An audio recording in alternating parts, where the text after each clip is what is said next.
coffee on his lap, cigarettes curling, smoking his political trap. Michael Vast roars through the screen, he flies, painting red and blue skies with his fiery cry. He's the world's watchdog, calling out the bluff.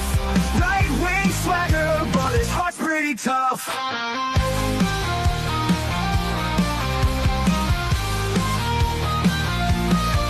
He's a Republican dragon with his truthful slight, fights the battles unseen in the shadows of the night. From policy to passion, he breaks it all down, giving a voice to the voiceless, wearing his crown. Caffeine-fueled mornings, the smoke curls dance, Puppy at his feet, giving life one more chance. Through algorithms and bias, he cuts straight and clear.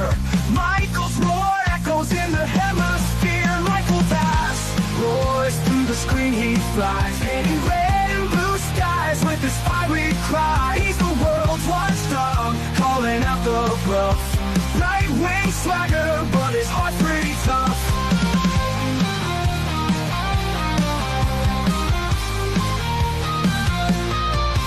No sound bites allowed is his ultimate creed. A dragon's perspective where facts are the seed. Standing tall on his battlefield of thoughts, guarding the truth that others forgot.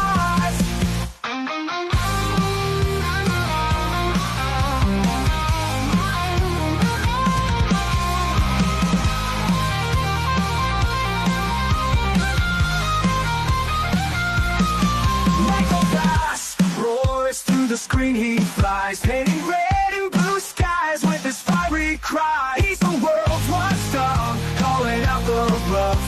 Right-wing swagger, but his heart's pretty tough.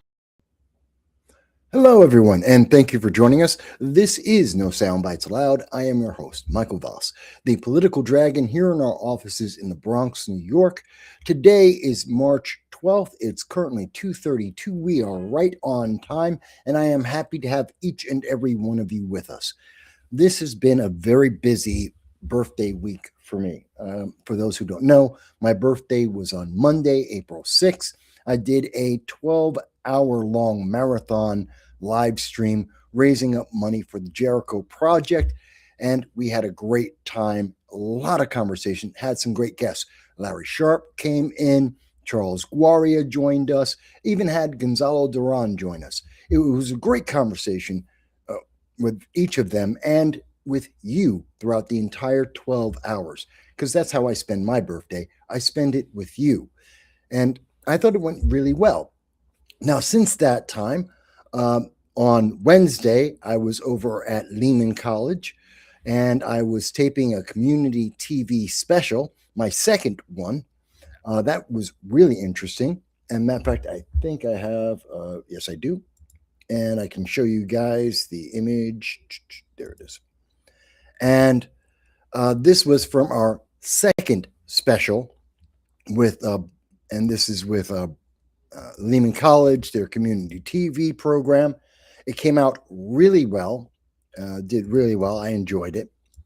And we had a great time. I was joined by Bebe Ahmed, who is running in Westchester County. She's a candidate. And Dan Lanzillotta, who is a environmental activist, definitely on the left. And I think I even have a little bit. We put out one trailer so far. There's another one coming out on Tuesday from that second episode, and we had a little bit to say. Here's a taste of that. We are in 2026. This is the midterm election year. It is a pivotal time for Donald Trump, MAGA, Republicans, and quite honestly, all of America. And many people are trying to figure out, how are the midterm elections going to go? Because depending on who wins and how, we could see a major shift throughout the entire nation. So I'm going to start off by asking each of you to give me your opinion on looking at the 2026 midterm elections. What is the policy of Donald Trump that is most going to affect the midterms, and why? And I'll start actually with ladies first. Baby. Great to be here, Mike. Thank you, and great to have you here, Danielle. Thank you. Midterm. What's going to happen is that we know that people have been clamoring and thinking, "Oh my God, Trump is done with the war in Iran." I'm going to tell you that it's going to wind down in the next week. It's going to settle down, and what's going to be happening is people are going to look at their pockets. Gas prices are going to plummet back down. People are going to be happy about that. The stock exchange and Wall Street is going to rise up once again. What's going to happen is that we're going to settle into another area of growth. And in terms of the midterms, it's going to positively affect Donald Trump or Republicans come November. We are. Well, that's an interesting set of predictions from Bebe Ahmed, again, a candidate running in Westchester County. And you'll be able to see, I think it's in 2 weeks, you'll be able to see that community TV special. And once it comes out on community TV, I will, of course, be reposting it on my channels, so you'll be able to see it in full. It is a very interesting conversation, especially with the environmental activist, Dan. Obviously, you might think that he and I had a little bit of a clash during the taping, and we did. So that was kind of interesting. But also, on Saturday, yesterday, I was back at Lehman College in the Bronx at their studios, and I was taping another community TV special.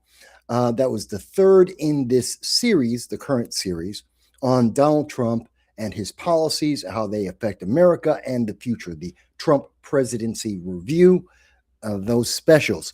And that third episode will be coming out in about 2 to 3 weeks as well. That one was with an entirely different group. In this case, we had Jose Vega and also Gonzalo Duran. And interestingly enough, both of the gentlemen with me, as you can see, are candidates for the New York 15th Congressional District. And we were talking about Donald Trump and the Iran war very specifically, speaking specifically how Iran is going to affect America, how Cuba is going to affect America going forward. So it was very interesting to hear from Jose Vega, who's a progressive, to hear from Gonzalo Duran, a conservative, and both of them running for the exact same office against Richie Torres, the incumbent Democrat. I thought it was a very enlightening episode. And once again, as you might imagine, Jose Vega is a progressive, and we had a couple of disagreements during the show. And I think you'll find that to be quite interesting. In fact, it was so interesting that I believe Jose Vega will be coming on to this channel to do an interview with me one-on-one. And that'll be coming up if we can set the date. It's very difficult for a candidate. This is his second time running for the New York 15th District. But if everything goes well, we'll have a date locked down next week, and we should be interviewing Jose Vega. So that's something to look forward to. Let me move forward. So that's all the stuff I've been doing on my birthday. And some people find that very interesting, some will not, but that's what I've been up to for my birthday week. It's been a very busy week. But it's been a busy week for our nation as well. There's been a huge amount of activity. In the last week, we started a ceasefire.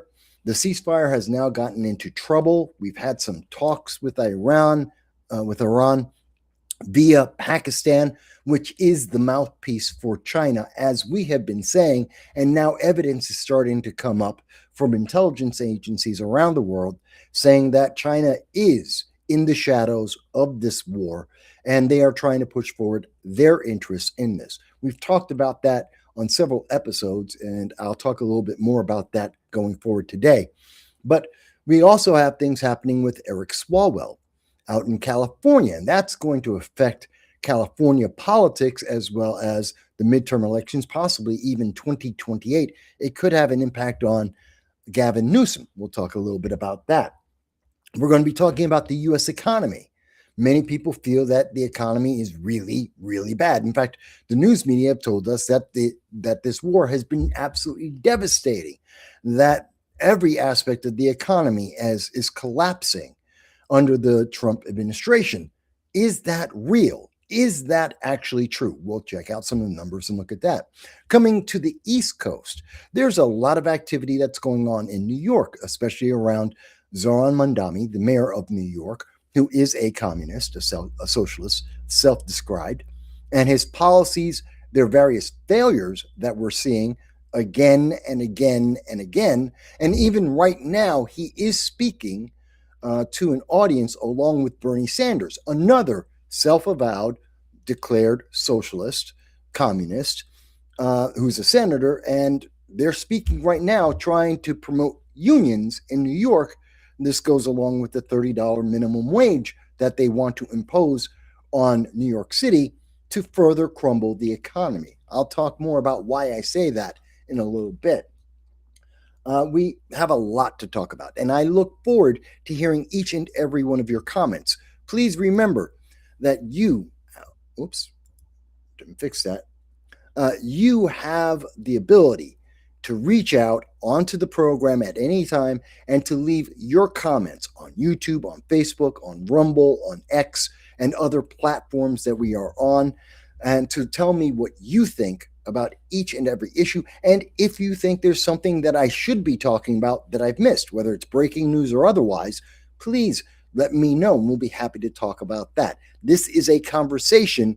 It is not me just lecturing you. It is a conversation about the issues that are affecting all of our lives across the world, because free speech only works when we use it. And so I think that's very important, and I hope that everyone agrees with me on that. So with that said, let me also jump into some of the news that's actually going on. I want to start off with Bill Maher. Bill Maher is a very interesting man because he's a Democrat. He's a leftist for sure. He's further left than the average American citizen, and he's very much interested in himself, in getting his views pushed out amongst the people throughout the nation. But every so often, whenever it hits Bill Maher's pocketbook, he suddenly comes to reality and he starts pushing back against the left and remembers what real Americans are dealing with. Well, this case is no different. Let me show you what I mean. So here we go.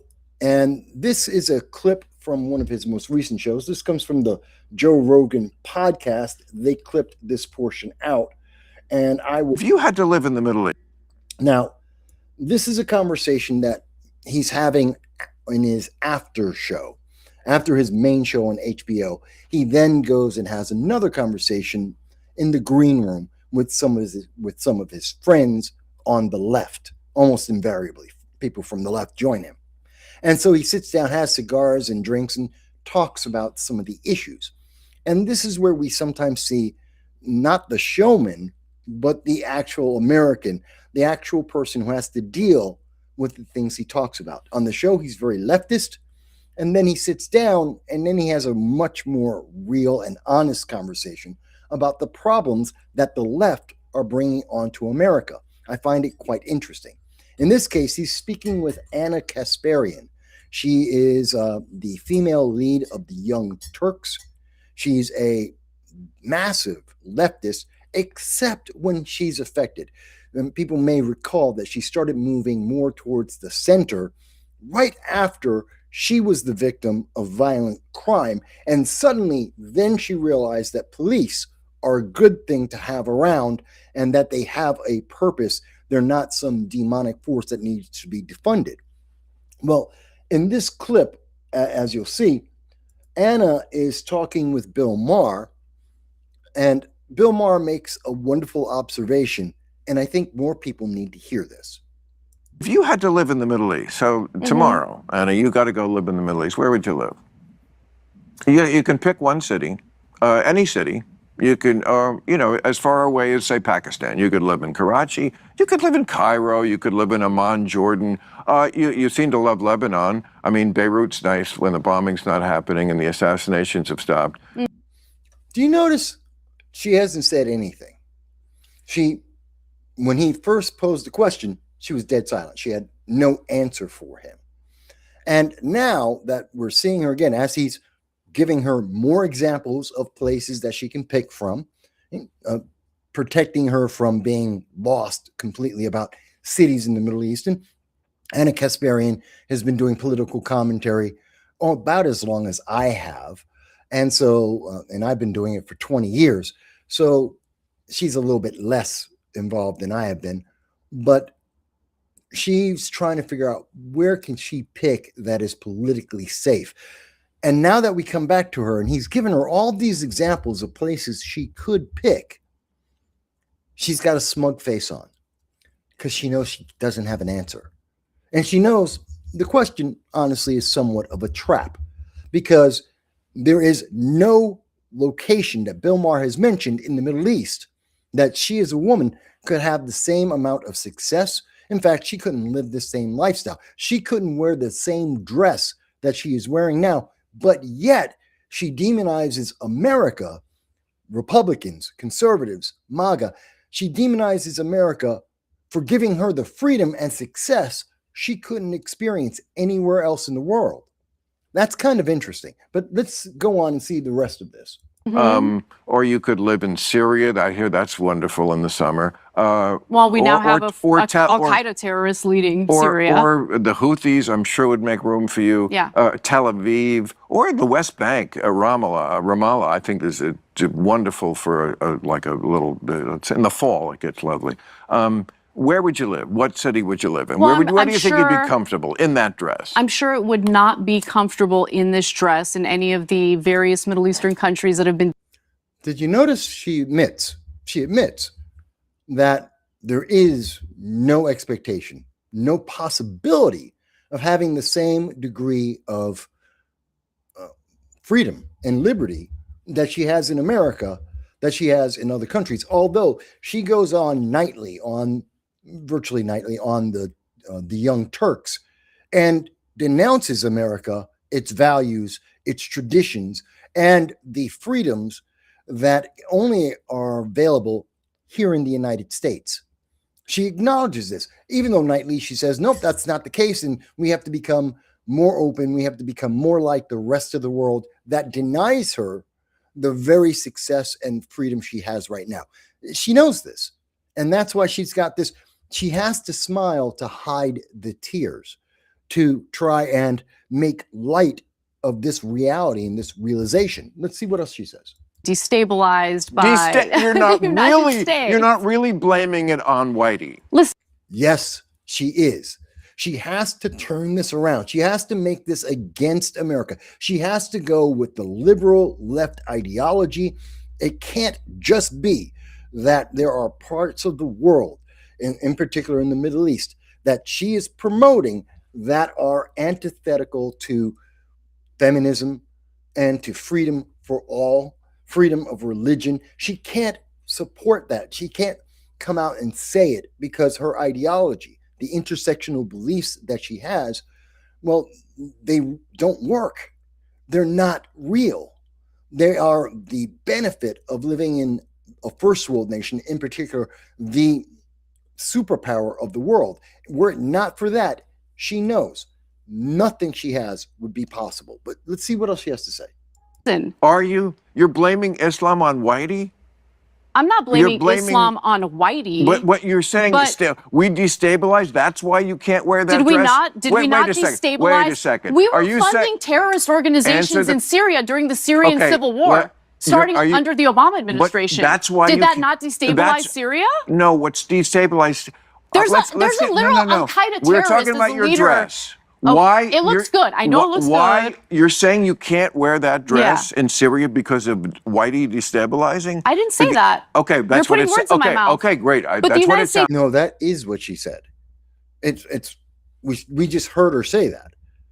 She said because America has destabilized the Middle East. And that's why, presumably, she wouldn't have the same rights and freedoms. And she knows that is a lie. That's why she's backtracking right now, saying, no, I didn't say that. You're misconstruing what I said. You took it out of context. It was in context. She was trying to blame this on anyone, in particular based on the color of their skin. Normally, what the left has traditionally, in my lifetime, 58 years, if you are attributing negative attributes to someone because of their color of skin, that's called racism. And it doesn't matter whether it's black, white, Asian, Hispanic, it doesn't matter who it is. If you are saying that this group of people are negative simply because of the color of their skin, that's called racism.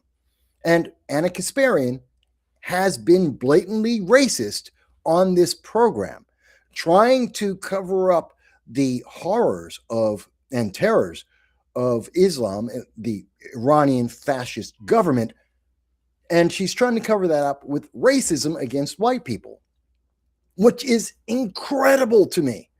And she's trying to say, no, you just don't understand, because that's what the left always says. They always say that. And did destabilize various Middle Eastern countries. Are you going to deny that? I asked about the dress, and you went right to destabilize. So is that why you couldn't wear that dress? Why couldn't you wear that dress? The answer is real simple. And Bill knows it, and Anna knows this. The answer is because of fanatical beliefs of Islam in many of the Middle Eastern nations. That's it. That's the reason why. And I'm not saying that every Middle Eastern nation is like Iran. They're not. But there are large pockets of several nations that are. That would be Pakistan, that would be Iran, that would be Syria. And then there's the terrorist organizations that de facto control countries like Hezbollah in Lebanon, and they have a large influence in Jordan as well. You have Hamas, which also affects part of Egypt as well as Israel. You have the Houthis, which have been in a decades-long battle with the Yemeni government. So, yeah, she knows the answer to this. She just doesn't want to say it. Why couldn't you walk down? You want me to talk about jihadism and Islam, but like, why won't you? Listen, why won't you? I mean, Why? I don't believe in jihadism, which is. How can you not believe in the terrorist actions of several countries and several organizations? I don't believe in she said, I don't believe in That lies in the face of facts that Anna Kasparian knows. She's been a political commentator on one of the larger, better funded, liberally funded programs on the internet for over a decade. She reads the news just like everyone else does. She knows that Iran is the largest sponsor of global terror in the world, and that comes from the Ayatollah and his warped belief in Islam. She knows about the Houthis and the terror that they have enacted. She knows about Hamas, and she knows about Hezbollah. She knows this. And so she's trying to find any way to get out of this, because she knows that she's just called half of America, maybe a little bit more, about 60% of America. She's called them evil and wrong for the color of their skin, that they are responsible for the terror in the world.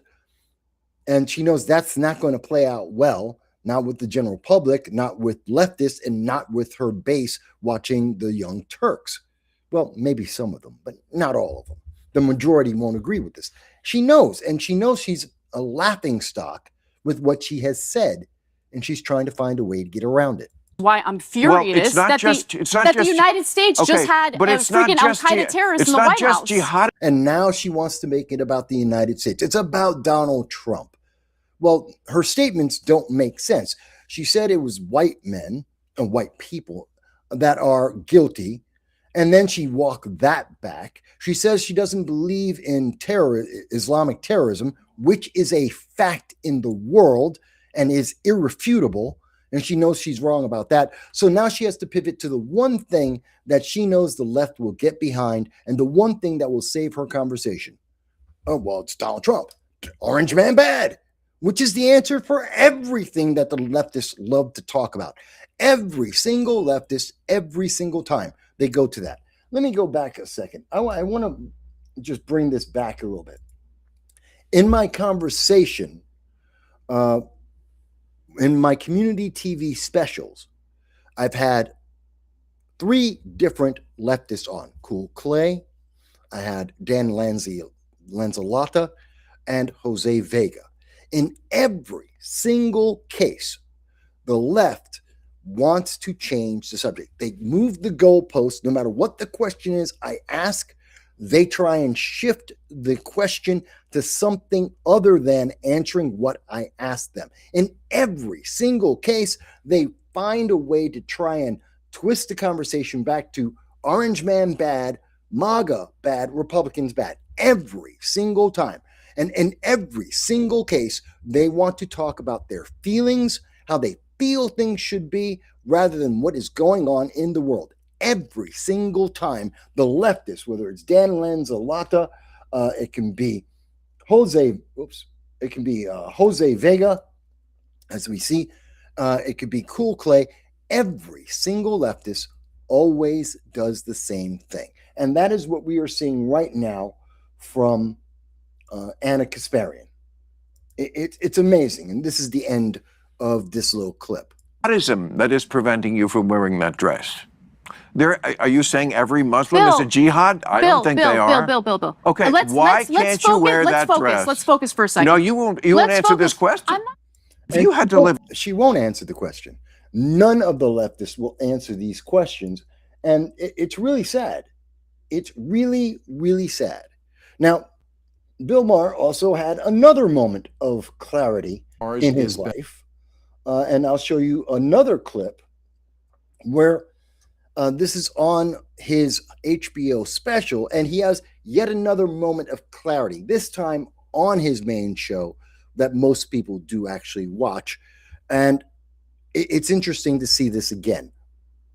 There is such a thing as Western civilization. I remember after 9/11, if you said clash of civilizations, it was the beginning of sort of that wokeness where, oh, you don't say that, that's Islamophobia. No, it was a clash of civilizations. The civilizations are very different, and ours is better. Now, I will give him this much. He got that right. The United States has a better culture than what we see with the radical terrorists. Absolutely. We are a better nation. And it's nice to finally hear him say that, although he tries not to say that for the most part. And members on the left absolutely won't. In fact, we're about to see what happens because, of course, he had 2 other leftists on his program at the time. How do they react to this apparently earth-shattering news that the American culture is de facto better, having freedom, having the ability to be gay without being stoned to death, being a woman that has a job and can read without having to be burned alive, that America is categorically better in terms of freedom and rights than the left. And that's not Islamophobic. That's just the reality. How do the left deal with that?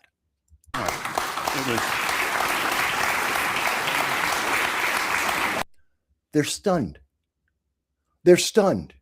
Half of his, or some amount of the audience, the ones who aren't clapping, they're stunned.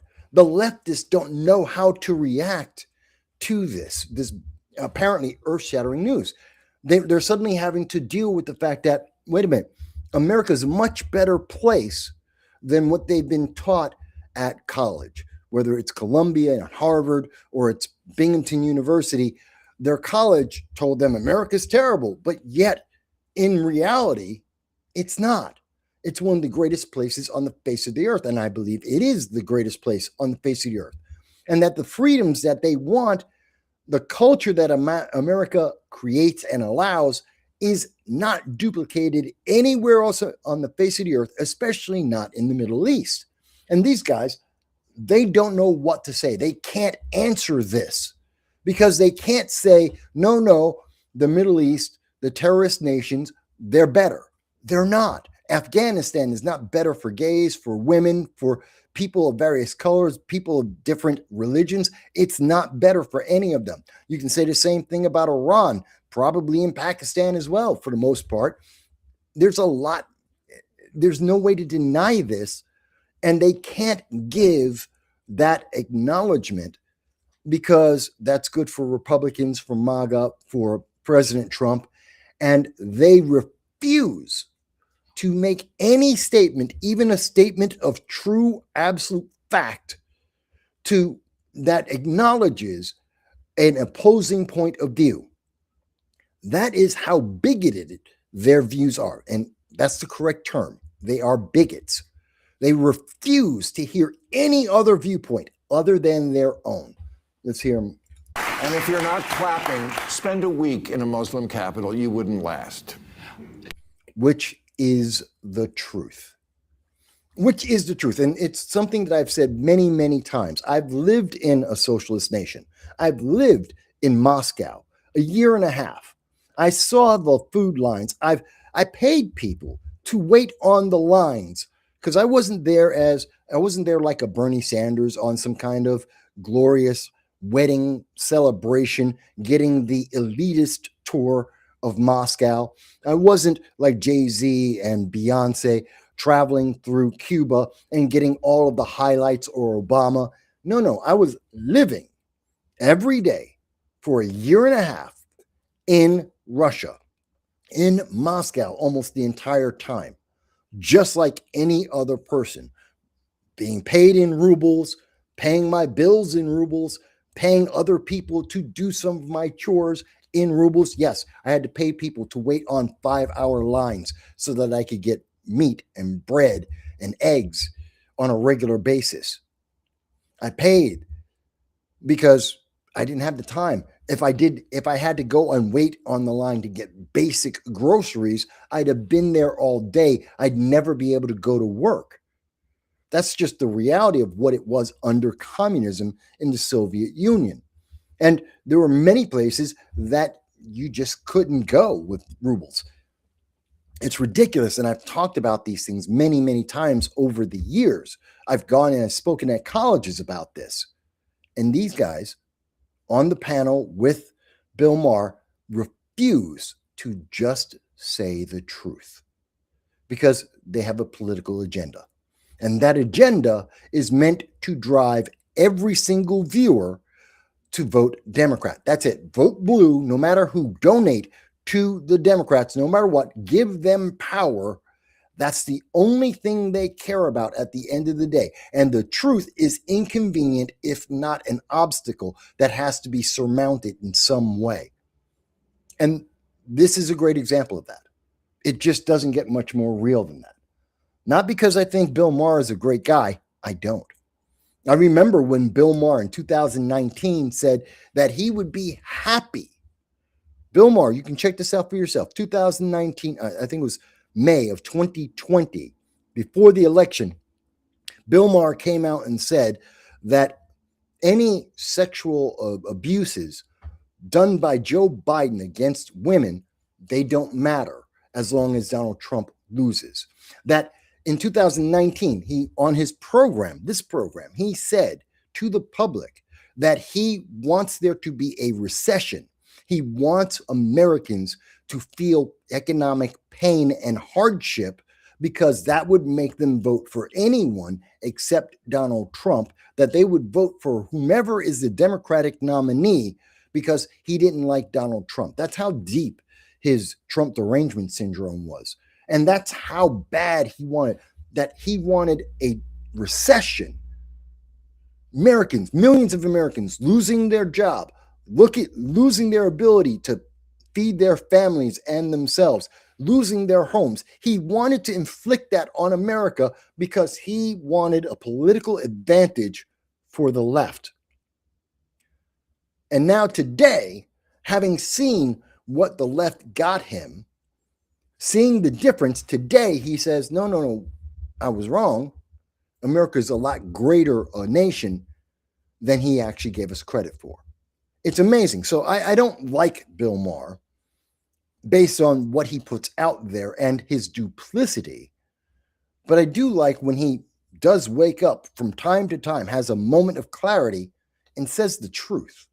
And we should hear more of that. And we should call out the left for being incapable, absolutely positively incapable of responding in kind, that they just won't answer these things. Now, I'm going to move forward. Oops. I don't know who would call me right now, but as you may be aware, and I said earlier, at this moment, Zoran Mamdani was having a live event in New York City. He took some time off from filling in potholes, which he was not elected to do, and taking some time off of doing a part-time shift, clearing some sanitation, which he was not elected to do, to actually have a speech with Bernie Sanders to try and increase the number of unions in every business in New York City, to increase the number of unions which donate only to Democrats, who support only Democrats, to give more power to the Democratic Party and to give them more money. He destroys, and unions destroy individualism. That is the purpose of a union, to destroy individual rights and to enforce collective rights. It is socialist in nature. And he was having this live event. And there was a part of it, I was listening to it before the show because it's live right now. And I stopped it at 2:14. There was this one portion that I thought was of interest for this show. And I want you to hear this with me. We'll have across this country. Organizing drives and strikes can frankly be lonely work. So Union Now is going to support workers and provide them with more resources. So what he just said is that he wants to support unions with taxpayer money. That makes no sense. There's no reason why your taxes, my taxes, from across this country, because he's using federal funds as well as local funds to support unions. I never agreed to that. When he was elected, which I voted against, that wasn't on the ballot. New York City is already in a massive billion-dollar deficit, multi-billion-dollar deficit.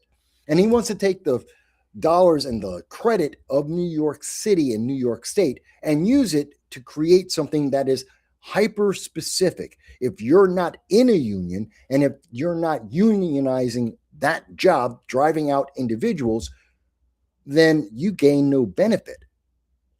He's picking sides. He, as the government, is picking a winner and a loser in private businesses. And he wants you to be happy about that. He wants you to be cheering that on. Why would you? Small business owners cannot survive this. This is driving business out of New York City and out of New York State, and driving the city and the state deeper and deeper into debt. It's part of the reason, along with statements from Kathy Hochul back in 2022 and similar statements from the disgraced former governor Andrew Cuomo back in 2013, when they told half of New York to just leave, that if you were Republican and conservative, to get out the state. Take everything and go. Take your family, your business, your money, and leave, because you aren't the right kind of American for Zoran Mamdani and Kathy Hochul. You aren't the right kind of American for the Democratic Party. You weren't giving them their money. You weren't giving your money to the Democrats. You weren't giving your votes to the Democrats. You weren't blindly obeying Democrats, and therefore get out the state. And we saw that hundreds of businesses and hundreds of thousands of people did exactly what they asked, and they left. And now we know in 2026, 4 years later, Kathy Hochul is publicly begging those very same small business owners, those very same New Yorkers to come back, and the only reason to come back is to give her money and power, so she can make the state even worse than when they left. Zoran Mamdani is right now saying, give him your money so that your small business that you may work at or that you may own can close down, so that more people can become unemployed and dependent on the government handout, government aid, so that they can micromanage your life, which he believes in. As he said after he won, we always get the truth after the election. Then we hear the truth from the left. Because Zoran Mamdani, after he won, he came out and told us in November that there is no problem that is too big or too small for government to be involved in. He wants government to micromanage your life in every aspect of your life, large and small. And organizing unions with your money is exactly part of that program, which isn't his job. As mayor, that's not his purpose, neither to take my money and to give it to a union, nor is it to promote unions. That's not his obligation, his duty. That's not what he swore an oath to. In fact, it's counterproductive to all of that. But he thinks he's doing a great job. Let's go on and hear what else he has to say besides how he's going to waste your money to have a partisan political advantage. And my administration will stand right alongside them. Yeah, I didn't lie. His administration, he's going to use the power of government and your money to do something that is hyper-partisan. And he just told you live, hyper-partisan. He is going to promote his political agenda, his personal preferences, through the power of being the mayor and his election and his control of the New York City government. Is that what you voted for in November? Is that what you elected? Did you know that you were going to get someone who is going to abuse you for their preferences? Would you, if he told you that before the election, would you have still voted for him? I think a lot of people wouldn't. Let's go on to hear what else he has to say.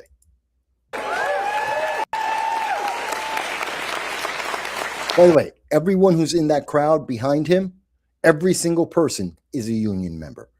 Everyone in this crowd behind him, those are all union people. They are there because their union is paying them to be there. They are there because it is in the best interest of their union. These aren't just random Americans. These are union workers. That's why they're behind him. And even with that, you can see how lackluster their concern, their interest, their fervor, they're not into this. They're there because they're getting paid. This moment demands nothing less. AI and robots are coming for human jobs. AI and robots are coming for human jobs. Now, a lot of people are concerned about that. That can be a concern. There are a lot of jobs that are going to be replaced by AI. Not as many by robots, at least not yet. That's true. So what is it that Zoran Mamdani is going to do to help the average New Yorker to be able to compete with either AI or to create a new job, a new industry that they can get money for? Is he going to promote plumbers, electricians, the trades crafts that we need? And we are desperately we have a vacancy in the number of carpenters, electricians, welders, all the skilled laborers. We need them desperately. Is he going to tell everyone that we need more of that and that may be the future for our kids? Is that what he's going to suggest? Worker protections are being eroded. There are companies that think that exploitation is a viable business model. Which company? Name the company. Exploitation is a business model. We heard the same thing about Twitter, where when Elon Musk fired 75% of the employees, and the company operated exactly the same as it had been, except it was losing less money, that it was able to do everything it could do before without waste. Same thing that we see now in the federal government. Donald Trump removed a lot of wasteful, redundant workers. We have one of the smallest, the United States government right now is about the smallest it has been since about the 1970s. And there's no difference. The operations of the government haven't ground to a stop. Nothing has failed to continue to be as inefficient as the federal government has always been.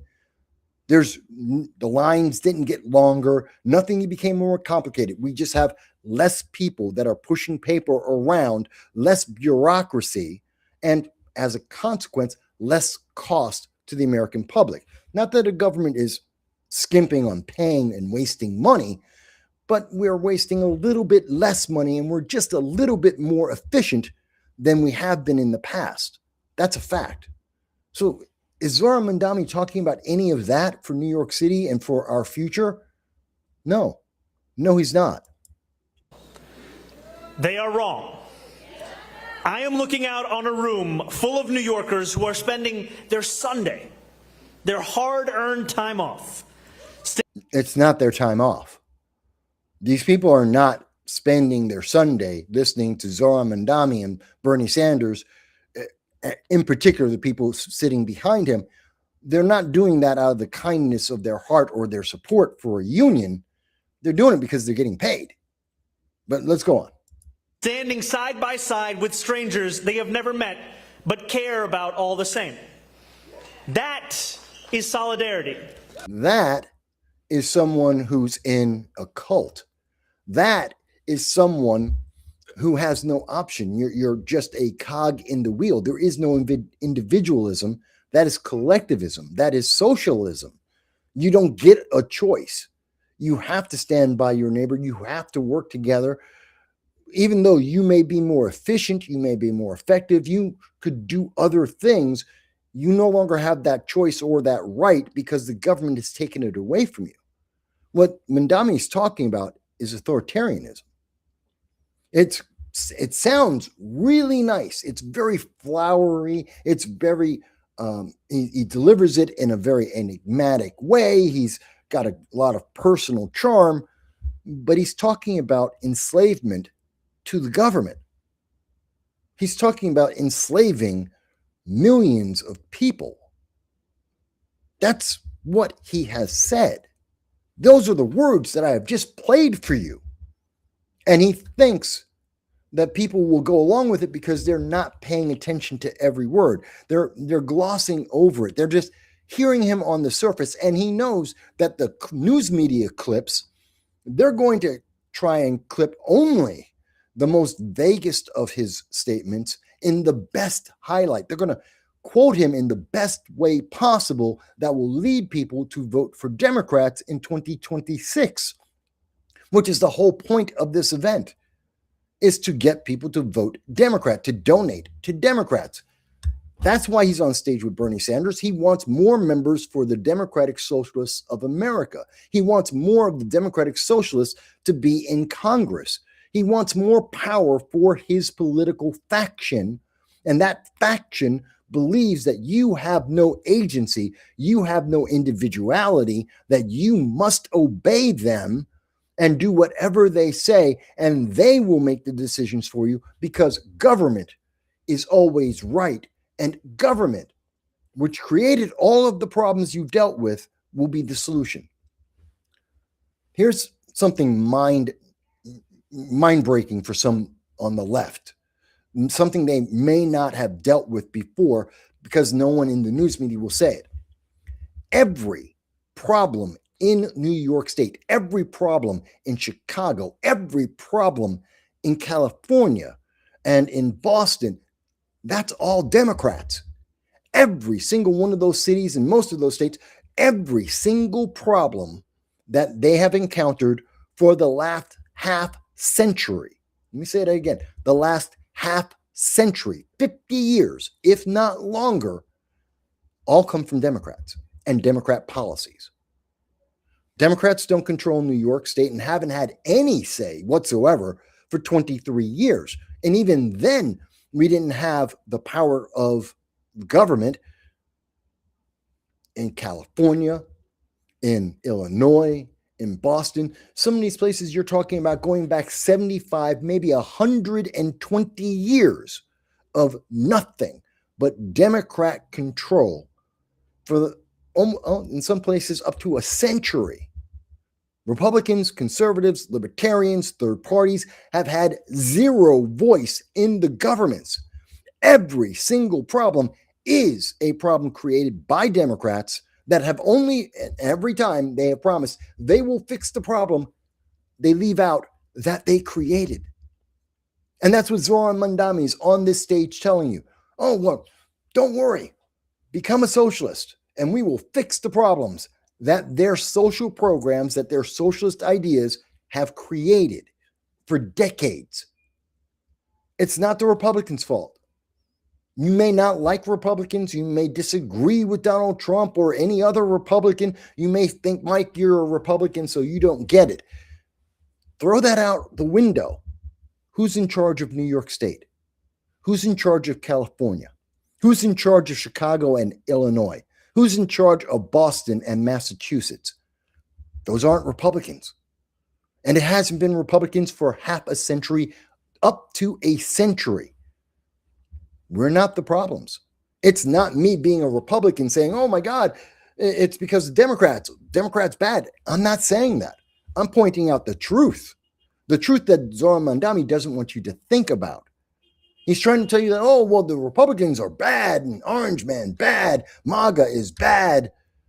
Just be more Democrat as the Democrats fail over and over and over again. Again, just point to Kathy Hochul. In the last 4 years, has New York improved? New York State, New York City, have they improved? No. Did it improve under Eric Adams, a Democrat? No. And yet they're telling you again and again, don't worry, this time you'll get more free stuff. This time it'll work out. You're going to get free buses. No, you didn't. He's going to lower taxes. Actually, he's looking to increase them by 9.5%. You're going to get free grocery stores. Not one is open. You're going to get all this free stuff. Just vote socialist, vote progressive, vote Democrat, and you'll get everything. And you've gotten nothing. Everything they have done has been worse. And here he is doing it live. It's incredible to me. And the mainstream media just won't call him out for this. They will not call him out for this. And he should be called out. Let me take a look here. We have a couple of comments, and I see, well, for those who do not know, Audrey is our dedicated bot. Audrey's the dedicated bot troll for this live stream. Shows up about once, maybe twice per live stream. And Audrey today, she's talking about Megyn Kelly, Tucker Carlson, Candace Owens. Let me stop right there. Why do I, on this channel, why do I not talk about Megyn Kelly, Tucker Carlson, Candace Owens, or Charlie Kirk's wife? Because I don't care. That's gossip. And Democrats love gossip. It's a great distraction. The entertainment media love gossip because it's a distraction from the real issues that are affecting American citizens. They want you to pay attention to Tucker Carlson, who's just another commentator. He's just another personality on YouTube. And whether you agree with him or not are fine, but his fight with Candace Owens and or Megyn Kelly or Charlie Kirk's wife, Erica Kirk, who cares? None of that is policy. None of that. You can know every single nuance of what Tucker Carlson has said for the last 5 years. Every word that Erica Kirk has said, everything that Candace Owens has said in the last 5 years, that's not changing anything. That's not making laws. That's not making New York subways any safer. It's not going to stop people from leaving New York, leaving California, leaving Chicago, leaving Boston. It's not going to suddenly balance the budget. It's meaningless. So yes, bots want, even the bot, our dedicated troll bot, is here trying to push, talk more about the gossip, talk more about the nonsense that is meaningless. Talk more about that. And that's why you hear from the mainstream like CNN and MS Now or whatever the hell they call themselves this time, ABC. You hear them talking about, well, there's a civil war in the Republican Party. No, there's gossip in the Republican Party. A hell of a lot of gossip amongst conservatives. as a distraction from the issues that actually matter. And that's why I don't talk about them. I don't care. I don't care about Zohar Mamdani's wife. That's the other side of the gossip, which the left loves to distract you with. Well, what about Mamdani's wife? She had this tweet or she said this thing. Melania said this thing. I don't care. I don't care. Is it a crime? No. Did they commit a crime? No. Then I don't care.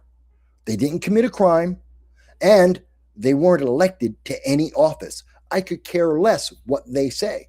They're private citizens. They're meaningless to me. And listening to them and wasting time on them is the same thing wasting time on Candace Owens or Tucker Carlson, Megyn Kelly, and their interpersonal feud amongst each other means nothing. Because once you're done with the gossip, you're still dealing with higher costs in housing, higher housing costs. You're still trying to get a job. You're still dealing with the new taxes coming from Democrats. You're dealing with the fees that are coming from Democrats, the higher energy costs that's coming from Democrat policies. You're still back in the same place. So why do we need a distraction? Because the troll bot wants to talk about something else. Because if you actually pay attention to the details, if you pay attention to the facts, then you realize voting Democrat isn't solving your problems. It's extending them. But that's for the troll bot. Let's see. We also got a comment. This is from, hey, Mike Bowie. Mike Bowie's with us. I haven't heard from you in a little while, Mike. I hope you're doing well. I hope your family's okay. Good to see you back. Mike Bowie says, don't the taxpayers already compensate the teachers union when their pensions funds lose money in the stock market? Yes. It's part of their contract. It's part of their deal made with Democrats. So yes, the teachers union, the largest union in the nation and the largest in New York State, they do have built into their negotiations that the public will protect them from future losses and to protect their pensions. Mind you, that's never been on the ballot. No one has ever voted for this.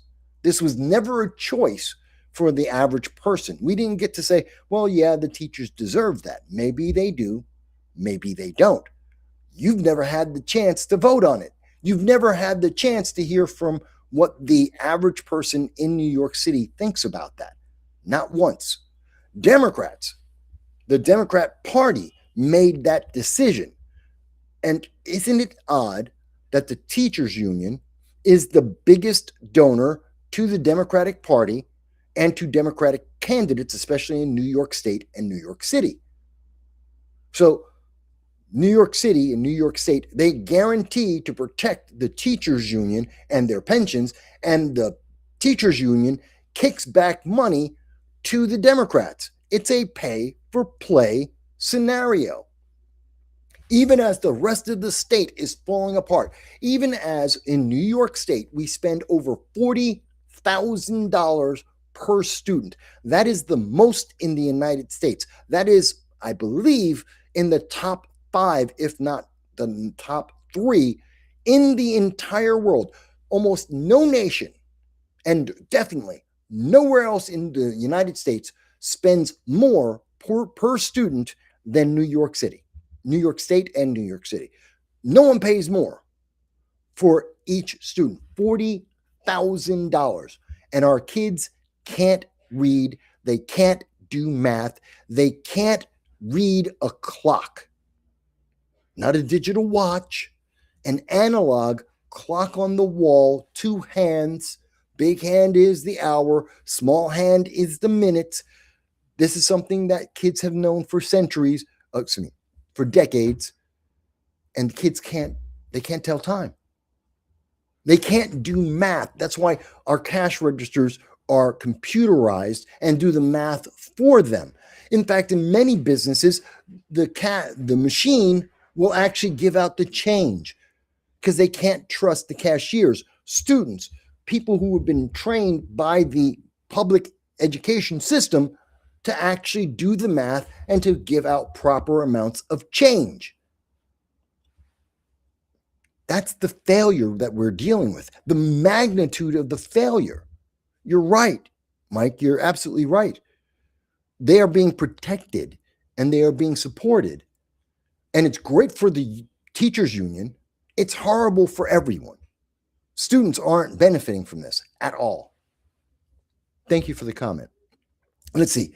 And we got a comment here from Sam. Sam, it's been a while, Sam. You haven't been on the channel for a while. I know you've been around. You've been so busy. And Sam will confirm what I'm saying about teachers, I am sure. You were a teacher, weren't you, Sam? So tell me if I'm wrong, if I've misunderstood anything, make sure that I'm called out on it, but I don't think I am. Sam says, collectivism is a nightmare and leads to endless suffering. That's true. And everywhere in the world that you can point to collectivism, especially socialism, then you can point to an area where people are suffering. Look at the Uyghurs in China, just the average person in China. Remember, in China, a wonderful, successful communist state, they tell us. When we had the pandemic, the government literally was welding people into their houses. They were literally welding the doors shut on apartments and apartment buildings so that people could not go outside their homes. Welding them in. That's collectivism.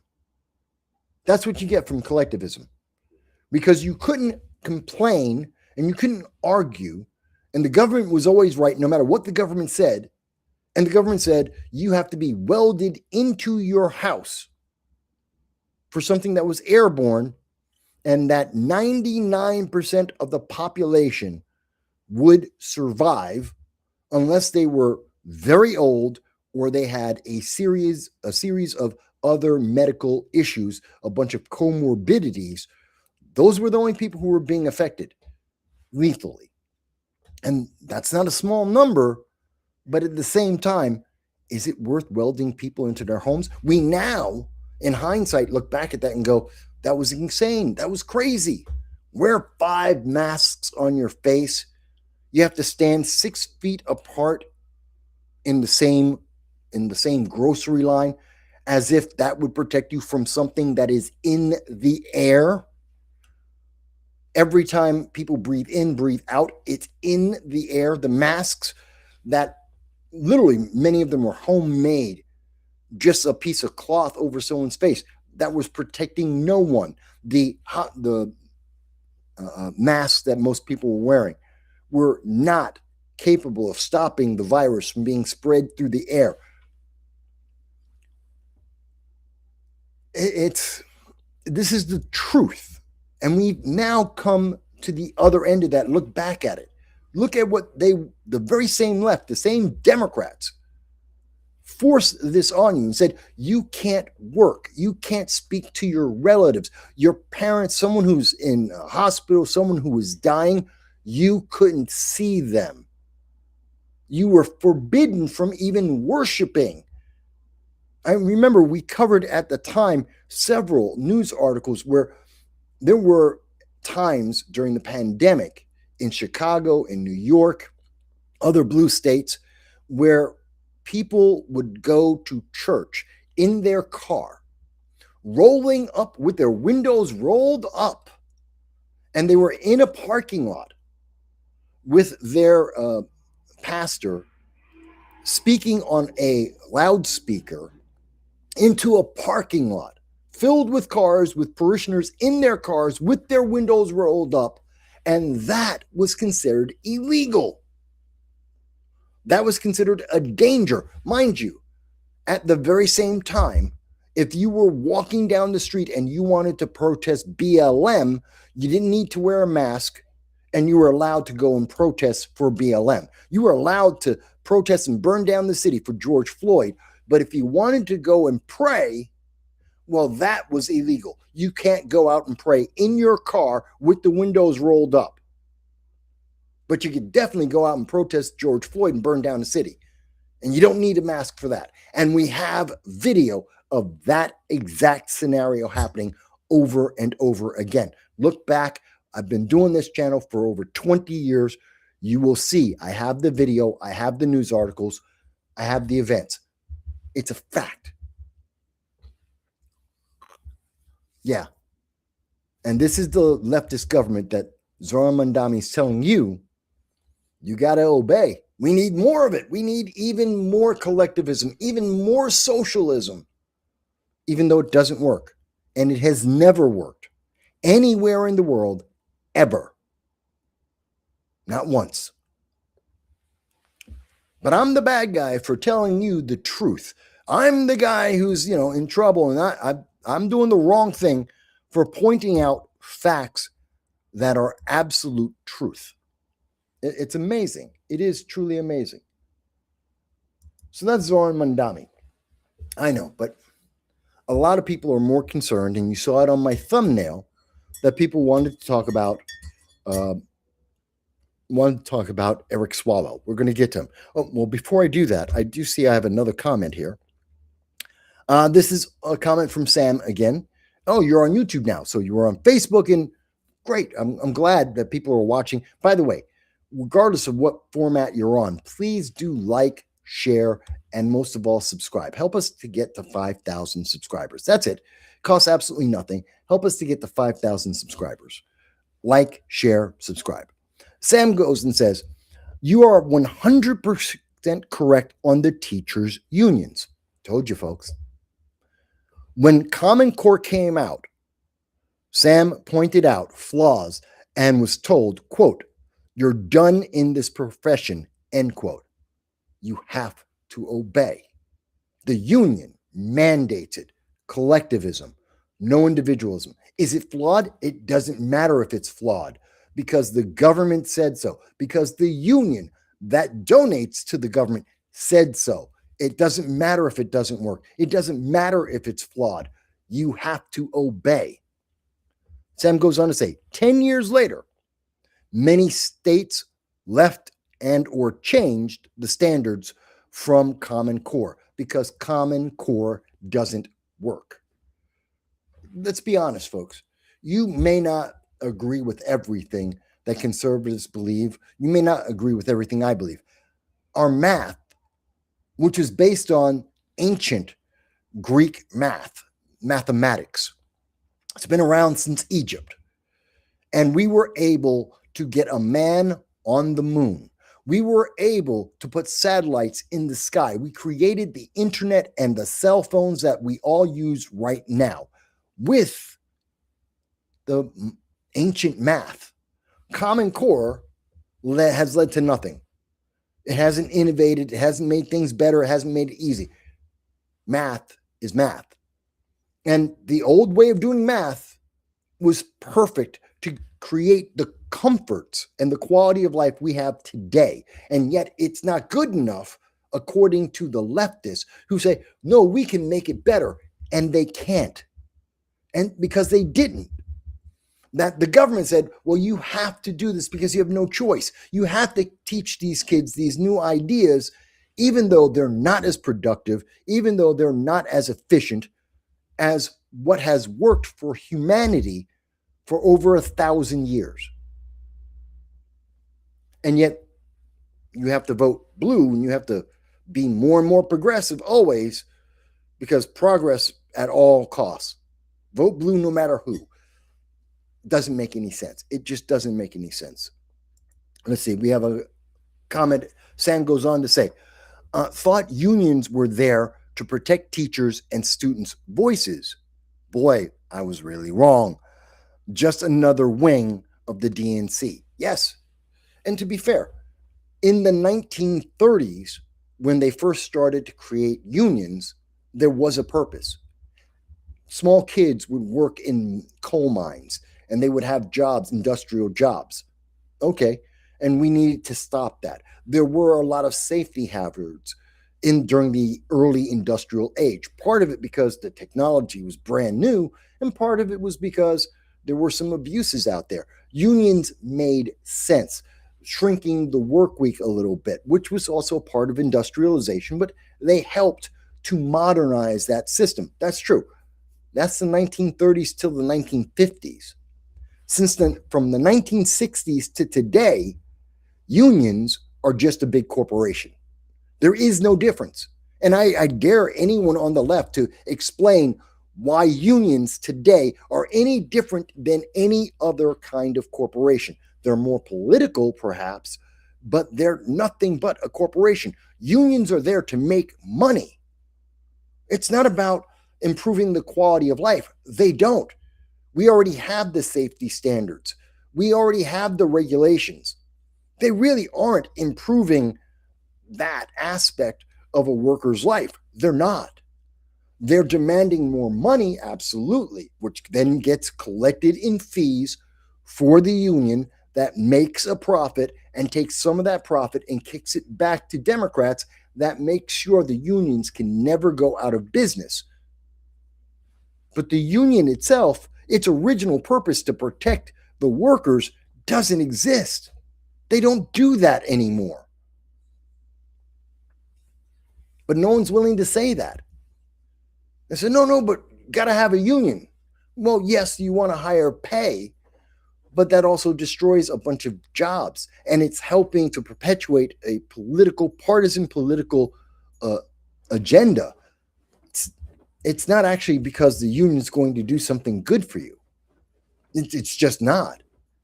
That's an empirical fact. You may like your union. Fantastic.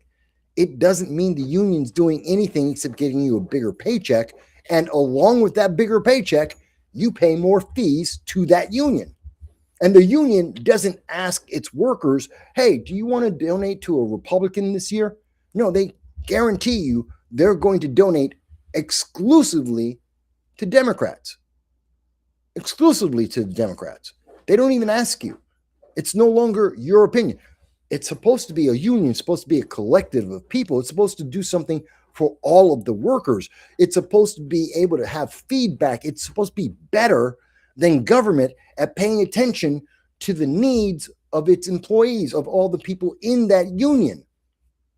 But they don't care. They don't ask anyone. They tell you, you're going to pay us the fees and we're going to give it to Democrats. You don't get a choice. There's no vote. There's no voice on that. They just do it. That's just a given.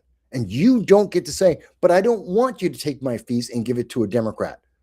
You don't get that choice because you're in a collective and you as an individual do not matter. That's a problem. And that is what Zora Mamdani, along with Bernie Sanders, that's what they're promoting right now. It is a corrupt, pay-for-play, political partisan agenda. And it should be called out for what it is. It truly does. Thank you, Sam, for those comments. I love it. All right.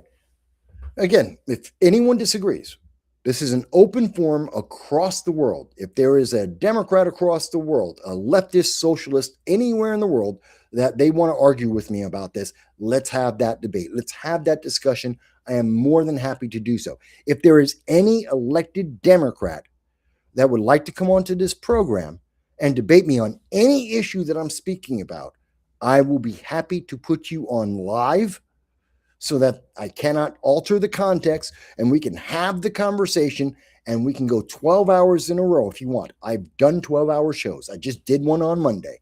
I have no problem with that.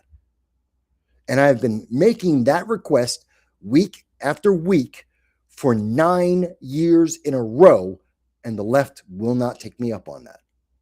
They never take me up on that. It tells you something. Oh, here goes another comment. Mike mentions the post office, which is a union, doesn't have the right to make a strike, which is supposed to be a fundamental, isn't that supposed to be a fundamental backbone of why you have collective bargaining? Isn't that supposed to be one of the key prerequisites for unions in the United States, that they have the right to strike? I mean, imagine if someone told the French unions in France that they couldn't strike. The country wouldn't know what to do with itself. They strike every other month. There's always a union that's striking in France. Imagine if they were told, you don't have the right to strike. They'd lose their minds. they'd have another protest and they'd shut down the country again. That's what would happen in France. It's ridiculous. All right. I promised I'd get to Swalwell, and I want to talk about Eric Swalwell. Now, on this program, we've talked about Eric Swalwell more than a few times. Eric Swalwell is not a good guy. He was, we believe, to the best of our knowledge, he may have been involved with the Confucius Institute.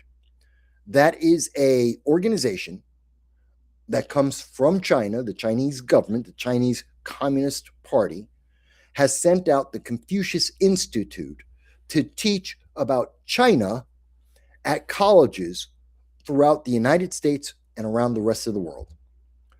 Almost every single Confucius Institute in the world has been shut down at this point. I think there's only about 20 Confucius Institutes still in existence, still operating, and at least 10 of them are in the United States. One of the schools that they still get to operate at is at Binghamton University because they donate. And the reason why they're able to be in so many colleges around the world is they spend, in Binghamton University in particular, they donate or pay Binghamton University $250,000 every year. And in exchange for that gift of $250,000, there is a Confucius Institute organization on campus at Binghamton University telling the students how great the Chinese Communist Party is. That is their job. They create spies. This is something that's been investigated by the FBI and CIA, as well as MI5. Governments across the world have investigated, and invariably, with a consistency somewhere in the 80 to 90 percentiles, every single one of these Confucius Institutes are initially found to be creating spies for the Communist Party and or filled with spies from the Communist Chinese Party, and they are then closed down, one after another after another. But there are still schools like Binghamton University that continue to take the paycheck and are willing to allow spies to be in our higher learning institutions.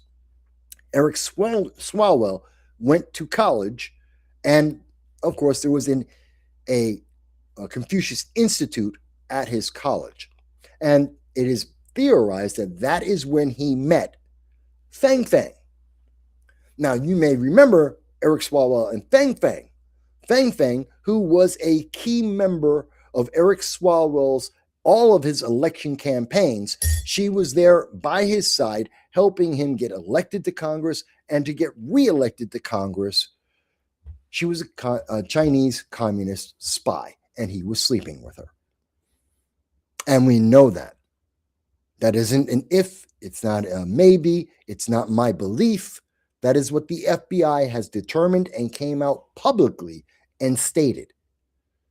If I was lying, Eric Swalwell could sue me. He can't. He can't. It's a fact. She was a spy. He was sleeping with her for years. She was instrumental in his reelection to Congress at least 2, possibly 3 times. And then she ran away when she was found out by the federal government. She ran back to China to avoid being arrested by the police and being charged with being an international spy. But Eric Swalwell, he got to stay in Congress. Yeah, Eric Swalwell is a special kind of guy. And throughout the entire process, he's saying, no, she's not a spy. And he said, no, I didn't sleep with her, even though he did. And there was evidence from the FBI, irrefutable, that he did sleep with her. And it is irrefutable. She was a spy.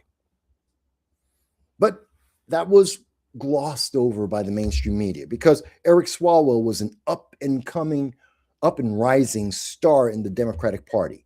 They liked him. They loved the way that he would attack Orange Man bad, nonstop, that he would spew the same lies as Adam Schiff, who would go on to Rachel Maddow's show night after night for 3 years in a row, screaming about the Russia hoax, lying to the American people that there's evidence. Adam Schiff actually said several times on Rachel Maddow that there was evidence that Donald Trump was colluding with Russia and Putin to win an election. That never happened. No evidence was ever produced by Adam Schiff or Eric Swalwell or the DNC. In fact, after 3 years, 35 million of your tax dollars, 3 separate investigations, including one by the Democratic Party itself, every single investigation found Donald Trump did nothing wrong. And actually, Democrats were colluding with Russia against Donald Trump, and that we saw that there was evidence that the Obama White House was deeply involved in trying to collude to cause Donald Trump to lose the 2016 election. And Eric Swalwell was smack dab in the middle of that. So Eric Swalwell has never been a fan. I've never been a fan of him. He is a liar and potentially a traitor to the United States. At the very least, he significantly hampered or hindered the capabilities of the United States in terms of intelligence, in terms of international intelligence. He was a leak to China. He was a national security threat. And if it were up to me, if my vote was the deciding vote, I would have kicked him out of Congress, and I probably would have charged him with treason. Sadly, I didn't have that vote. I don't have that power. But now Eric Swalwell is no longer in Congress. He's lost his seat because of redistricting. He's no longer the darling of the Democrat Party. He's no longer an up-and-coming rising star. And all of the scandals, all of the illicit actions that he has done for years, since his college days, are finally catching up to him. We know that Fang Fang wasn't the only skeleton in the closet, so to speak, of Eric Swalwell. And now we see that now that he's running for the governor of California, which was a joke, and he was winning, which is really sad, because that means no one in California is paying attention to the details. No one in California is concerned about a known security risk to the United States being governor of one of our largest states. They didn't care because he's a Democrat. Vote blue no matter who. Don't look at the details. Don't pay attention to the facts as they exist. Instead, he's a Democrat. Go straight down the line. Don't think about it again. That's the sad thing. And now, Eric Swalwell, it has come out. Not once, not twice, not 3 times. He has 4 allegations of sexual misconduct.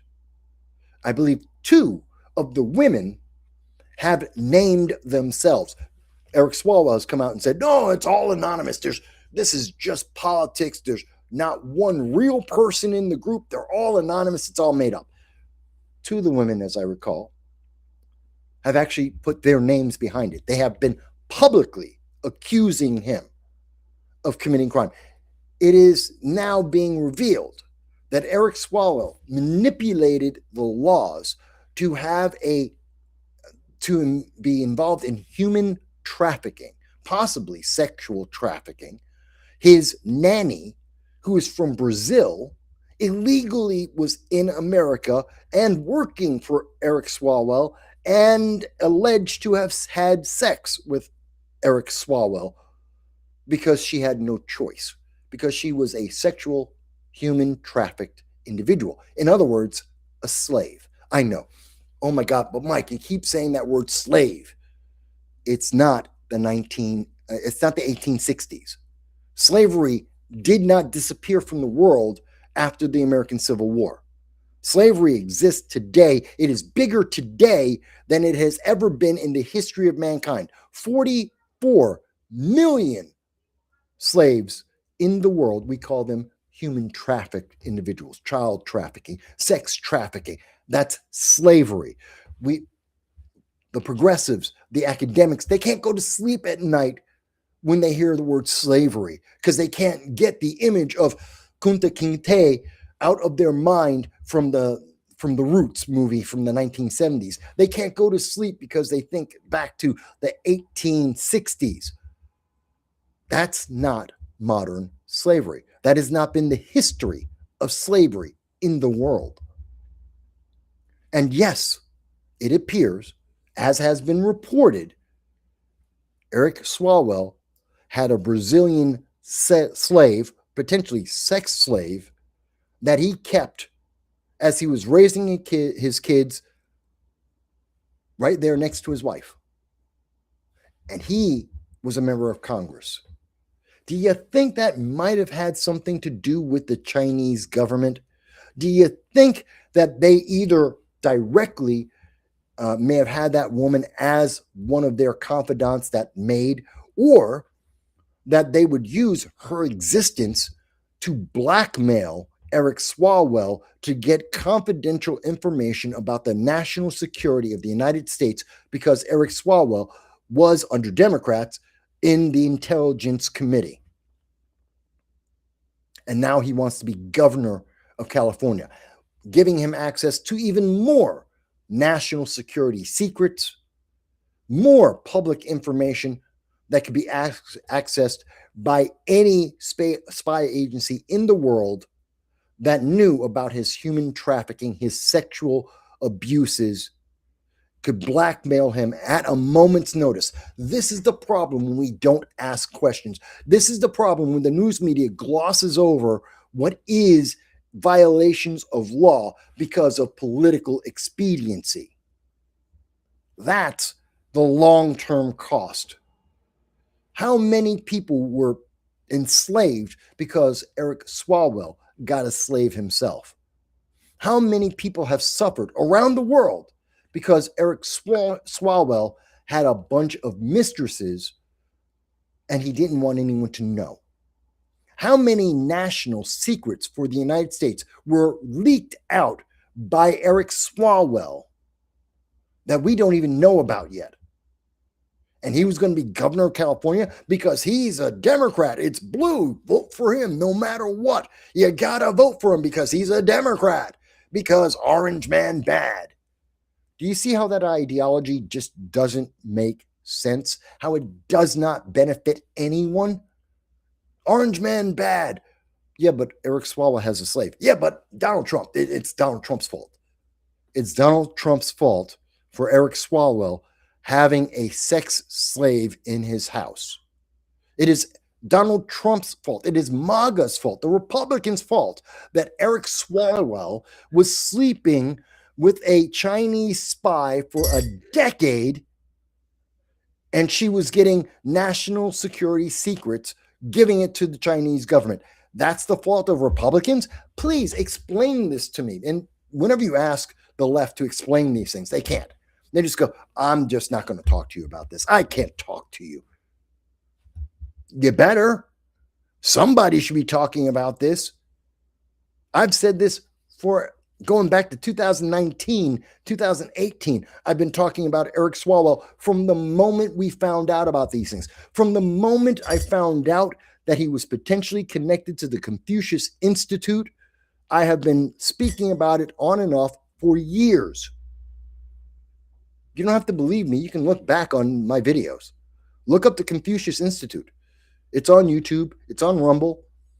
I believe it was 2018, 2019. I've done many videos on it. And I mentioned Eric Swalwell at the time. I have no problem. I've been consistent based on the facts. And as it turns out, if we were paying attention then, and if he was not protected because he's a Democrat and put on a pedestal because he's an elected Democrat, and somehow that makes him special, that makes laws not applicable to him somehow, And if we had just treated him like any other American citizen, and if we did not absolve him of his evils because he's elected and he's a Democrat, America would be better off today. I truly believe that. But let me go into this. NBC was speaking to several House members, Democrat and Republican. And Eric Swalwell is facing being kicked out of Congress early, along with a Republican, Tony Gonzalez, who also has sexual allegations against him. And if they are correct, kick him out. I have no problem. If Tony Gonzalez did the sexual abuses that he is accused of, kick him out of Congress. It's not a question. This isn't, vote red. He's MAGA. He's a Republican, so you can't touch him. The playing field is even with me. Get rid of them both. I have no problem. If they are guilty, get rid of them both. If they have a history of doing this, get rid of them both and charge them with crimes. They are not protected. Because they're elected means nothing. They are still just an American citizen. Their elected status does not change the law, does not change the way the law should be applied or how it affects them.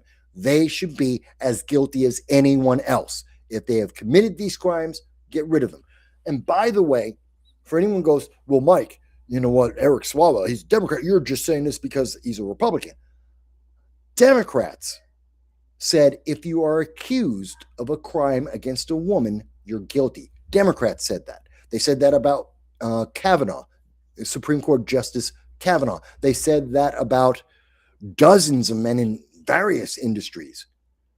In fact, they even kicked out not Al Sharpton, the Minnesota, he was a former comedian on SNL. Oh, God, it's Al. It's on the tip of my tongue. Al with an S. He was a senator, a Democrat senator. They used to get called Senator Smiley. And he was kicked out of the Democratic Party on allegations. And I said then, as I would say now, evidence. If he committed the crime, he should have been kicked out and charged with the crime. As it turned out, he didn't. He didn't commit the crime, but he was kicked out by Democrats, which means that Eric Swalwell should be kicked out. If Democrats are honest, if they're consistent, if they're politically and philosophically and morally consistent, there should be no reason why we're even talking about Eric Swalwell. He shouldn't have been here in the first place. And not one Democrat can stand there and say, well, no, you don't understand. These are Democrat rules. You get accused of sexual impropriety, you get kicked out. Should have happened to Biden, should have happened to Eric Swalwell. There is Al Franken, that's his name, Al Franken. It happened to Al Franken. It doesn't stop there. These are Democrat rules I'm using, that the Democrats created against the right. It applies to them too. And in this case, yes, obviously, and NBC wants to start off with, well, House Representative Byron Donalds, he's a Republican from Florida. Oh my God, he's a black Republican. Of course he's saying it's just politics. Yeah, can you say the same thing when it comes out that, and I always get her name wrong, Representative Jayapal out of Washington. She's a Democrat. She's a pretty progressive Democrat at that, out of Washington State. Jayapal has said that she would vote to remove Eric Swalwell and Tony Gonzalez, Republican and Democrat alike. If they did the crime, they deserve to be removed. Period. Full stop. Done. Believe, and Jayapal brings back, believe all women, always, every time. Even when they're lying, they're still telling the truth, and you have to believe them, and men are always evil. And by the way, Eric Swalwell is a white man. Oh my God, he's a white man. Anna Kasparian must be spinning and going, oh my God, yeah, he has to be evil. He's white and a man, but he's a Democrat. But he's a Democrat, but he's white, but he's abusing women, and he's been allegations. There's no evidence yet, but he's being investigated. And he's got to be guilty, but he's a Democrat and he's elected. I can see the left just having their minds explode over trying to do the mental gymnastics to keep Eric Swalwell in power. But also, women always believe women, even when they're lying. And he's done this abuse for years. He has a history.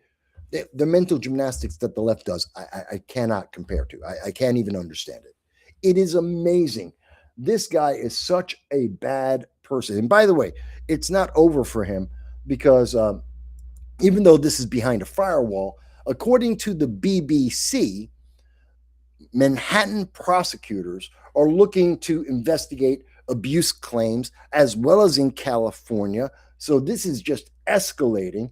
And at the same time, Eric Swalwell went from the lead of the California governor's race to non-existent. Everyone is abandoning him.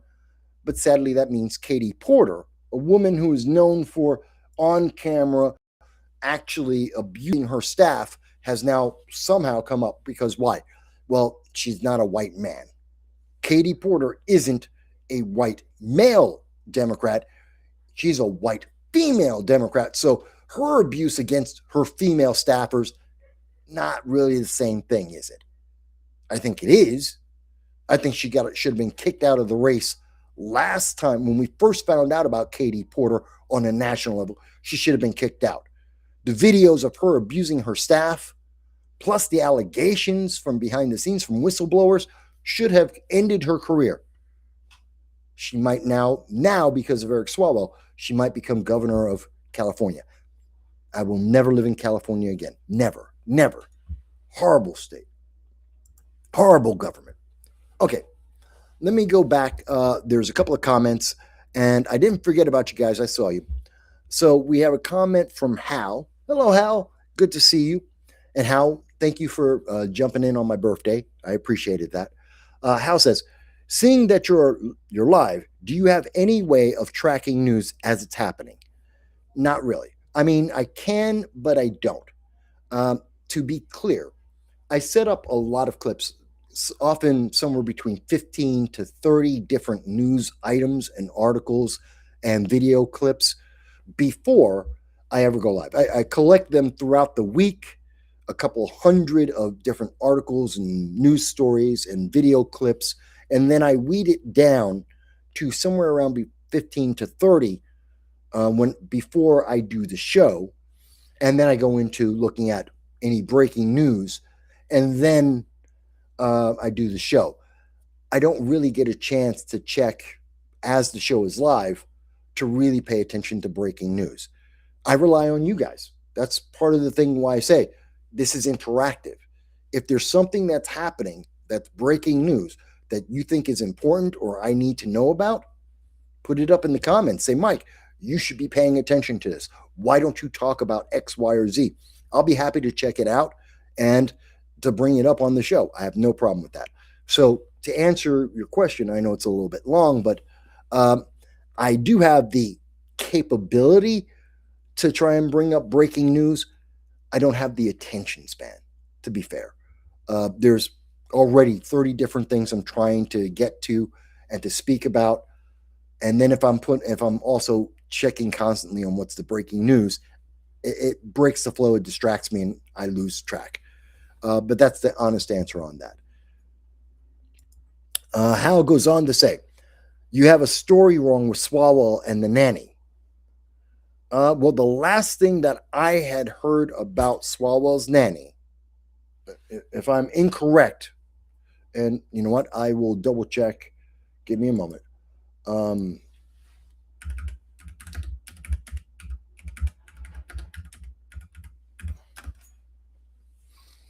So just to show what I'm doing here, because I don't want to give out incorrect information. So the most recent information, I just typed it up. Matter of fact, I will refresh it live with you guys. So we've got from the New York Post, Swalwell paid illegal Brazilian live-in nanny under the table with campaign funds, which is what the complaint alleges. Well, that's an illegal alien. She's an illegal alien, and she's getting additional campaign funds. So, no, not a slave, according to that. DHS is probing Swalwell over allegations. He illegally employed the nanny.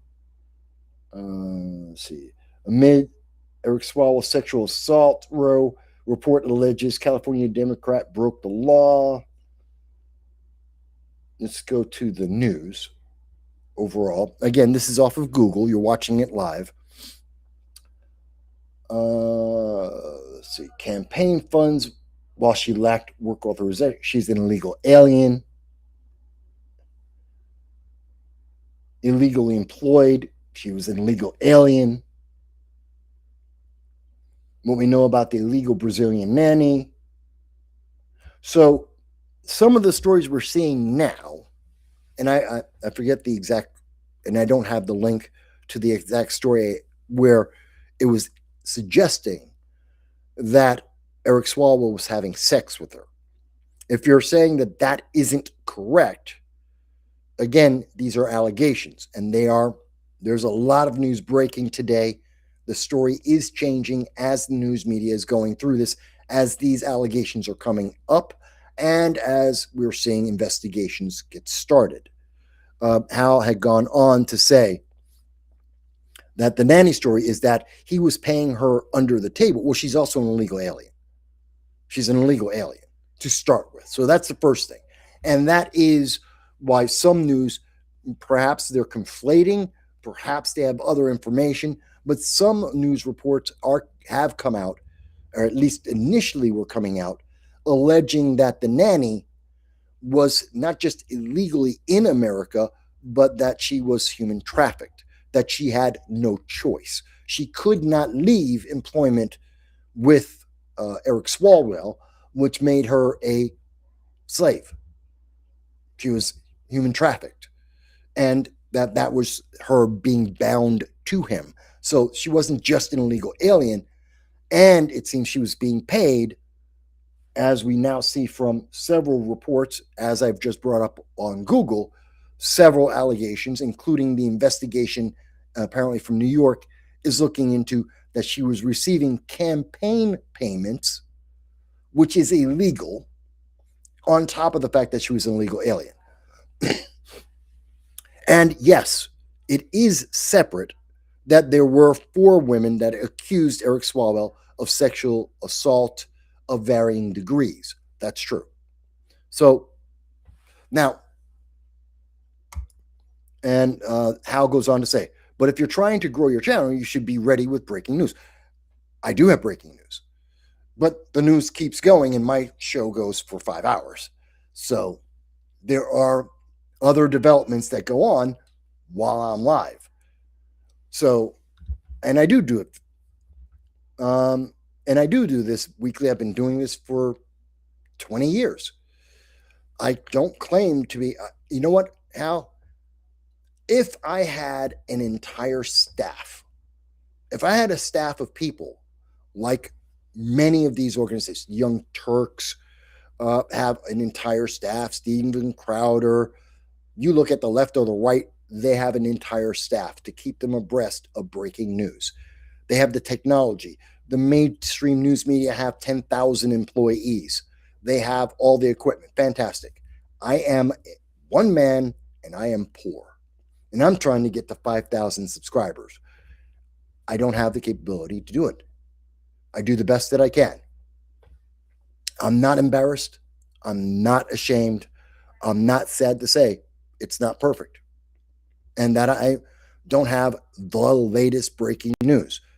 I rely on people like yourself, Hal, to update me. If there's breaking news, tell me about it. It's part of the conversation. You know, that's why I always ask, add more subscribers so I can hire more employees so that I can have someone do that.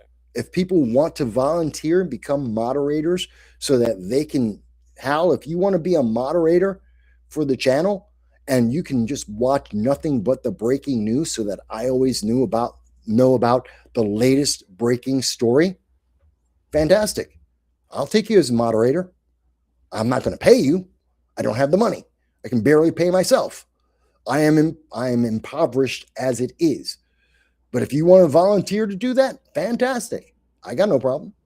I'll happily have you be a moderator, and then you can check on the breaking news and let me know about it throughout the show. You want to take the job? I'll have you on happily.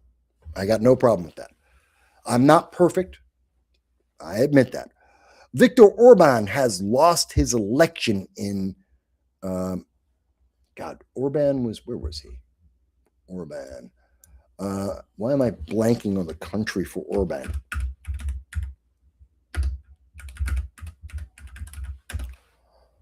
Hungary. It is Hungary. Yes, there is breaking news now that Viktor Orban has lost in Hungary election results. Orban concedes to Magyars after projections showing opposition winning 2/3 of the majority. So 2/3. Viktor Orban, who is a more right-leaning, the former prime minister of Hungary and very much right-leaning, has lost by 2/3 vote. Okay, good to know that. This is according to Reuters. There it is. Let's see.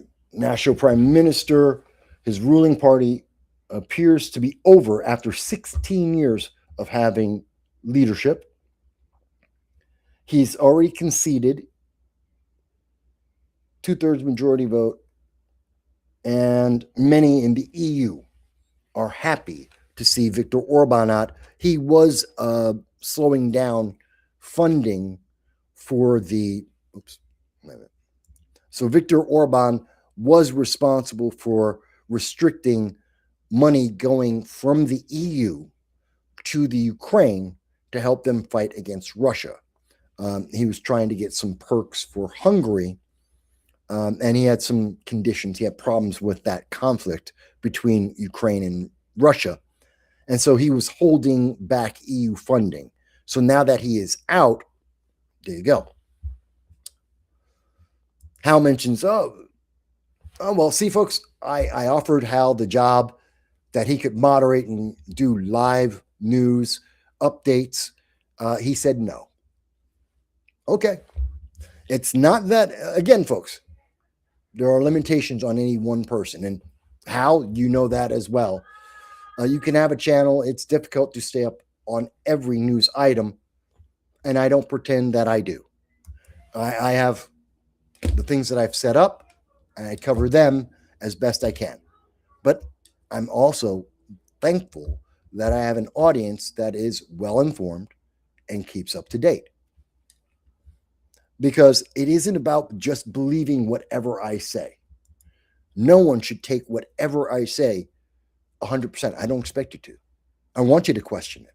I want you to challenge not me, but yourself on the information. If it's a story that you're interested in, follow it up. Find out more information. Make your own decisions because you're a grown adult and you have agency in your life. Zoran Mamdani may not believe that. I do. The Democratic Party may not believe that. I do. The DSA absolutely doesn't believe that you have agency in your life. They believe in collectivism, that you just do what you are told. I don't believe that. I believe that if you see a story, I'm talking about it, and you're interested and you want to know more details than I've gone into, and I go through a lot of detail. But if you want more, or you want to verify it, go look it up yourself. Educate yourself on these issues that matter to you, and then vote accordingly. That's the way we make America great. I have no problem with that. And I do try to cover a lot of information. So Swalwell is basically done. He's gone. And I am not upset to see him go. Bye-bye, Eric Swalwell. You should have been removed from office a long time ago. Long time ago. And I've said that for many years. Many, many years. Okay. And yes, Mike, I did remember eventually. My boy, thank you. It was Al Franken. It took me a moment to remember. There's a lot of names. I remember a lot of names. Sometimes it slips my mind. I am 58 after all. Here's something that I thought that was kind of interesting. Now, if you speak Spanish, this will make a hell of a lot more sense to you when I play this than anything else. But as we have heard from a lot of Europeans that, they hate Donald Trump and they have Trump derangement syndrome and they don't want to be involved with what's going on with the war with Iran, that's not a universal feeling. There are leaders in Europe, in various countries within Europe, and a lot of communities that absolutely do back. The way the mainstream news media makes it feel is like all of Europe, 100%, no one agrees with the right. No one agrees with Donald Trump. Everyone supports Iran or are completely neutral and have no feelings whatsoever about this, which is just not true. And they're all deeply involved in this. And I continue to say that the world is happy that the United States is doing this finally. They have been waiting for decades for someone to take on the Ayatollah and the global terror that he has promoted across the planet. And we see this in this comment here. So this is in Spanish. This is the president of the city of Madrid in Spain. And of course, she's speaking in Spanish. I could not find an English translation of this, but I will give you the English translation in one moment. But this is what she said in on the floor of government, word for word. Homosexualidad y a las mujeres en esos países. Let me start this from the beginning. Les animo a irse solas y borrachas por Teherán o, por ejemplo, con minifalda a Kabul. Ánimo, vayan allá y llévense a sus amigos gays a ver cuándo les van a colgar de las grúas, porque es así como tratan a la homosexualidad y a las mujeres en esos países tan ensoñados de los que tanto ustedes presumen. No vamos a promover. Okay, so that probably didn't make a whole lot of sense unless you speak Spanish fluently, and a lot of Americans don't. Bunch do, a lot of them don't. And that's Castilian Spanish as well. Essentially, as is being reported, and you can see it here, this is being reported by the Express out of the United Kingdom. The Madrid president, she went ballistic on the European left about Iran. And she says, you'll go there and you will be hung from the cranes, which goes back to something I was talking about a little bit earlier. Now, the woman that you saw was Isabella Diaz Ayuso. Isabella Diaz Ayuso is the president of the city of Madrid in Spain. And her actual comment there that you just heard, I believe it is, there it is. And the translation, as provided by the British, is, I encourage the left to go out alone and drunk in Tehran, or, for example, wearing a miniskirt in Kabul. Now, they didn't put in the last part because the last part that's kind of important in this whole statement is something that would violate the terms, the language barriers, the language laws in England, because she finished it with, and they'll hang you from a crane. That if you go out drunk and you want to be gay, you want to wear a skirt or something, you can do that, go to Tehran and do it, and they'll hang you from a crane. That's the left. That's for all the queers for Palestine, queers for Iran. It's a stupid idea. that these are not good people, they are not nice people, and standing up for them does not improve the world. The exact translation, as best as I was able to translate it, and this is coming from ChatGPT, is she says, I encourage you to go alone and drunk through Tehran. Or, for example, when it comes to homosexuality in a skirt and about women in those countries, the things that you boast so much about, we're not going to promote them. So essentially, she's talking about the fact that, yeah, you can have your leftist, idealist values, your identity politics, your gender identity preferences. And if you try that crap in the Middle East, they'll kill you. The very same people that you're trying to defend from Donald Trump, that Donald Trump is the bad guy, these people would kill you as soon as look at you because you're from a Western nation, you believe in a different God, and you believe that women should be able to read and write because we believe that just because someone is trans or they are gay or they're whatever on the infinite spectrum of sexualities according to the left, that they have a right to live and breathe.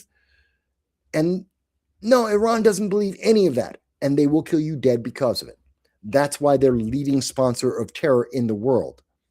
And we need to hear that.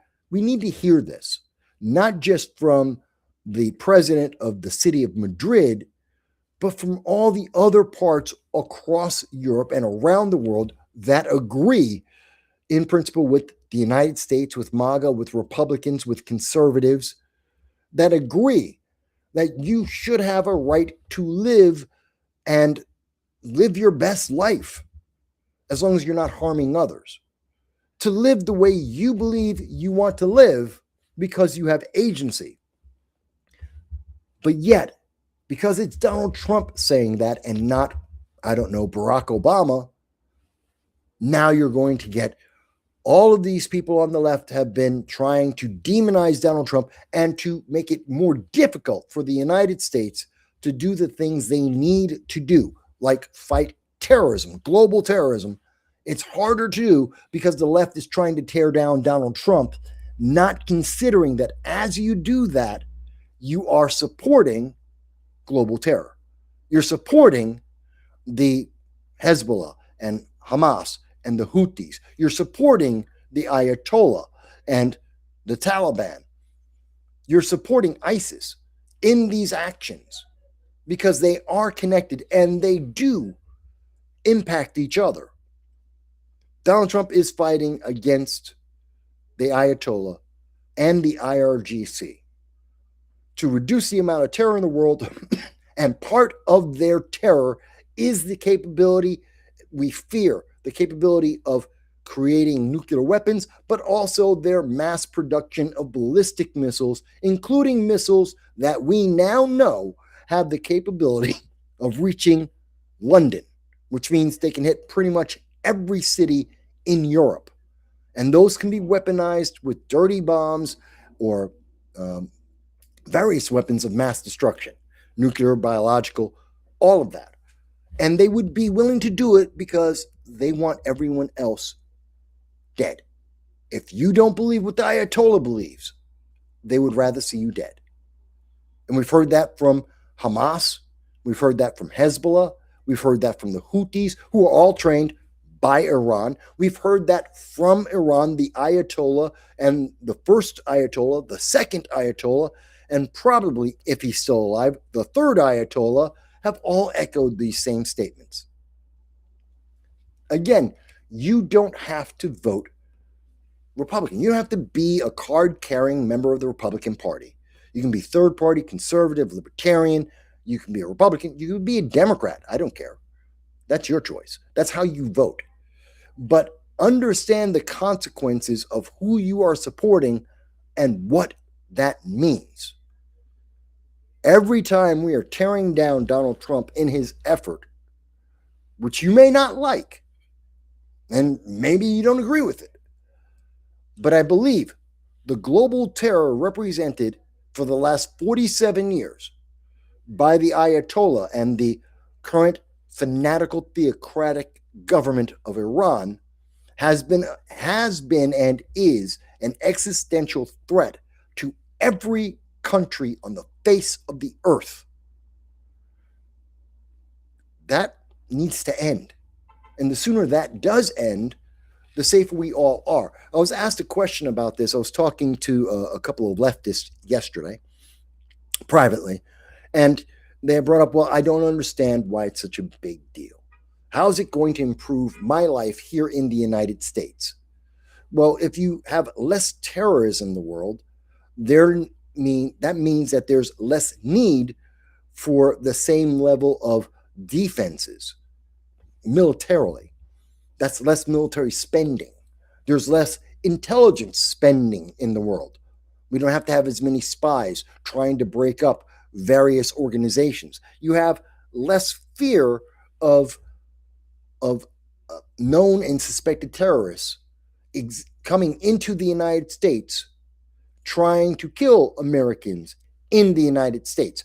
We know that under the Biden-Harris administration, over 375, actually it was closer to about 413 known or suspected terrorists entered the United States under the Biden-Harris administration alone, an increase of over 1,000%.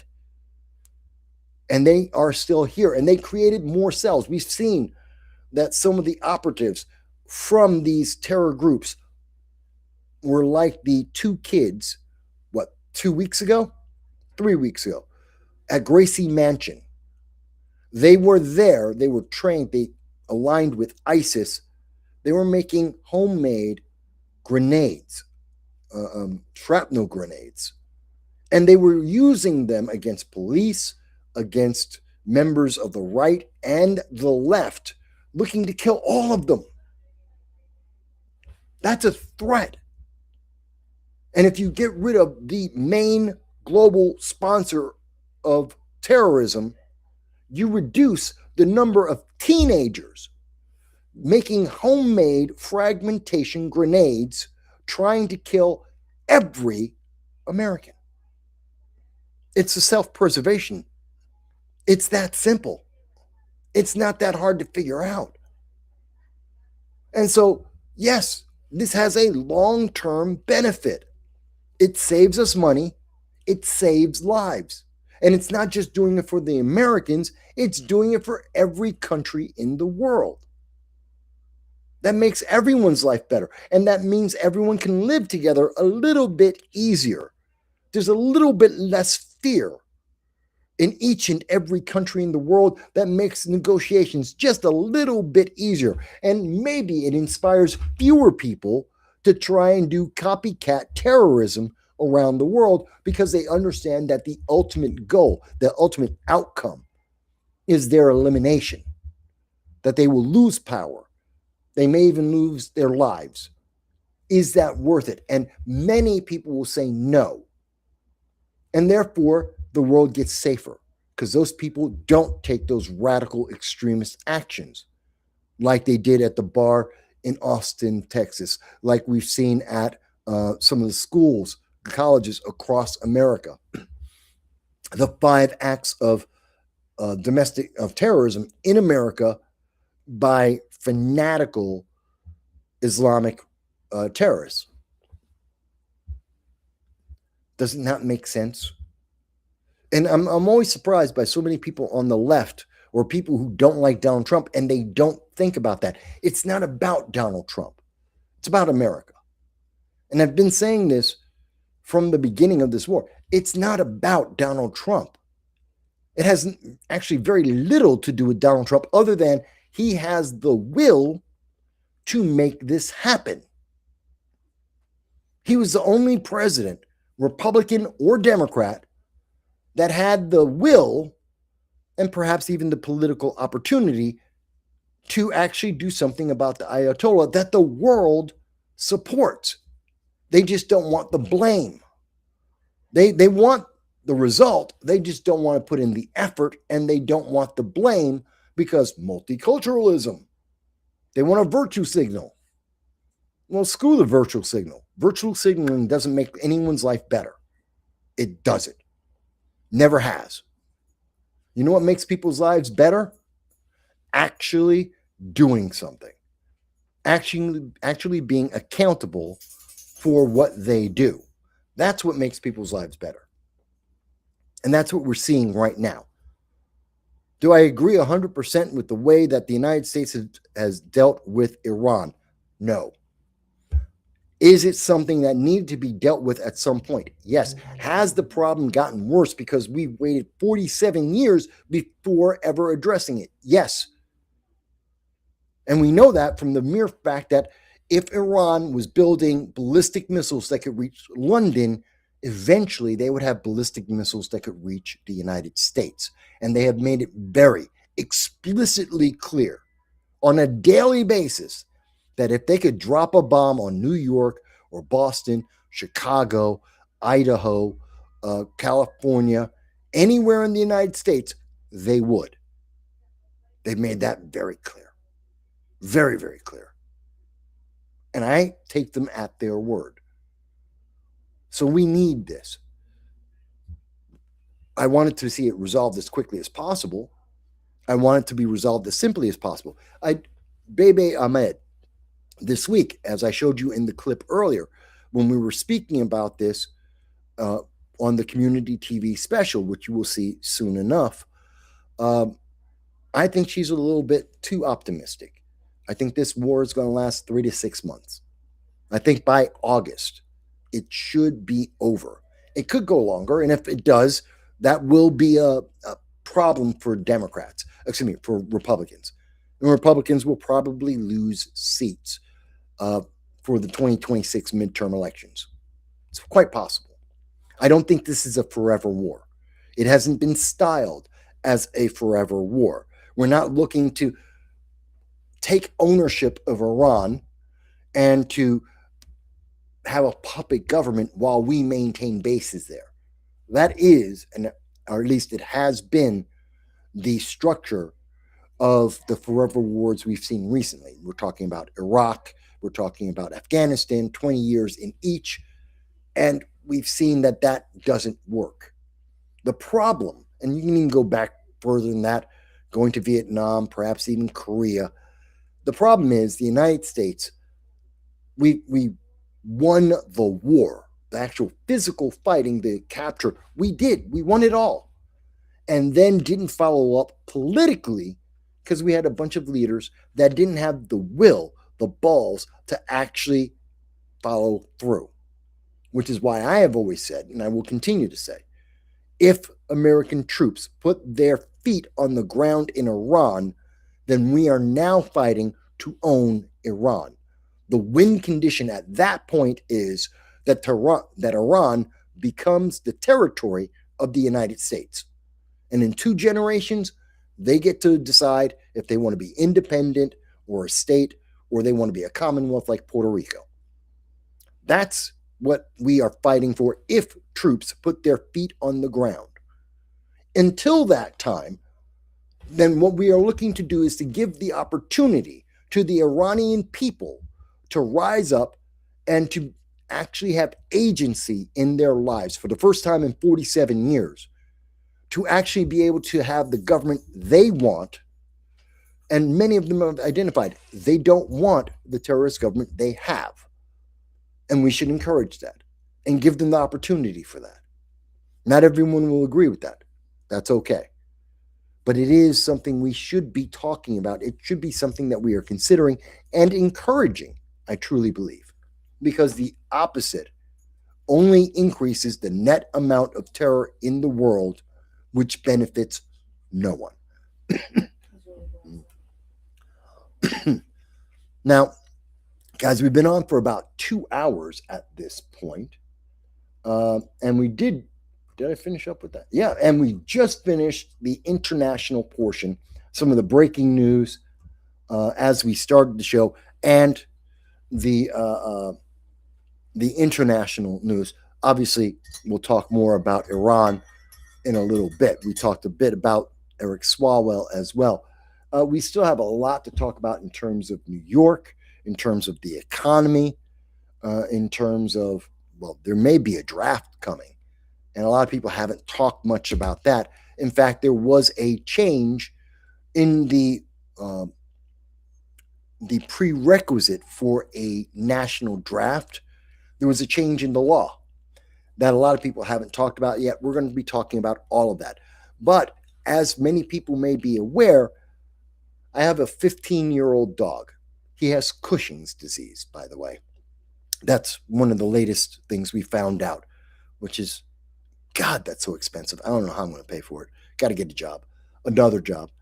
But my dog has Cushing's disease, and he's 15 years old. So during the show, we need to take a break so I can give him a walk, let him stretch out his legs. I'll get a cigarette as well, and then I'll come back. That gives you an opportunity to get something to drink, talk to your loved ones, kiss your wife or your significant other, get something to eat, or whatever it is you'd like to do. We're going to play a, let's see, where is it? Here it is. I am going to play video from my birthday. In case those who may have missed my birthday marathon, we'll play that. And in about 45 minutes, we will be back. We will pick up on the domestic issues that are affecting America and therefore affecting the rest of the world, including what's going on, some of the other things that Zoran Mamdani has done or failed to do, and the U.S. economy, and what's going on with the draft, as well as a few other topics. So let me get that set up for you guys. All right. And we will be back. Let's see. It's 4:41, so let's say 5:30. We'll be back at 5:30, and then we'll continue the show at that point. I'll even take, and Hal, just for you, like always, but just for you, I'm going to take a look at the breaking news as well, just to make sure that I haven't missed anything besides Viktor Orban of Hungary losing his race, which is good for the EU in helping Ukraine against Russia. They're going to go further in debt. So that should be interesting. But with that said, let me go take care of my dog. I will be back at 5.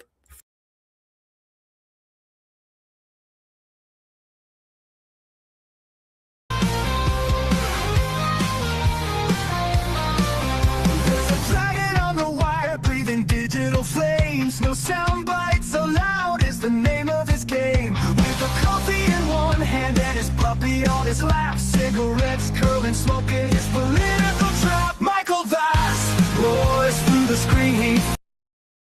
Talk about my experiences in Moscow. You want to talk about being a stockbroker, being in the military, growing up in the Bronx in the 80s during the crack epidemic. If you want to talk about movies, sci-fi, comic books, entertainment, you want to talk about anything at all, today is the day. I will spend 12 hours. I will answer any question that you could possibly have on any and every single subject. So I'm looking forward to this. Please take the opportunity, join in with everyone, and ask away.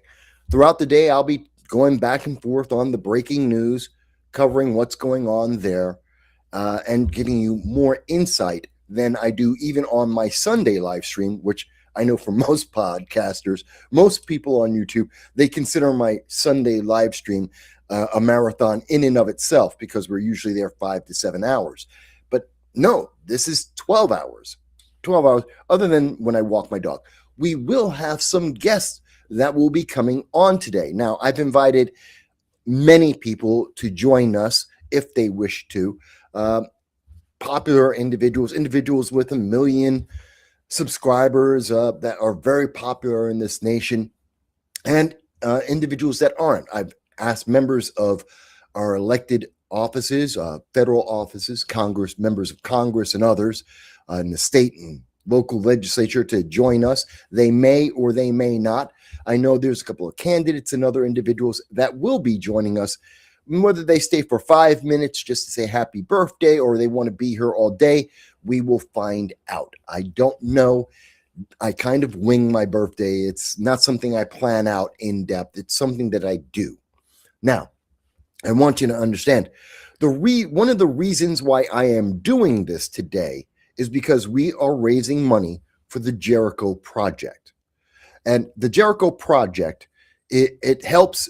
It is a individual company that goes out and helps the homeless, veterans, and families in need. That's all they do. And they're local. They are helping people in New York City. They help about 3,000 homeless people a year. And you may say, well, that's not a lot. It is. It is a huge number. And considering that in New York State, we spend $81,000 per homeless person. $81,000. So every person we can help today helps you in terms of paying taxes. It helps to reduce the burden on you, not just in New York City, not just in New York State, but across the nation. These are federal funds as well as state and local funds that are dedicated to the system of homelessness, not homeless people. That's where we're getting all the, we have studies and talking groups that work together with government, and they sit around in a committee and they do nothing. They don't help. The number of homeless in New York State, like in California, like in many parts of this country, are growing. And this affects people that are age 16 to age 70. Anyone in America can become homeless at any point in time. I've been homeless twice in my life. That was when I was 26. You can become homeless, and many people are closer to being homeless than they imagine.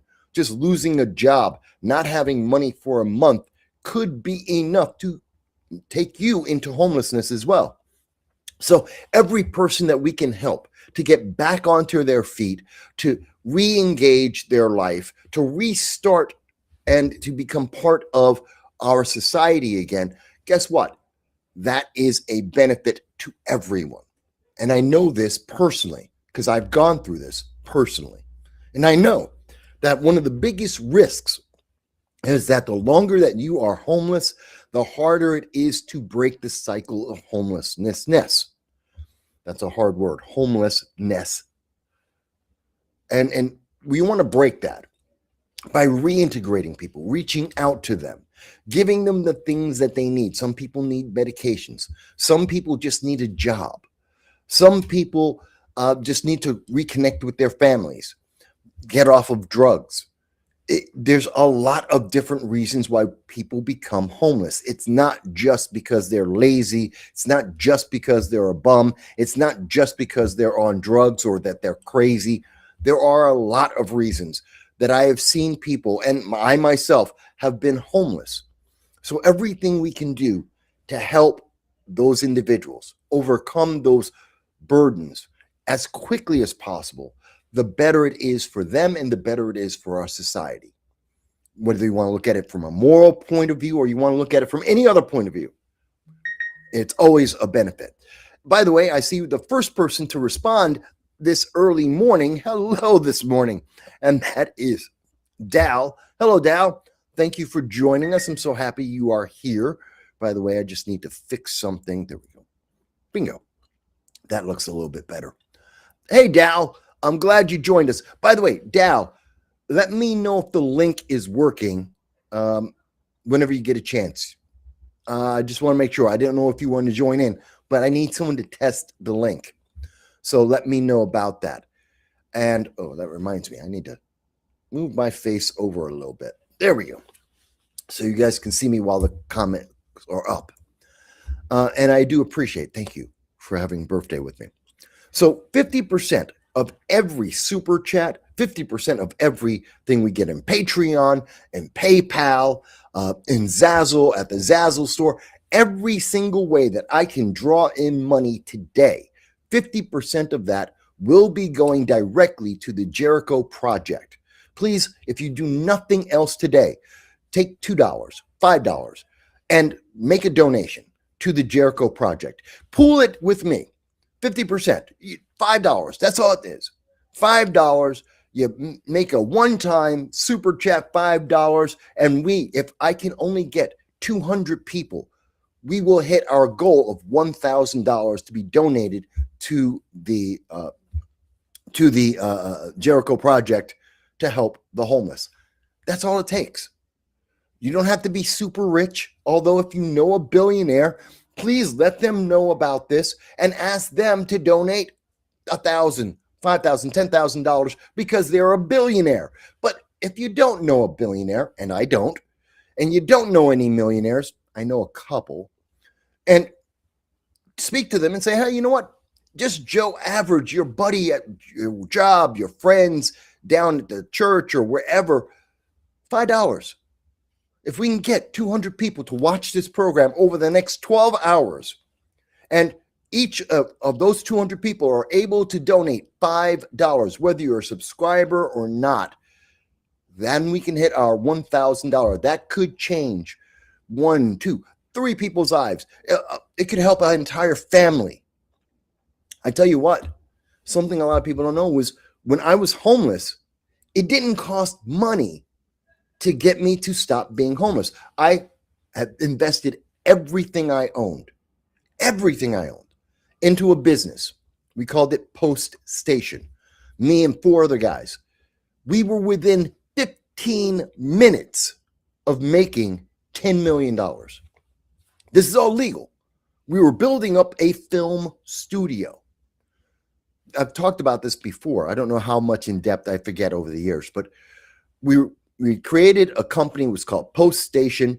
We were trying to put together a movie studio with lighting and post-production out in Valencia in California.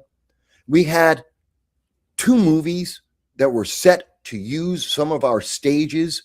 We were buying the entire stage, Valencia Studios. We were buying that. And we had 2 movies that were set to come in. And we were so close. We had investors coming from overseas. This is back in 94, somewhere around there, somewhere around 94. And we literally were down to the wire. We were promised from our overseas investors that they were going to send a wire that would have closed the company. We would have funded the company. The bank was ready to, as soon as the money hit, they were going to give us the purchase. We were going to be able to move forward. Everything was go. We'd have made $10 million within a week. And the money, as it turned out, was coming from the mafia. We didn't know that at the time, but the United States government did know because they were checking where the wire was coming from, since it was coming from overseas. And they put a hold on the money. Well, that was enough to get past the deadline for making the payment for the movie studio, which was difficult. And sure enough, we lost everything. And I became homeless. I was living out in the streets, literally living on the streets of Hollywood. It's not as glamorous as you think. You know, the movies and, the red carpets. It's not really, Hollywood isn't really glamorous at all. But I was living out there. I was living on the streets, walking up and down Hollywood Boulevard, trying to get odd jobs, trying to get cigarettes, bum off cigarettes from people, trying to stay safe. And I was out there for a while, learning how to live as a homeless person in California. I had some people who helped me. I've talked about this story many times about the church steps and how I was able to finally get some solid sleep. I had 1 bag that I was living out of, had a pair of jeans and 2 shirts. That's all I had to live on. And I've talked about that a few times in the past. I'll talk about it again today if you guys want. But then I was able to get a job because a company, California PIRG, CAPIRG. You ever get those phone calls where someone says, will you take a survey? It'll only take 5 minutes. You only have to answer 3 questions. Next thing you know, you're talking for about 20 minutes and you've answered about 50 questions. You ever had one of those people call you up on the phone? I know those who are older definitely have gotten those calls. But if you're younger, I think they still do it with cell phones, that they make these calls. Now, this is a nonprofit group, and yeah, they make these phone calls, usually related to some leftist ideology. Let's clean the planet, or end oil or renewable energy, whatever it is. And they have these across the country. Usually in the bluer than blue states, they have this a lot. They hired me. They hired me without an address, without any questions. And that is what got me back into cycle of becoming a productive member of society. So it's not about money. It's about the opportunity. That's how we can help homeless people. Very often, a large number of people just need an opportunity, that re-entry back into the normalcy that everyone else takes for granted every day. It's just, you take it for granted. You're going to go to work, do your 9 to 5, come back home, you pay your bills, and then whatever you have left over, you try and splurge on something that will entertain you. Okay, that's fine. But when you become homeless, that system is broken. The sooner we can rebuild that system, the sooner it is you get to go back to that normal type of life. And that's how I was able to get back onto my feet. They gave me the job. They didn't ask me about my address. They knew there were questions, but I wasn't on drugs, or at least as far as they knew. And it's true, I wasn't on drugs, and I didn't look like I was on drugs, and I was as clean as I could keep myself. So they gave me the chance. They said, we'll give you a shot. And luckily enough, I'm good on phones. I'm good at making sales. So they had me on, and I was doing a good job, and I got to rebuild my life. And by helping the Jericho Project, maybe we can help an entire family, a bunch of veterans, other individuals who are homeless in the same way, to give them that opportunity to restart their life. $5. SuperChat, $5. RumbleRant, $5. 200 people, $5. We will hit $1,000. We can change several people's lives. It isn't that hard. It just takes a little bit of effort. I'm putting in money too. I'm dirt poor. I'm putting in money today. I have at least a $25 that I will be putting in myself because I'm dirt poor. But I'm going to give, as I do last year. This winter I did it as well. Remember, this winter we donated in November and December. We gathered another $200 that we were able to donate to the Jericho Project. And thank God we did. I said I did not trust Mayor Mamdani, Zoran Mamdani. I said I do not believe his policies are going to be helpful to the homeless. I said it was dangerous. And in January, Zoran Mamdani became the mayor of New York City, and 19 homeless people died. That's a record for New York City. And it's not because he was a radical socialist. No, it's because he's insane. Zoran Mamdani's policies don't work. It's not because he's a Democrat, not because Republican. No other mayor, Republican or Democrat, has lost 19 people in the modern era because of the homeless being out in the cold.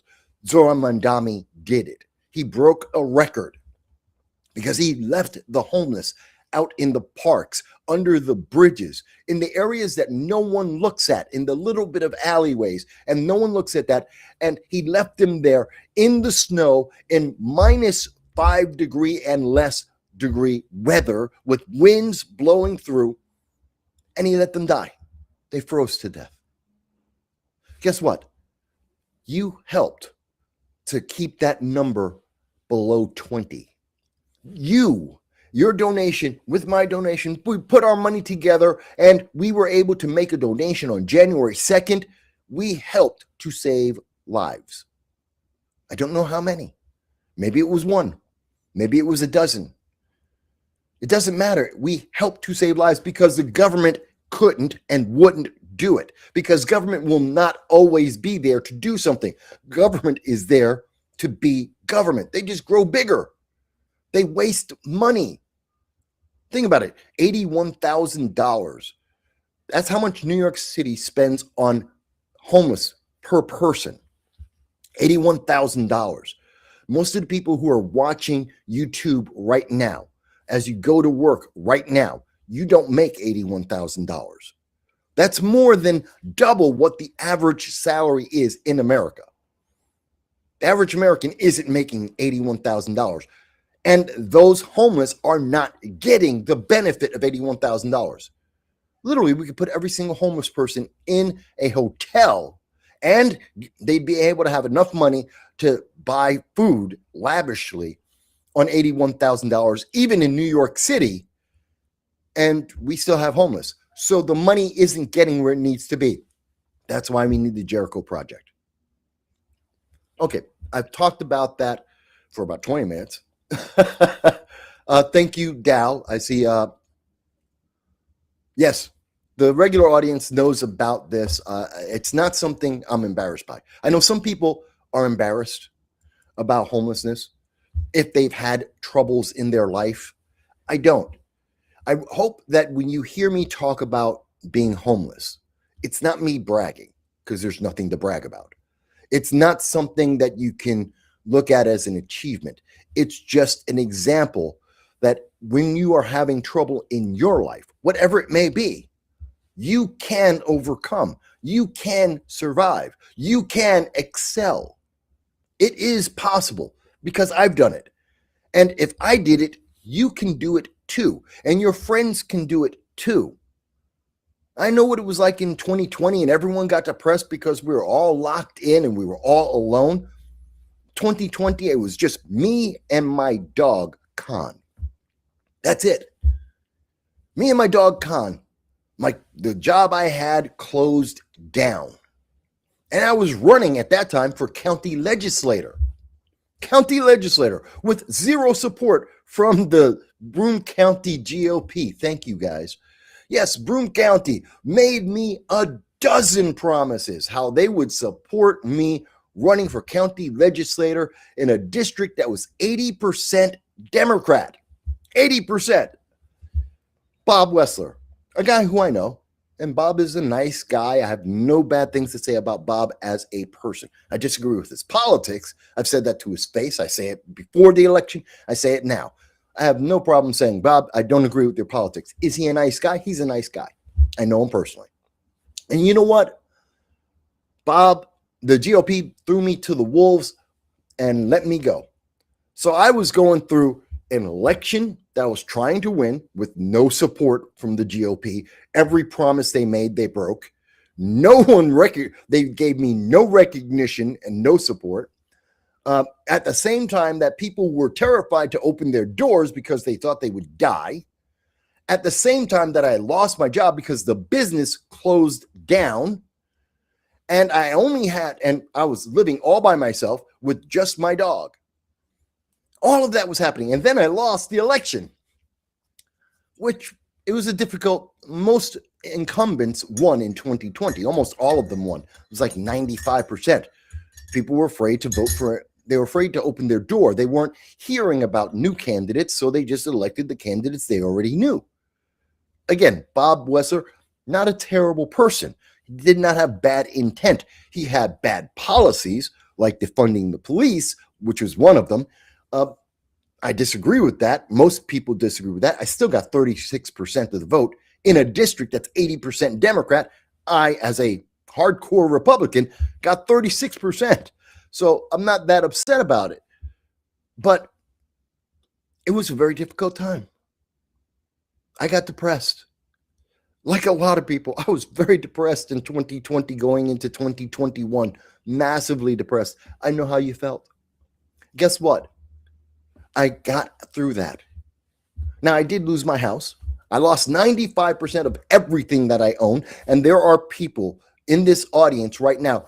They were there. They came to my home. They cleared out everything I owned. They know that. They know I didn't lie. There were witnesses because they were hauling my stuff out. Some of it to go to the garbage. Some of it was being donated. Some of it were just people just taking stuff. I said, just take it. It's gone. I can't take it with me. $60,000 in recording and electronics and software that I used for hardware that I used for doing this show, gone. My studio, gone. my go set, my chess set, couches, beds, it all went. So I know how you feel. And the thing is, we keep going. We don't stop. We will survive. I don't tell you these things because I'm some kind of great guy. I am most of the time. I got my faults too, yeah, but we can overcome, and we will overcome together. By the way, I do see that oh my God, here it is, first thing in the morning, and we have a wonderful $20 super chat that just came in from John. Thank you, John. John R. I know who you are. Thank you, John. You are a wonderful supporter. I thank you so much for being my right-hand man for so many years. John gave us a super chat, and he says, Mike was reading a story this morning about a Democrat assemblyman having his party changed without his knowledge by his opponent. Really? But I heard elections are super safe and secure. Oh my God, I've got to look that up. John, send me that link. I will try and look that up. This morning, throughout the show today, I'm going to go through a lot of news stories, and I will cover them all as they come up. But yes, send me that. I definitely want to cover that story. Thank you for the $20 to help the Jericho Project, to help the homeless. And yes, John, that's true. John was also one of the people who were with me in clearing out all my stuff when I lost 95% of everything I owned. And I don't say that to brag. It's not a brag. It's not bravado. It's that you too can survive and do well. You will overcome difficulties in your life. I have been in coups. I've been in earthquakes. I've been in fires. I've been hit by a car. Yes, I got hit by a car. I was on my motorcycle, got knocked off by a car. You can survive the worst of the worst. You just don't know it. Hopefully, you will never have to experience it. But you can survive these things. Absolutely. I have faith in you. Okay.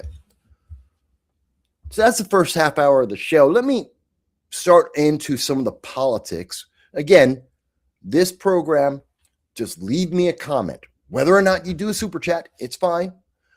Or super chat, Rumble Rant, however you want to do it. But if you do, even better, because it helps the Jericho Project. We're already today with the $25 from me. We've got $20 coming from a guest who's going to be on the show later today. That's Gonzalo Duran.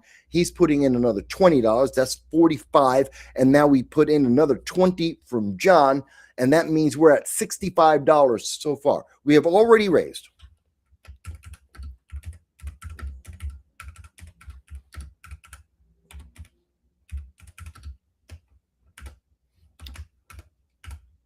$65. We have already raised $65 out of our goal of 1,000. We're already off to a great start. We've only been on for about half an hour. I'm so happy. I am happy. We are getting there. We're going to get there, folks. We're going to get there. All right. I want to talk, again, if you want to talk about any subject, just let me know. We can talk about any question you guys have. I don't care what it is. I'll start off with some of the news. There's breaking news out today that there is a ceasefire talk that is happening at this moment. Now, it's unclear whether it's just about the Strait of Hormuz or if it's the entire U.S.-Iran conflict. I tend to believe it's about the Strait of Hormuz. The entire conflict, I think, will continue. Now, I've said from the beginning of this conflict, because it isn't a war, hasn't been declared a war. It is effectively a war, but it is not an official war. I have said that it would be 3 to 6 months. It's just, unless there are boots on the ground, this will last somewhere between 3 to 6 months. That's realistic. And I understand why Donald Trump is saying, no, it's going to be over in a couple of weeks, which he said several times now. We were supposed to see it over in a month. Now it's a month and a half to 2 months. It'll be 3 to 6 months. If it isn't over by August, well, that's going to be an entirely different set of circumstances. And politically, it will have a backlash. But I expect somewhere in around June to August, we will probably see this end. But this ceasefire talk, which I think is more specifically targeting the Strait of Hormuz, I think that is realistic. Now, they're talking about a 45-day ceasefire, which would then open up the opportunity to actually have a peace talk and end of conflict. We'll see how that goes. Now, we've heard from Iran literally from the first day of fighting, and intermittently since then, the foreign minister of Iran has intermittently been saying that Iran wants to talk, that they want peace. And I believe that behind the scenes, outside of the public eye, that Iran has been reaching out to America, to Donald Trump, and saying, no, let's stop this. Let's stop. Let's hold up, stop, and let's talk about this. I think they have been trying to say that. I think Donald Trump has said no consistently. And what's changed now isn't the position of the United States or Donald Trump. It's the fact that the rest of the world has suddenly realized they're going to be out of oil. That the Strait of Hormuz being blocked off, 20% of the oil around the world, is creating a short-term spike in inflation, which is going to drive up costs. And that's going to have a significant impact on, well, a lot of things, but in particular, and I think this is the part that no one's really been talking about. Let me take this off. Let me give you some advice, folks.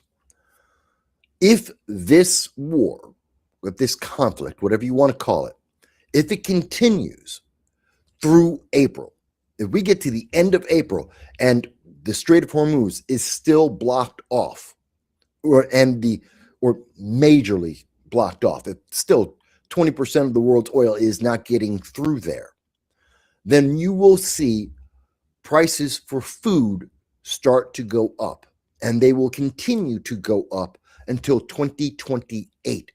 Not 2027, 2028. Let me explain this. And I'm saying this to you not to panic you. I believe that the more information human beings, adults have, the more they can make plans and the less fear they will have. I don't believe in fear mongering on this channel. I never fear monger. I want you to be informed so you can make a plan, so you will not be taken by surprise, so that you will be able to provide for yourself, your family, your friends. There will be a shortage of food. If we get through April and we still have the blockade and oil is reduced, we already know there are several countries that are running out of oil as we speak. I think Australia had 45 days of oil left. So we're already in that countdown phase for many countries, especially the third world and second world nations. They need to plant their crops. This is spring. This is when we see farmers go out, and farmers can confirm this, I'm sure. They go out now and they start plowing the fields and they start planting most of their long-term crops like the wheat and the corn and such. And so they need to go out and they need to go and plant that. But oil is gasoline, and gasoline is expensive. And there's a limit on what they can do with that. So if you can't afford, as a small farmer, if you can't afford to fill up your tractors, to buy all the seeds and to plant them, then you're going to have a smaller crop. If you can't afford to fill all your field and you can only afford to run the tractor to get half of your field, well, you'll still get some crops, but there will be less there. Same thing for larger corporations. Now, not to the same extent, but yes, they will also, it's an extra expense. This is money they did not plan to spend on. Many of these larger companies, and yes, even the Monsantos out there, they're running on thin margins of maybe 5%.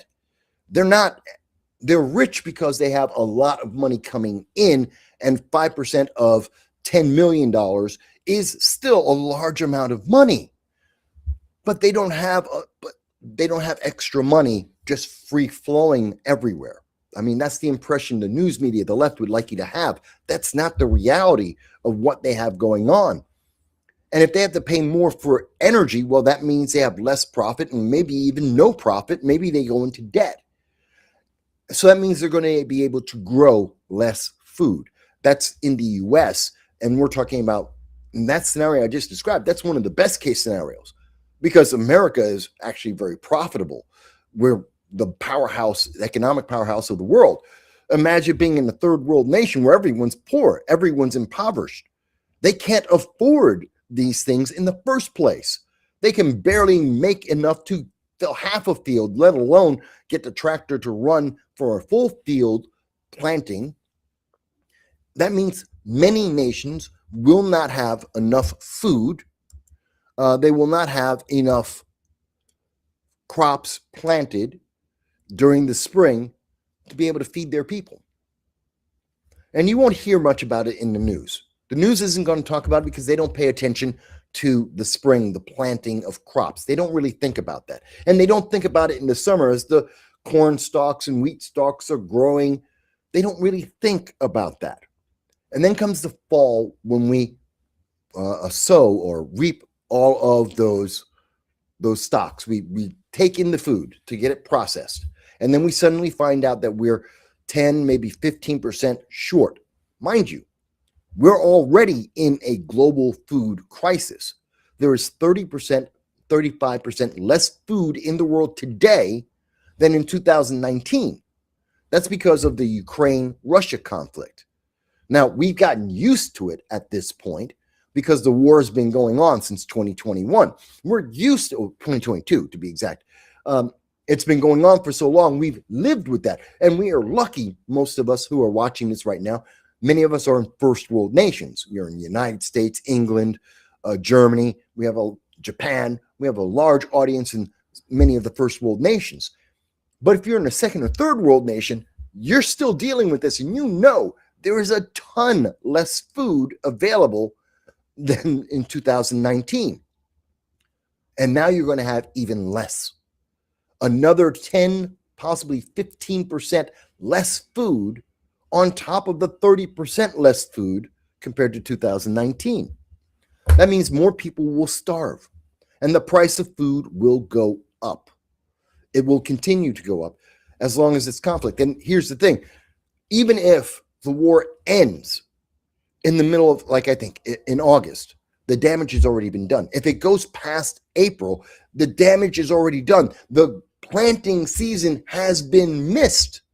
Even if they run out and they just try and put out as many crops as they can in May, they've missed the window, so there will be less food available. The price will go higher. And then we have the winter, can't grow any crops in the middle of the winter, so there goes 2026. In 2027, we've got to wait for the land to thaw. Then the spring comes, we have to plant, they have to grow, and then we get them. So that means at the earliest, we will get back to current production levels, assuming the war has ended, the Strait of Hormuz is free.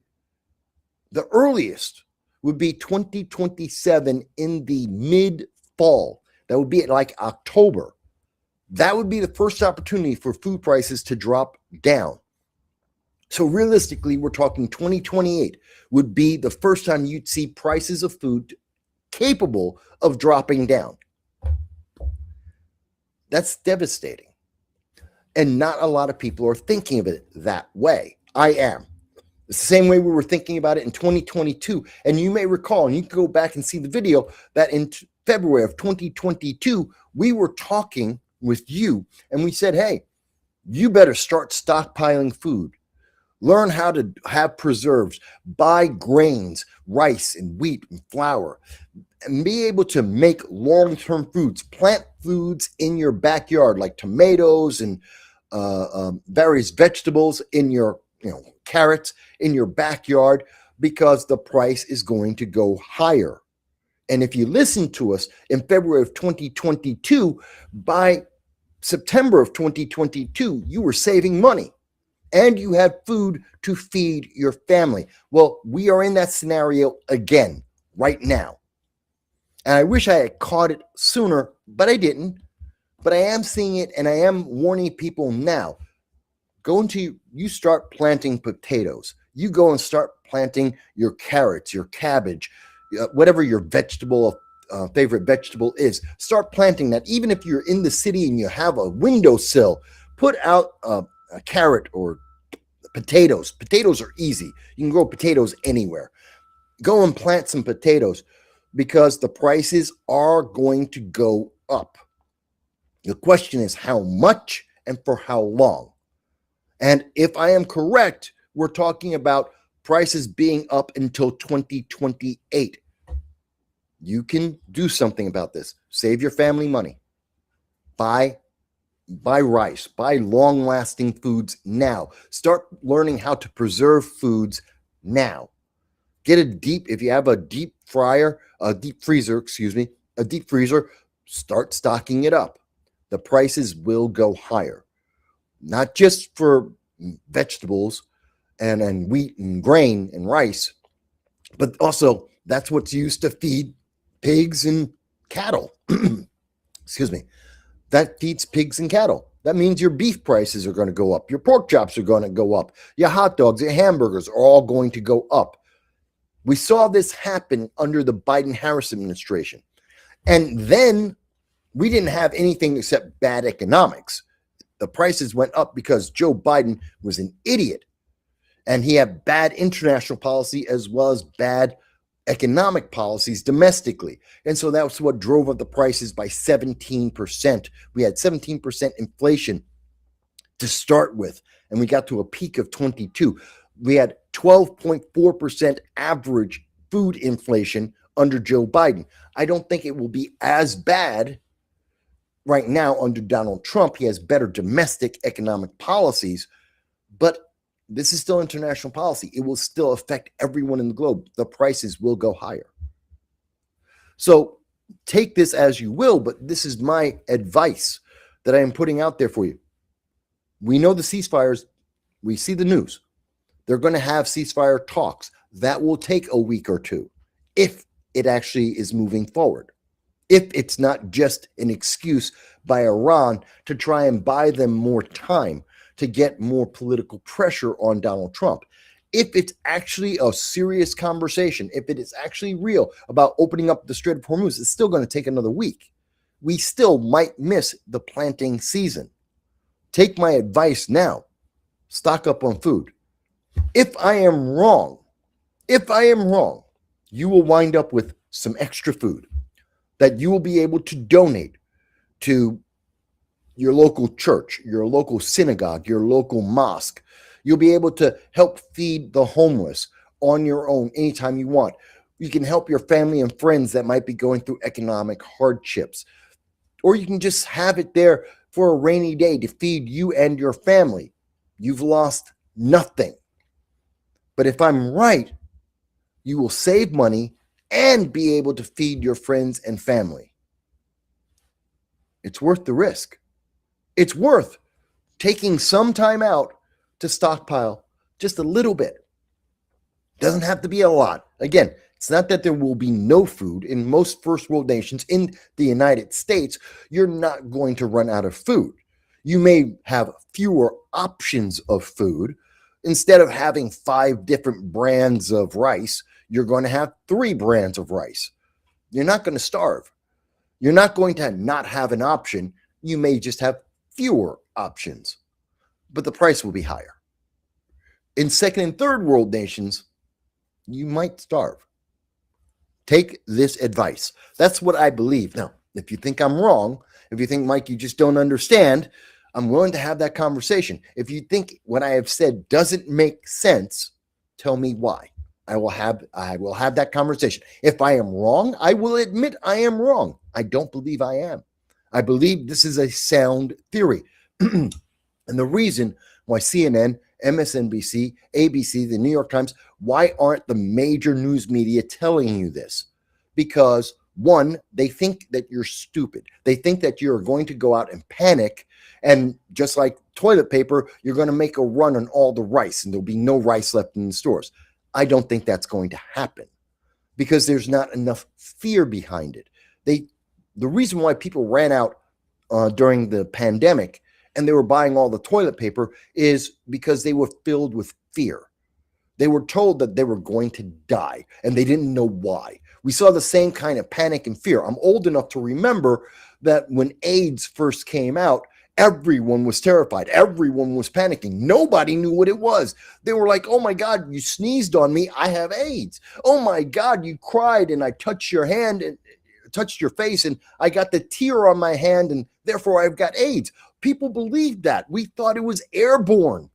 Literally, people thought at the beginning of the AIDS crisis, we thought it was airborne.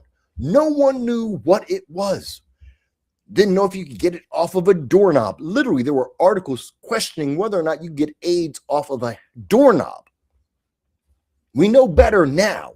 And you look at it and go, well, that's silly. That's just stupid. Why would anyone think that? Well, we didn't know anything else. And we were being filled with fear from the news media. Oh my God, this baby got it. Everyone's getting it. How did a baby get AIDS? We don't know. It must be in the air. And because of that, people panicked. And when people panic, they make stupid decisions. So being old enough to have seen people driven by fear and the fear-mongering of the news media and seeing them panic and make the wrong decisions, when it came to the lockdowns and the pandemic in 2020, I had a different way of looking at it. I had previous experience with this same kind of fear-mongering, gut-wrenching reactions and said, no, this is probably not what they are making it out to be. It's probably not as deadly as they made it out to be. It wasn't. It probably wasn't as contagious as it was contagious. It just wasn't deadly unless you happen to be under either very old or you had a bunch of comorbidities. That's what we know today. But then they were like, oh my God, everyone's going to get it and everyone's going to die and the world's going to be a big graveyard. And remember what they were saying then? Overreaction, fear. And so that's because the news media doesn't know how to just have a conversation with you. They don't know how to inform you anymore without trying to manipulate you. They have been manipulating the news to get a political agenda done for so long, for about 2-3 decades now, that they don't know how to just tell you information and let you make up your own mind. They don't trust you anymore because they've never trusted you. They've been trying to manipulate you, to control you, to force you to do what they want. So they don't think you know how to think. They don't believe that you have the ability to make a choice for yourself. I do. I believe you're a grown adult. You have agency in your life. And if I just give you the information, you can make up your own mind. You can make a decision whether you agree or disagree with any conclusion I may have. I've given you the information, the food of thought, and you can then do the research you think is necessary and make a decision, informed decision, and there will be no fear. So that's why I'm talking about this food crisis that the rest of the news media won't talk about, that they won't have this conversation with you because they don't know how to turn that fear into getting you to vote Democrat. And I say that in the United States, 80% of the news media is controlled by the left. That's a fact. Over 80% are controlled by the left, and they want you to vote Democrat, to vote as progressive as possible, as many people as possible. And their manipulation of the major mainstream news media it's basically you're on railroad tracks. You only have one destination, and that is voting Democrat. And all of the news media is geared to try and get you to do that one thing. I don't believe in that. I don't believe that's the case. So that's why we're seeing the difference. Hang on one second, folks. Yeah. Hey, my puppy's here. He just ate his food. Come here. Come. Come here. No one's going to get it. Come here. You ready? Oh, yes, you're happy. Hi. Oh, hi. Say hi to everyone. Hi. This is Khan. Khan is 15. Yes, 15. No, he's not a puppy. And old man here is happy because he just ate his food and he's looking around and he's looking at you guys. He's saying hi. He says, donate to Jericho. I love this guy. All right. Ready? Good boy. So he's very excited with himself. I love my dog. Good boy. He's a pain in my butt for 15 years, but I love him. Good boy. Lay down. So he just finished his food, and he always lets me know when he finishes his food because he's a good boy. So again, I think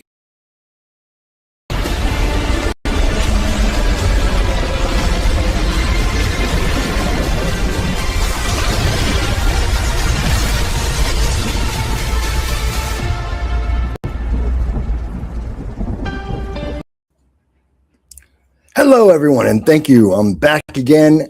This is No Soundbites Allowed. I am your host, Michael Voss, here in the Bronx, and today is April 12th. It is currently 5:30 on the dot. We're back right on time. Khan has had some food. We had a nice little walk. Hope you had the same opportunity. I also got a cigarette in there because I don't get to eat until after this show. But I hope everyone's been enjoying themselves so far. Please do like, share, and subscribe. I cannot tell you how much this makes a difference to us on the channel, and it costs you nothing. Of course, you can always join our Patreon, or you can go to the PayPal, which are in the links in the descriptions on YouTube and on Rumble, and you can always support the channel that way if you wish.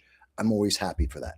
As was requested by Hal, if you want to be a moderator for the channel and help us keep up to date to the breaking news during the live stream, I'm happy to talk to you about that. Just send me an email and contact me on YouTube and or on X, and I'll be happy to talk with you about that because we're always open to making sure you guys get the most recent news and get some understanding that the mainstream news media will not share with you.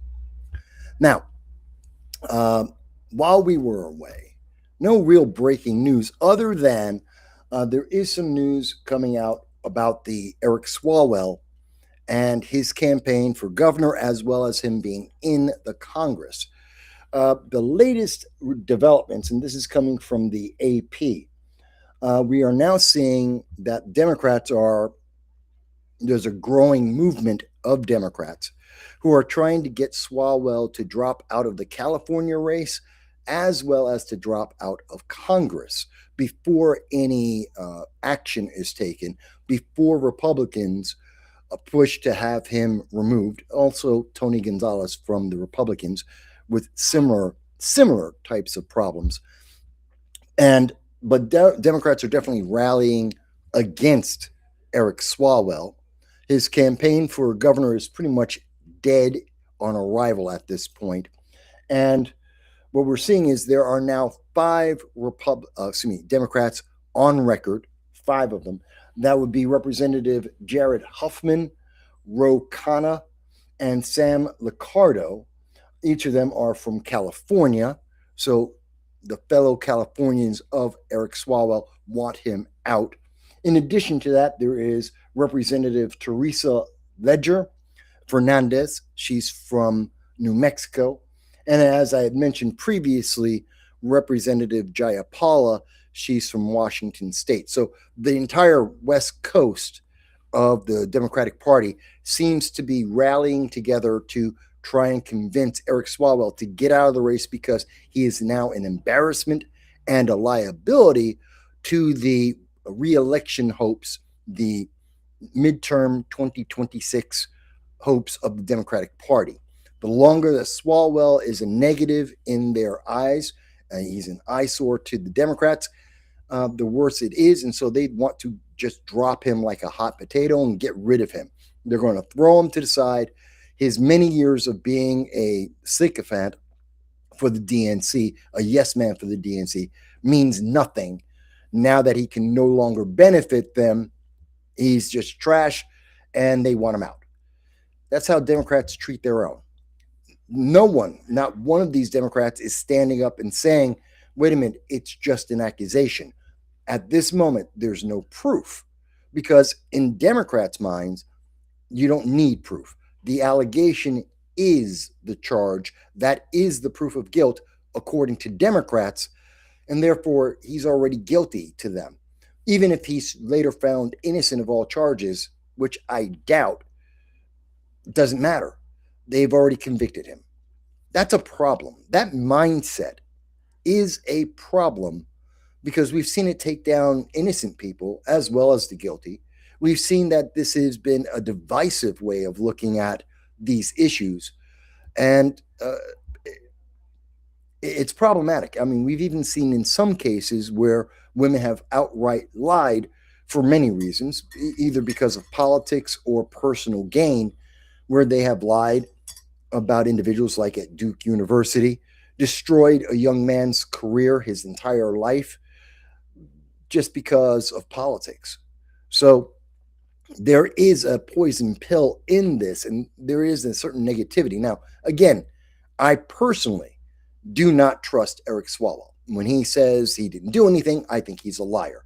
Just like when he tried to initially say that he didn't sleep with Fen Fen, the Chinese spy who helped to get him reelected at least twice, who was deeply ingrained with his campaign and was a spy for the Chinese Communist Party.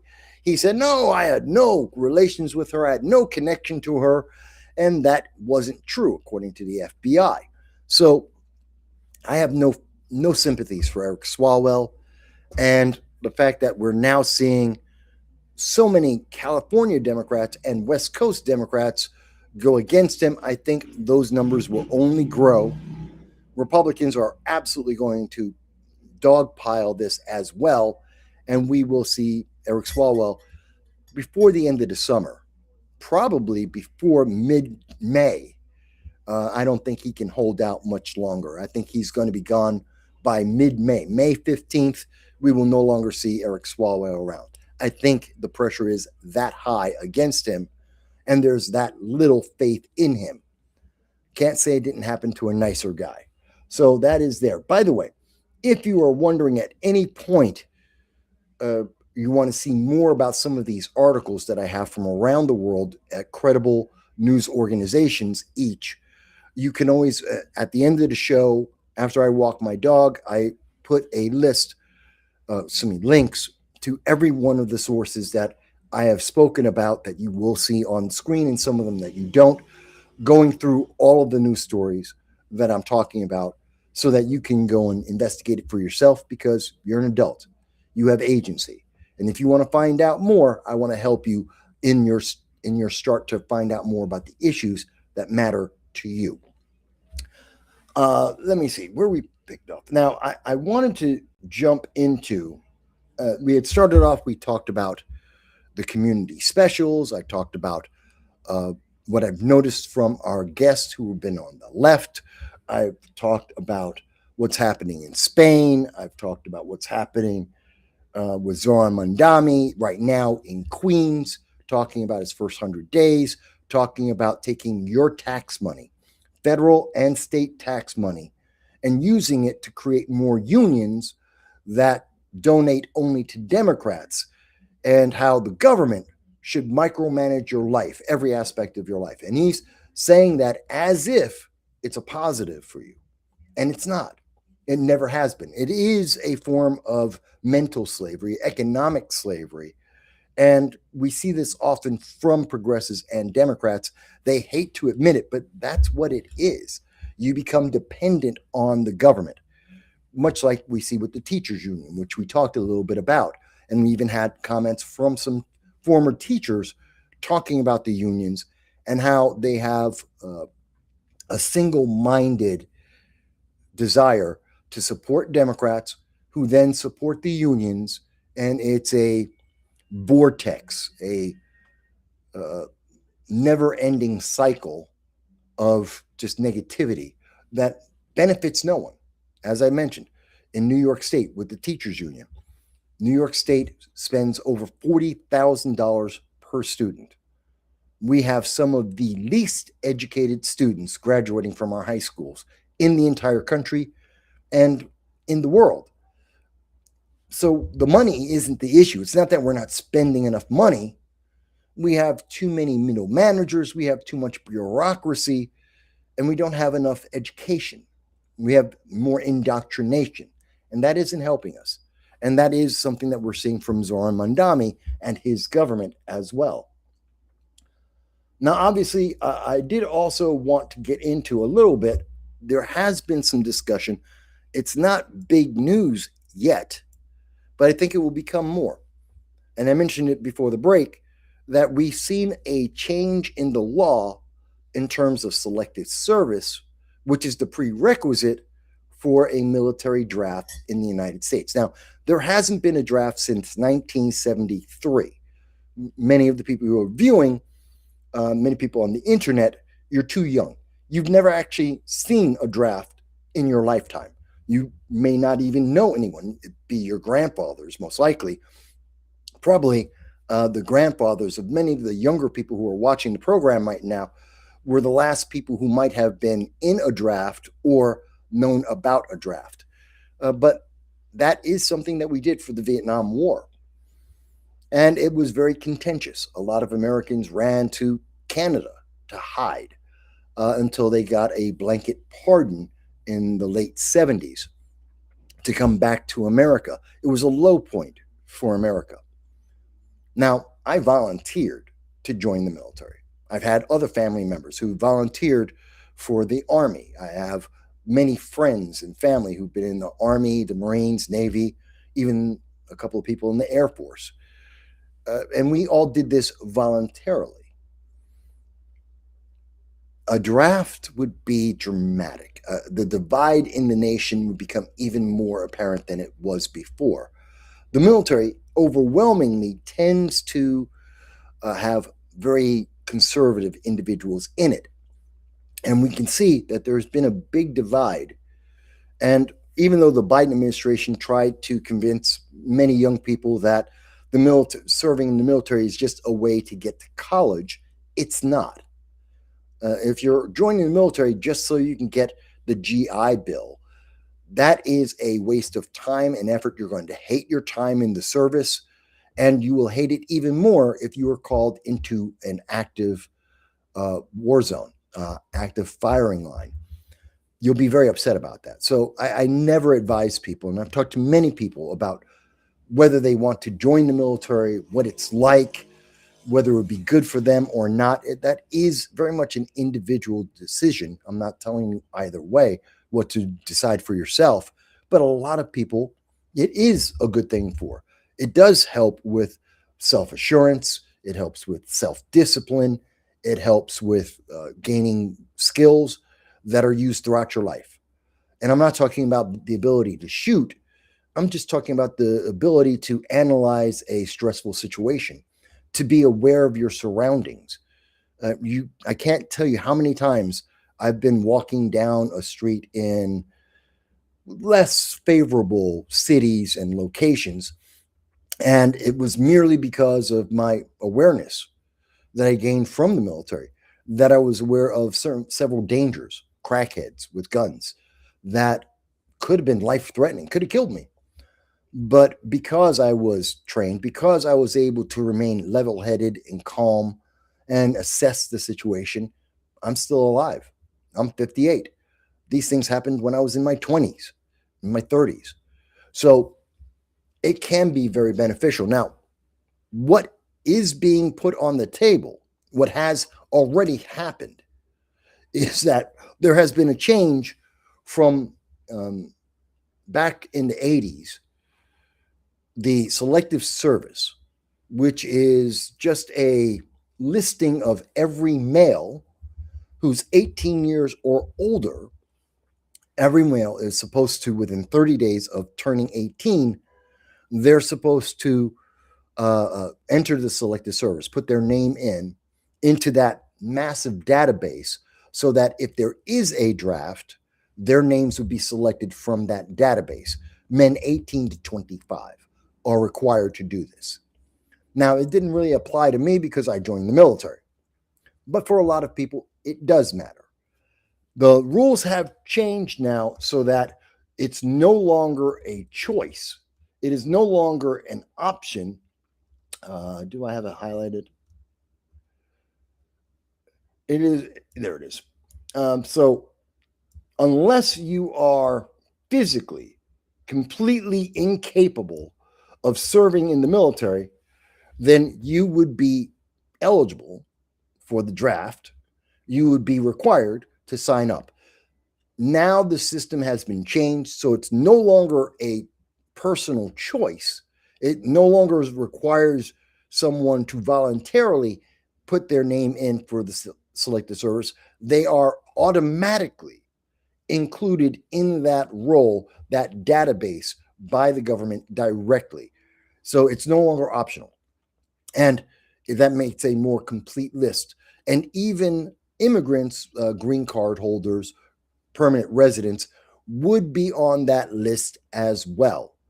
So illegal aliens wouldn't be on the list. Women aren't on the list, which I think is one of the most unfair parts of it. Maybe you guys disagree, but women, many of the feminists have been saying, well, no, women should be on the front lines. And they fought for this for decades. They said, well, women should be frontline fighters. They should be able to be in the trenches just like any other man.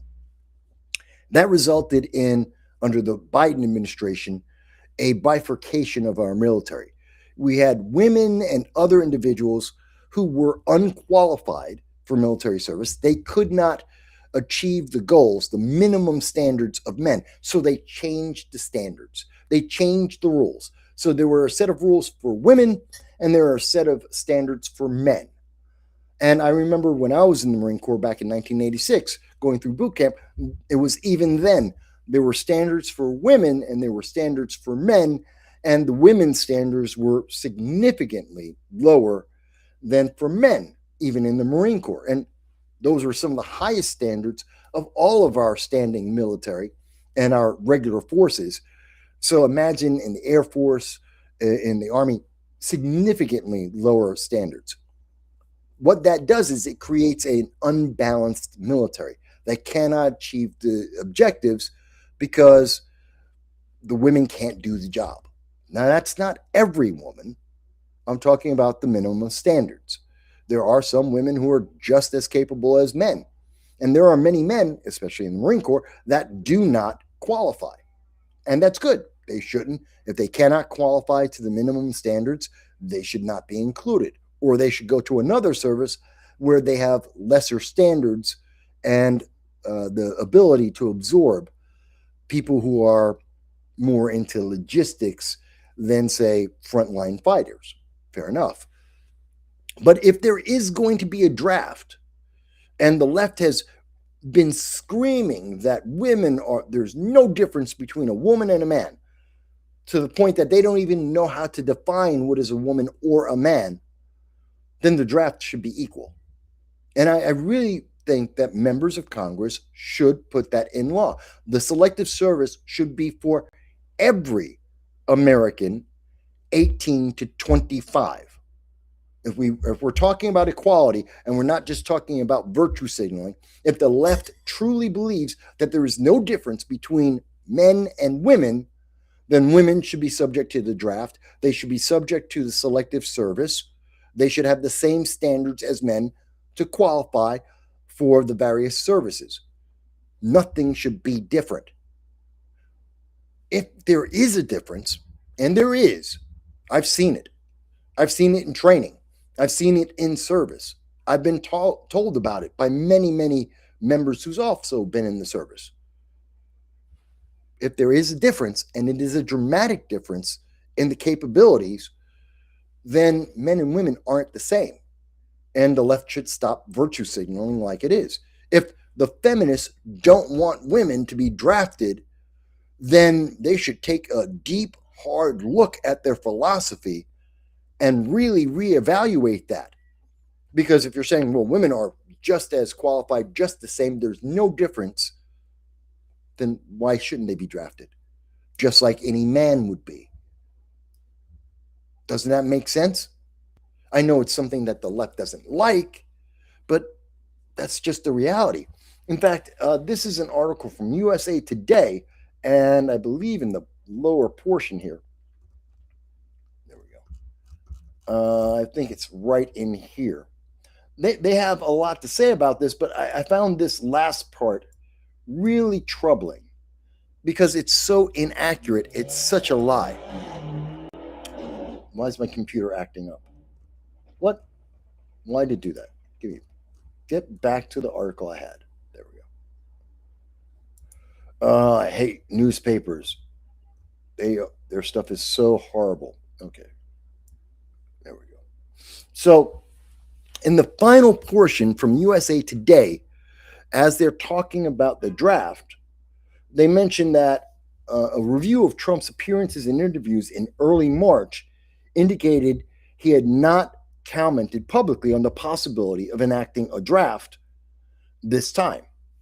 But in September of 2024 on Truth Social, during the campaign, President Donald Trump described a vote for his opponent, former Vice President Kamala Harris, as a vote for bringing back the draft. Now, this is biased news, and I just want to point this out to be very clear that in this article, which is controversial, and there are many people who say, no, just because I'm an able-bodied young man, I should not be drafted. There should be no draft. This is a very big thing on the left, not so much on the right. But they're saying, no. Now, Donald Trump, they're trying to say, well, and this is part of the manipulation, the subtle mental manipulation. At the end of this article, they're trying to say that Donald Trump's going to draft everyone, that this is something that he said in 2024 as part of his campaign. That's a lie. That is not true. There is no evidence of that.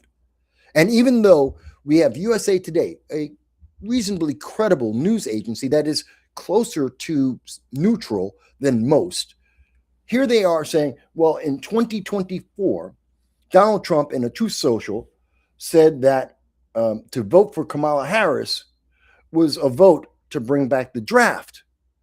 Then they provide, as you can see on the screen, a direct quote. A vote for President Donald J. Trump is a vote for prosperity and peace. That has nothing to do with the draft. This is manipulation. This is a direct manipulation of your mind, of your emotions. And this is meant to try and get you to vote for a Democrat. Donald Trump's for a draft, which he didn't say. He's never said that. And Donald Trump won't talk about it, but he wants to draft you into his military because Donald Trump is a warmonger. He's an authoritarian. He's just filled with greed and a desire to be the emperor of the world, which none of this is true. And then they try and sell you on this idea that if you voted for a Democrat, well, then there would be no draft, which isn't necessarily true. These changes may have happened anyway, but maybe not. It all depends on how things would have moved forward. But what they are saying is, well, you should, if you don't want a draft, you should vote for Democrats, but there is no draft, nor has one been suggested. A lot of people are talking about it because of what's happening in Iran right now, but there is no indication that anyone in Congress is looking to change the law and to reactivate a military draft. It's just a conversation people are having now. And is that worthwhile? Is that something that we should have? Whether or not we use it for in our actions against Iran, is that something that we want to do? Especially with the numbers in the Army, the Navy, and the Air Force, their recruitment numbers under weak Democratic presidents like Obama and Biden, our recruitment numbers drop very low, actually below the minimum necessary to maintain our military. Under strong presidents, especially Republican presidents like Donald Trump, like G.W. Bush, like Ronald Reagan, we found that those numbers went up and we matched and exceeded the minimum recruitment levels. The only regular military force that hasn't had that problem has been the Marine Corps. We've always met our minimum requirement for our reenlistment or new enlistments. But the other services, not so much. And that's a problem for national security. So I find it really offensive that the USA Today is making this reference to manipulate voters, specifically trying to manipulate them for the 2026 midterm election by trying to make this false narrative that they cannot support. Their own quote defeats their own argument. And I wanted you to be aware of that. And they slipped it into this conversation about the changes to selective service, which is not the same thing as a military draft. Those are two separate things. One is the prerequisite for the other. Selective service is the prerequisite to get a draft, but that doesn't mean there is a draft. That requires Congress, an act of Congress, which Congress at this point has no appetite to do. So this is completely made up. So the Kinsey Crowley, if not the author, the contributor to this, they just made this crap up. They're just manipulating you. And that's a problem. Besides the additional argument that comes up, should women be drafted? And I think that's a strong question. I think that's an important question. And we should address it. I do see that we got a comment here while I was talking, and that's from Chuck. That's Charles Guaria. And every Monday at 7, I'm usually on with Chuck on the Monday Opinion Roundtable, talking with his panel on his channel, which I simulcast, talking about various issues like toilet water, sometimes called black water, being used to be recycled and being used as drinking water and cooking water. That's something that is not pleasant in my mind at all. But that's something that we've been talking about for the last couple of weeks over on the Monday Opinion Roundtable with Charles Guaria. And Chuck's with us, and he says, "Hey, Mike, Donna and I are checking in while eating dinner. See you tomorrow night, full panel." Oh, we'll have the full panel, including Joe Navarra, who is a Democrat, and Joe Hanush, who is John Navarra, who is a Democrat, and Joe Hanush, who's a libertarian. So that should be a quite interesting show. I'm looking forward to it. I hope everyone will check it out. He goes on to say, "I hope everything is great. Everything is going well. It's been a good birthday week for me personally, very busy one. But in terms of the nation, turbulent times, that's for sure. It's been very turbulent. In fact, speaking about the turbulence, what is going on with the ceasefire, obviously? And we're going to get to some of the more domestic issues in just a moment. But we are currently in a shaky ceasefire. We know that Donald Trump was willing to talk about the Iranian 10-point plan. He didn't agree to it. He never agreed to it.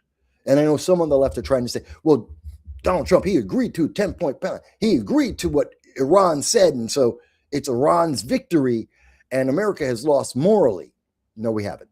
The United States offered a 15-point plan for ceasefire, completely different conditions. The plan that came from Iran, a 10-point plan, was unacceptable on its face. It required that the United States guaranteed we would never, ever use military against Iran. That's ridiculous. Considering they are the global leader of terror, there are many reasons why we might want to go against Iran, as well as the fact that if they ever got prepared to get a nuclear weapon, we would act on that. If they ever developed ballistic missiles that could reach the United States, we would act on that out of self-preservation. So never attacking Iran, that's ridiculous. No nation would ever sign a contract that says, or get into an agreement that says something like that. In addition, the agreement required that Iran would get paid for every oil tanker, every vessel that would travel through the Strait of Hormuz. No, that's funding global terrorism. I'm absolutely against that. And I don't think a lot of people thought of it that way. They're like, well, it's just like the Panama Canal. It's just a toll to get through the strait. Well, no, it's not. And anyone tells you that, They haven't thought it through. The Panama Canal is an artificial, man-made canal, a means to bypass traveling around South America to get to the Pacific Ocean. That was created by man, by the United States, to allow a faster passage and to offset the cost and the manpower of building and maintaining the Panama Canal. There was a fee that was charged because it's like a toll gate. You don't have to pay it, but that means you go around the long way around South America. You want to take the shortcut, you pay for the shortcut. So that's an option. You have a choice there. You don't have to pay to go through the Panama Canal. You don't have to use it. So that doesn't impinge on the freedom of any nation or any business to be able to use it. And the fees are reasonable. But yet again, in this analogy and this comparison of the Panama Canal that people like to use, the Panama Canal, Panama is not a global sponsor of terror. That's just a fact. No South American or Central American country is a sponsor of global terror. They may have internal fighting within their countries. They do have cartels, absolutely, and some of that money might be siphoned off for some of those illegal activities, but that's not global terrorism. That's not, the cartels don't walk into cities and just blow themselves up. That doesn't happen. In fact, part of the reason why America has only 375 known and suspected terrorists trying to enter under weak presidents like Joe Biden is because the cartels weed out a lot of the terrorists that are trying to enter into the United States because they don't want a heightened military presence on the border restricting the number of illegal aliens entering. Mind you, even though the number of illegal aliens that have entered the United States under Donald Trump as the 47th president is a 93 to 95% drop versus the Obama-Biden open border policies, which is enormous, it's still not zero.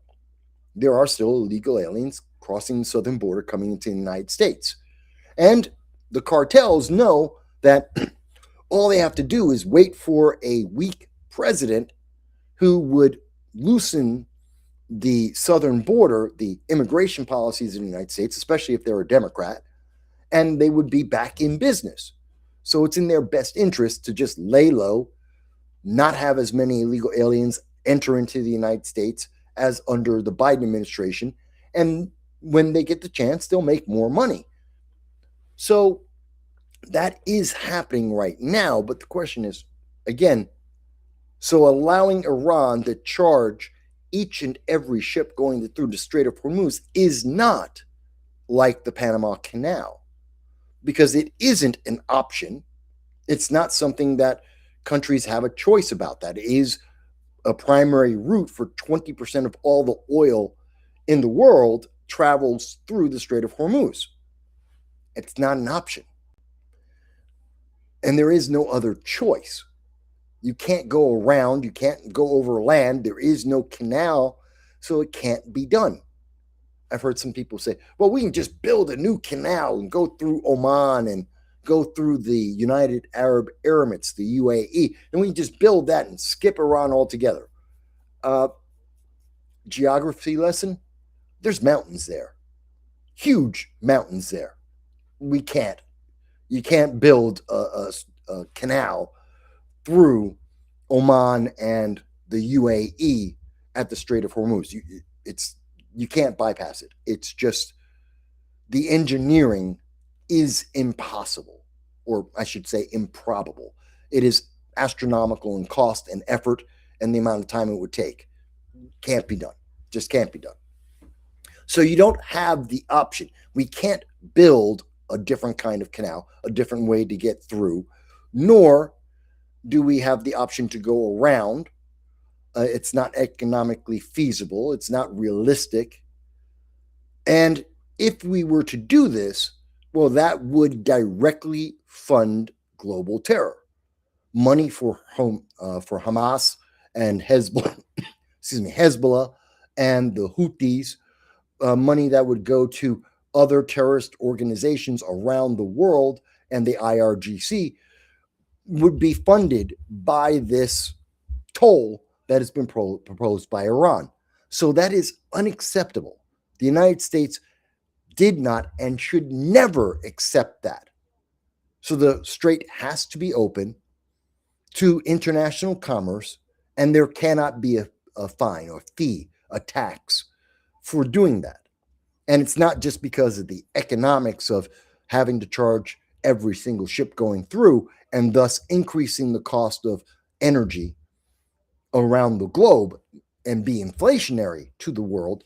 Besides that, that's not the factor. It's that it promotes more terrorism in the world. So anyone who wants to agree to the 10-point plan Iran has proposed, you are in fact supporting global terrorism.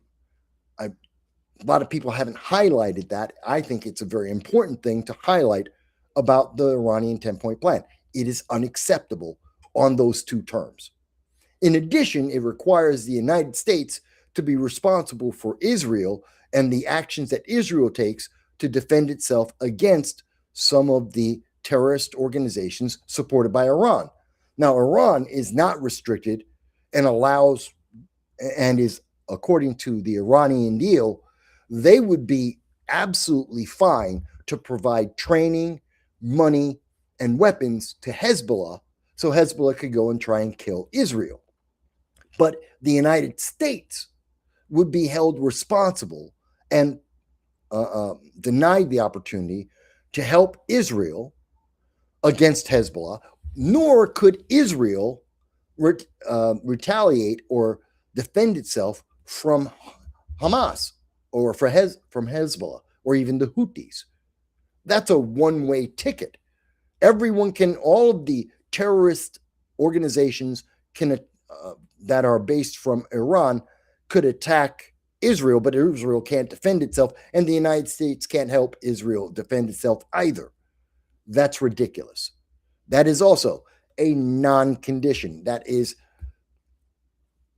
Iran knew that the ceasefire, based on their terms, would never go through.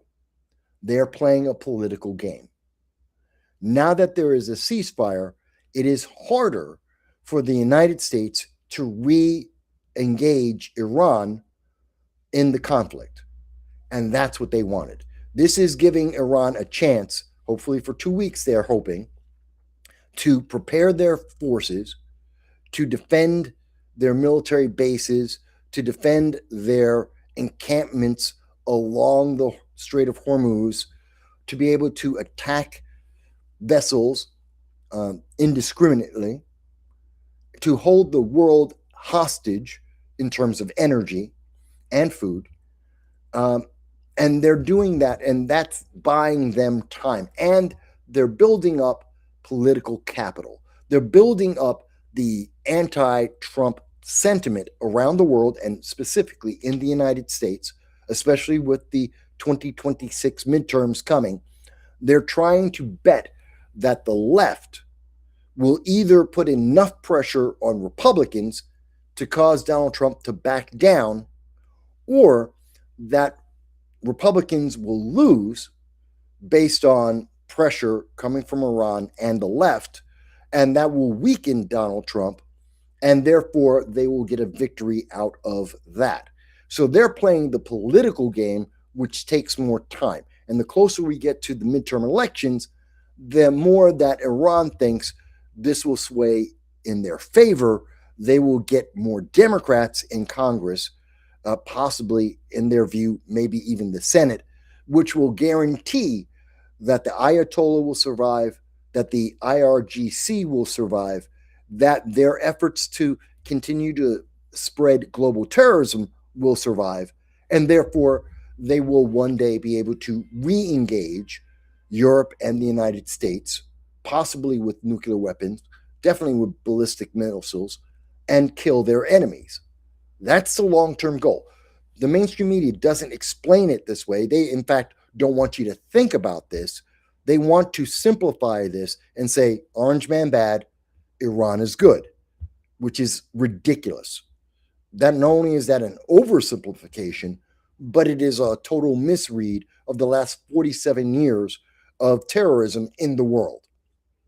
And anyone who had that illusion given to them by CNN or MS Now or ABC or any of the mainstream news media that lean to the left, reject that. It doesn't make sense. Once you actually pay attention to the details, everything Iran has suggested is idiotic and anti-productive. That being said, will there be more conflict? Yes. I am absolutely sure that Donald Trump will re-engage against Iran because the goal, whether stated or not, has always been regime change. It has always been to eliminate not just the person who might be Ayatollah of Iran at any given moment, but to remove the Ayatollah as the supreme leader of Iran and its forces, to remove the capabilities and the leadership of the IRGC, which is the main wing promoting terrorism around the world. It's meant to degrade that government from being in existence and being efficient or self-sufficient, and hoping the Iranian people to rise up and install a different form of government. Whatever that form of government may be, no one really cares. To be fair, no one in the world cares what replaces the Ayatollah. So long as it's not supporting global terror, so long as it's not trying to gain nuclear weapons, so long as it's not trying to target Israel, the European Union, or the United States, nobody cares. They could be a complete dictatorship. No one in the world would care. And that's the reality. That's the honest answer about it. And some people may be upset and go, but that's not fair. That's not nice. It doesn't matter. No one cares. Honestly, no country in the world cares. So we will see, I believe, re-engaging with Iran. The conflict will continue. I believe that we could see troops landing. At this point, it seems more and more likely that we could see Marines deploying to take some of the islands off the coast of Iran, some of the disputed lands, islands that have been disputed between Iran and the United Arab Emirates, and we may see American troops try and take those islands for strategic purposes to protect ships traveling through the Strait of Hormuz and to control the traffic there. And we do know that as a reaction to the talks by J.D. Vance with the Iranians, which were 21 hours of nonstop negotiations, the first round of talks, that completely failed, as was expected. And I think it was truly expected. No one truly expected that J.D. Vance would be able to come out of that with a deal. America and Iran are too far apart. And Iran is playing, again, that political waiting game. And that's the most important thing to them at this moment. So I think we will see that happen, which then again brings back the issue about, will there be a draft? Should there be a draft? Should women be drafted just like men? Those are questions for our next Congress. I don't see that happening over the summer. I think that happens further down the road, if at all. And now Donald Trump has said that he is going to blockade the Strait of Hormuz. The reason for that, there's a lot of reasons that are given for it. But I believe that ultimately, the real reason behind it all is China. I've mentioned this before on the channel. China is using Pakistan to try and influence the talks. China wants this war to go on as it is or to escalate slightly, not full-blown World War III. That's not what they want, nor a full-on regional war. They don't want that. That would be bad for China. They want the Iranian oil, and they receive about 50% of the oil produced in Iran goes through Pakistan to China at this time, either through Pakistan or through the sea route, through the Strait of Hormuz out into the Indian Ocean and into China directly, or over land through Pakistan. China needs that oil for their navy, which will be double the size of the United States Navy roughly in 2028. That's the projected date that they'll be able to exceed America by 2-1 in terms of naval ships, which would put greater pressure on Southeast Asia. That's Japan, Korea, the Philippines, even Australia would feel the pressure of China with that size naval fleet, and also, of course, Taiwan. But those ships are useless. They're just floating paperweights unless there's oil, which is necessary to make those ships operational, and therefore they need the oil from Iran. They need to stockpile it, and they need continuous flows. So China, while they want the conflict, which distracts the United States, and they hope would demoralize our military in a protracted conflict with Iran, it would demoralize the left, which they hope would demoralize our military. I think they're completely wrong on that, while also enabling China to continue to get oil that it needs. That's, I think, the Chinese communist point of view. Pakistan is more than willing to represent the views of China in this, because they are getting support by China against Afghanistan. Since October, Pakistan and Afghanistan have been in a growing war. They've been fighting and escalating fighting between the Taliban and Pakistan because of their different views of Islam, as well as territorial disputes. They don't like each other. They have different religious points of view, different political points of view.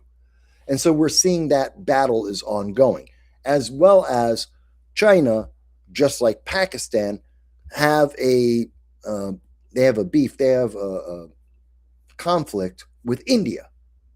So in support of Pakistan against India, in support of Pakistan against Afghanistan, Pakistan is willing to work with China, and China gets oil, which they need for their navy.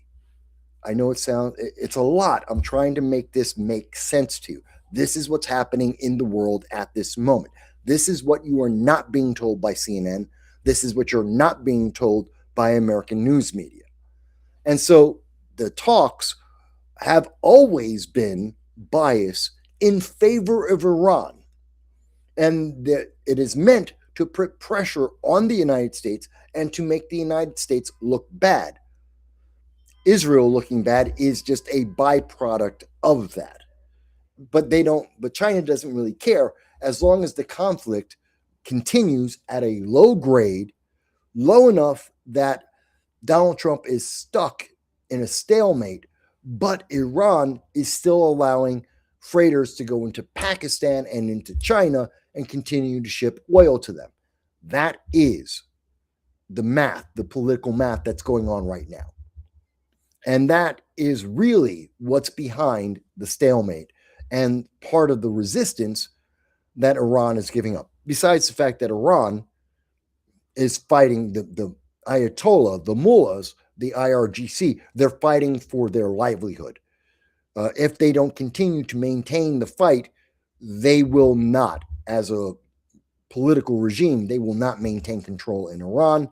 They will be defeated, and they know that. And besides, many of them dying because of it. So they want to make these things happen. China is helping them for Chinese benefit and for Pakistan's selfish benefit and self-interest. So that's what's happening in the world right now. That's what the United States is fighting against. We're not just fighting Iran. It's never been just Iran. This affects, by the way, part of the reason why Russia recently started taking military losses in their war against the Ukraine. And it's significant, but it's not game changing.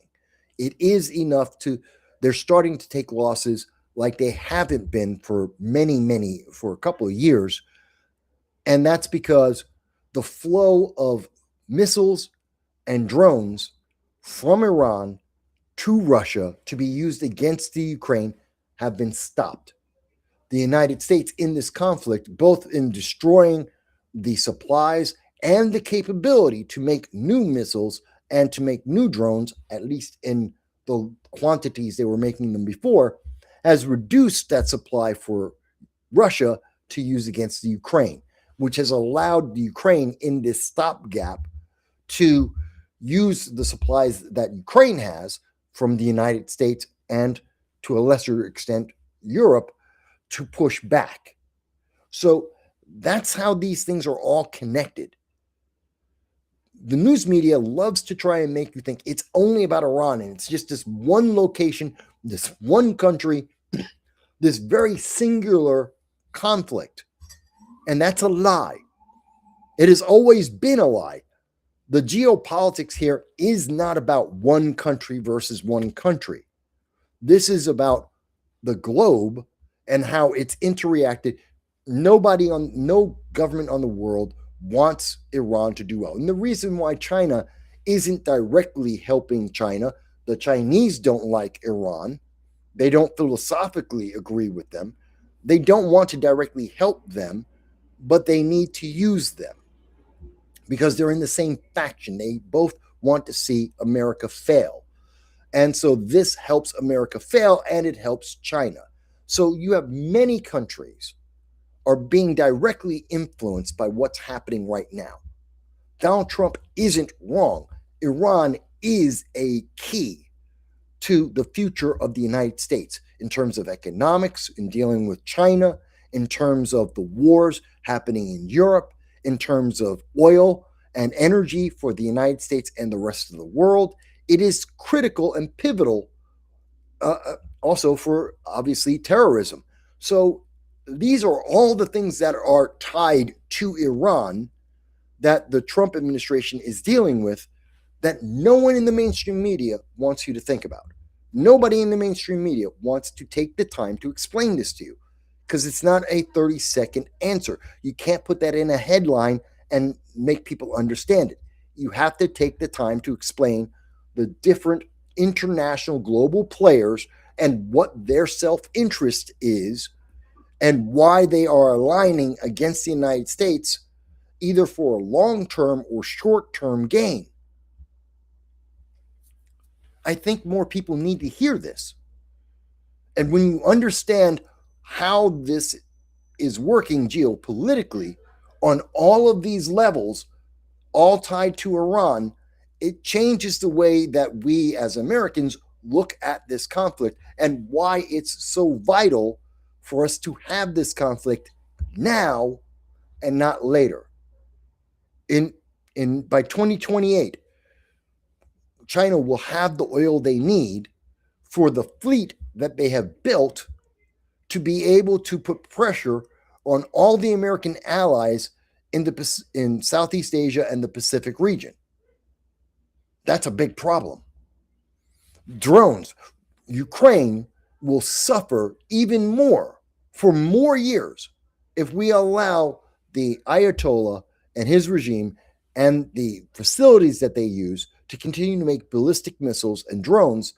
That is an even greater threat to Ukraine and therefore also Europe, besides the direct threat that Iran poses to Israel, to Europe, to England, and to the United States. And we know they have the capability to be a threat to Europe at this moment. We know that for a fact. We've already seen the missiles. We know the distance they can fly. We know that threat exists, which means we caught it just in time. It would seem that there were very few ballistic missiles that were made that could reach London. That's what it appears to be at this moment, which means we caught them in the early stages. Thank God the U.S. intelligence was able to figure this out, and now we're stopping it. Everyone wants to talk about the nuclear aspect. Well, the ballistic missile is bad enough. If they have bombs that could drop 1,000-pound bombs, 10,000-pound bombs on London or Paris or Munich, Madrid, does it matter that it does or doesn't have any nuclear materials to it? It would be absolutely devastating to the civilian populations. And by the way, other than the missile defenses provided by the United States, those countries have no defenses of their own, no real defense against this. They've not had anyone fire ballistic missiles at them. They haven't had to shoot them down. They don't have the capability. So at least in the initial stages, they would suffer massive casualties amongst the civilian populations. No one's talked about that. No one's thought about that on American news media, and many of the pundits have completely ignored this in discussing this with the public. I think this is essential, not because of panic, not because of political politics to make you vote Republican, just self-preservation. It's a matter of national security and self-interest for America that we need to curtail this as soon as possible. That's what this war is about. That's what we are dealing with at this time. Whether it's directly stated or not is immaterial. The reason why it's not being talked about is, well, then it gets into this big conversation about geopolitics and it bogs down. Most people won't pay attention. They're too busy trying to figure out what the Kardashians did. They're trying to figure out whether the Bachelor or the Bachelorette should get married or not. Most people are trying to distract themselves. And that's bad for all politicians because that means there's more apathy and less people paying attention to what's going on. And they have a harder time getting reelected, maintaining power, and gaining money. So they want the public somewhat tuned in, but not to the full details, so that these politicians don't get held accountable when the inevitable happens because the United States didn't finish the job. Not everyone will agree with that, but this is the way I see it. Now, whether you agree with every aspect of that or not, the thing is, do you understand what's happening geopolitically? What I've described on what is happening geopolitically is happening. That is a fact. Now, the outcomes of that you may want to dispute. You may say that, well, Iran isn't going to build more ICBMs, intercontinental ICBMs that can reach London. They're just not going to build more. I don't believe you. I don't believe Iran when they say that. That's a lie. I don't believe terrorists. They lie on a regular basis all the time, just like socialists. They lie consistently. China has a bias in this on the outcome and how it comes across. Pakistan has a bias. They have been bought. It's in their self-interest. I think this is a lot. Let's see. I have a comment here, and this is coming from Kaiwan. And Kaiwan says, what is your understanding of what's going on with Tucker and Megyn Kelly? Are they being paid to not be reasonable in this war? I thought of somewhere that this would be something that Tucker Carlson would be reasonable about. So it scares him.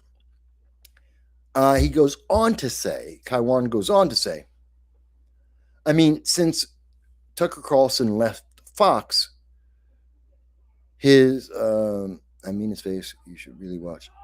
You see what he said to Putin. It was ridiculous. It was basically a fluff piece. Well, yes, and sometimes for various reasons, any political commentator may be nicer or meaner to any interview they have. Now, I can only answer that I know that I've talked to many people on the left, people I vehemently disagree with, and I've done interviews with them. I disagree with all of their policies, but the interview I had with them wasn't about attacking them on each and every issue that I had. It was about getting information. So I do believe that Tucker Carlson was very light on the details and that he was far too forgiving. He should have pushed a little harder on a bunch of different subjects. I agree with you. But I understand that if you're to get the interview, to not have someone walk away in the middle of an interview, you can't just tell them you're a lying bastard to their face. That's not going to get you very far. That's not going to get a very informative interview, and it won't be good for anyone. So an attack piece isn't really useful. And like I said, when I've talked to people on the left and done interviews with them, my goal isn't to do a hit piece or to attack them.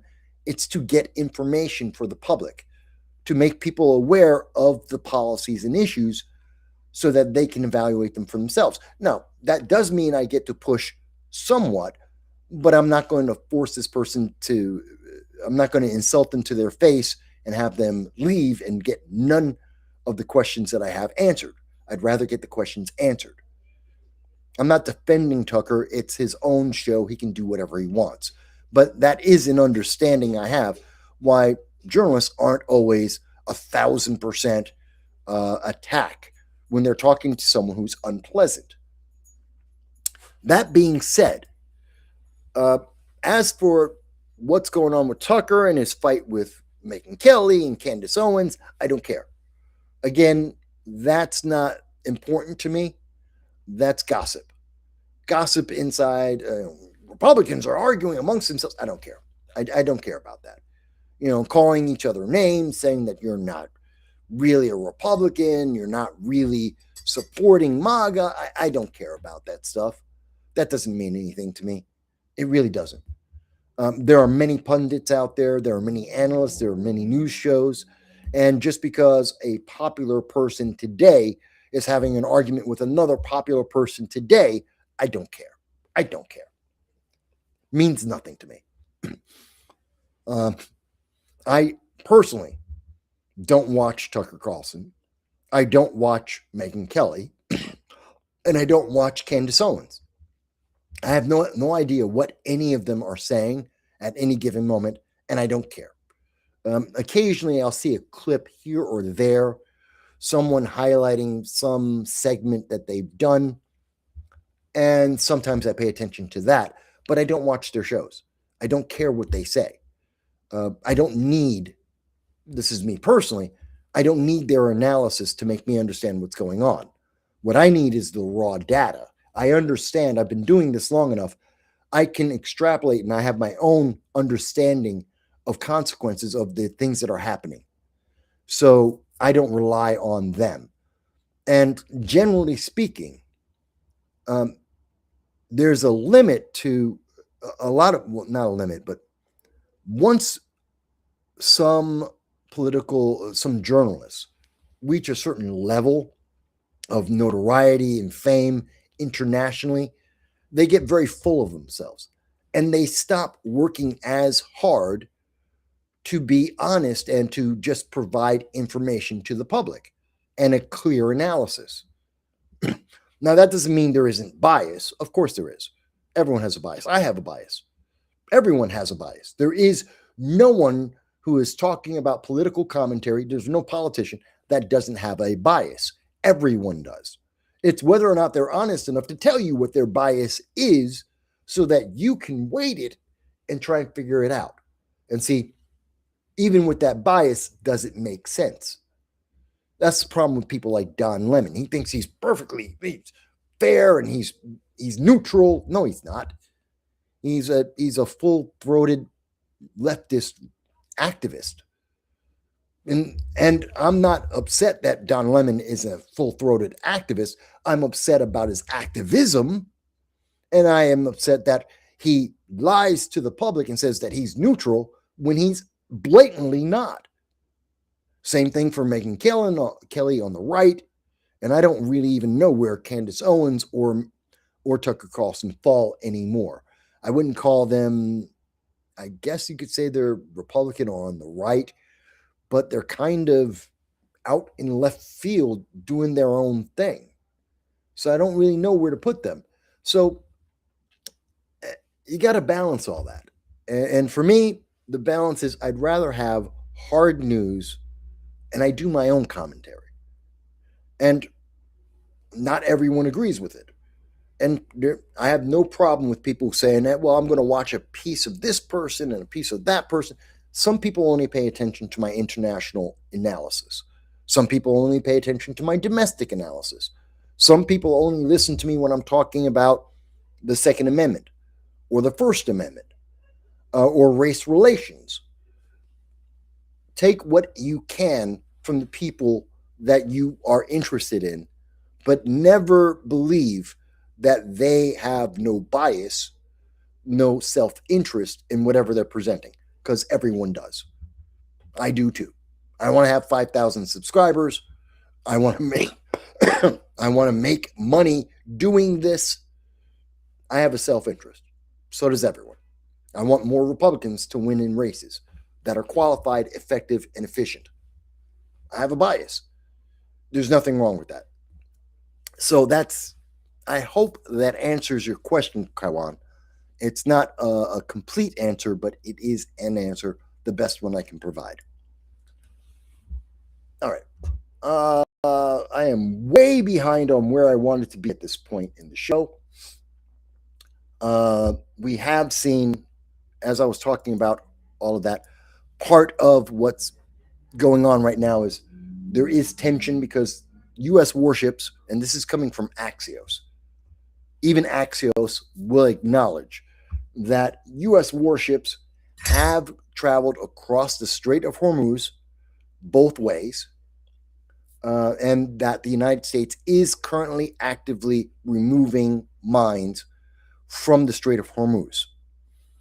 Iran is denying this, but even the far left here in the United States acknowledges that we have done this. Iran is lying because they're telling this story to their own people, not so much for the rest of the world. They're saying it to their own people so they get to maintain power. Say, America can't cross the strait. We've got control of that. Donald Trump is quaking, he's fearful and shaking in fear. That's not true. We are traveling through the Strait of Hormuz. We are removing mines, and Iran can't do too much about that, but they are threatening to take more action against civilians in the Middle East and around the world through terror. So that is something to keep in mind. Let me talk about oil, by the way, since we've been talking about all of this. What is the status of oil? Earlier, when we were about to start the show, it was about $94. The current price is $102. $102. It was, as you saw, it was 94. Now it's 102. It skyrocketed.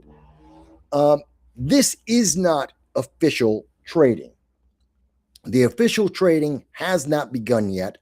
This is speculation, buying and selling at this moment.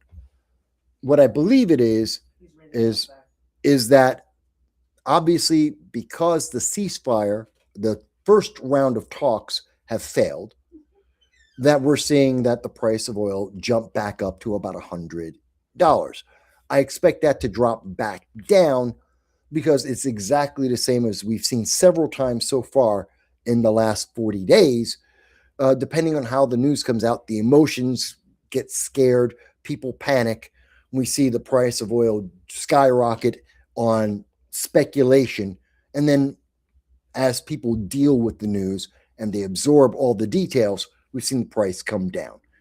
We will probably see it come down again. But again, once the United States ends the ceasefire, once the ceasefire ends, which I believe will be an act by Iran against the United States, Once that ends, you will see it track back up again, trying to get closer to $115 or so. I do see that happening. But that's the current speculation. If we look at the price of gas right now, it's $4.12.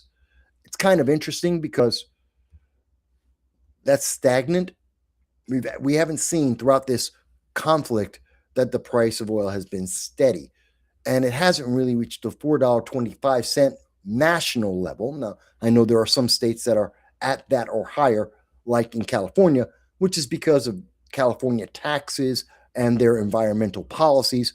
New York's at about $4.25 because of the environmental policies of Kathy Hochul.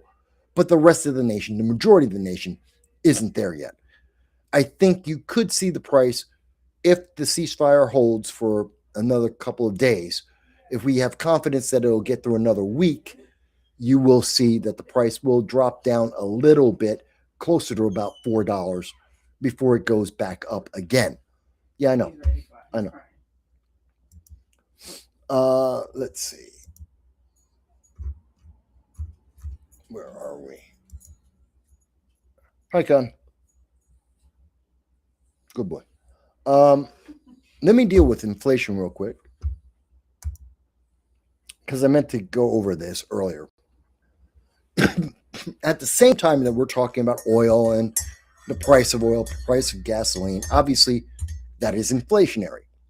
And it is artificial inflation. It is inflation because of the war and a lot of emotion. And that's been driving up the cost of energy, which has then risen up the cost of a lot of other things in addition to it. And you're hearing things like this, that this is from the Guardian in England, and their title is U.S. inflation soars in March as the war on Iran drives the economy into uncertainty. It's not clear. Oh my God, the world is collapsing. The economy is falling apart. Donald Trump failed. Republicans have ruined the economy. We're going into a depression. Essentially, that's the message that we get from the left, is that everything has fallen apart. The economy has failed. Donald Trump has failed. That's a lie.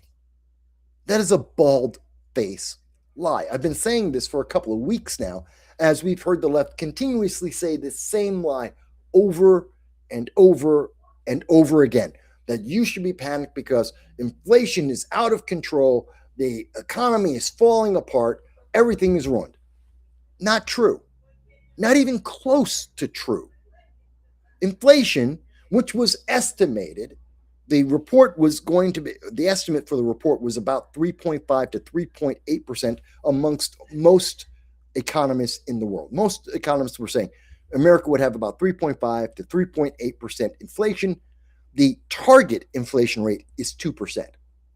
So we're talking about 1.5, 2 points higher inflation than normal, which is not great, but it's not world-ending, devastating, the end of the U.S. economy. It's not a recession. Not even close. Not even close. And the prices actually went up 3.3%. 3.3.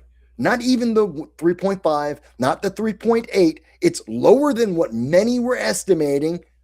It was 3.3. That's with a full month of this Iran conflict going on, with the price of oil jumping somewhere on any given day, being somewhere between $90 and $115. And with that, with gasoline prices climbing, as we see, it's currently at $4.12, inflation hasn't skyrocketed.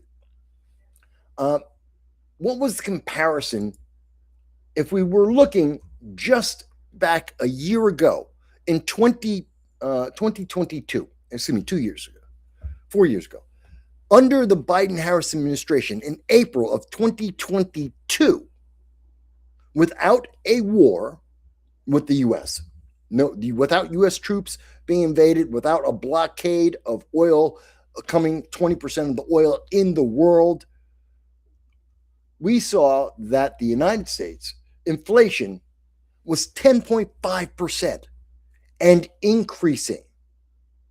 we would hit by August of 2022, we would hit 22% inflation, the highest inflation since 1981.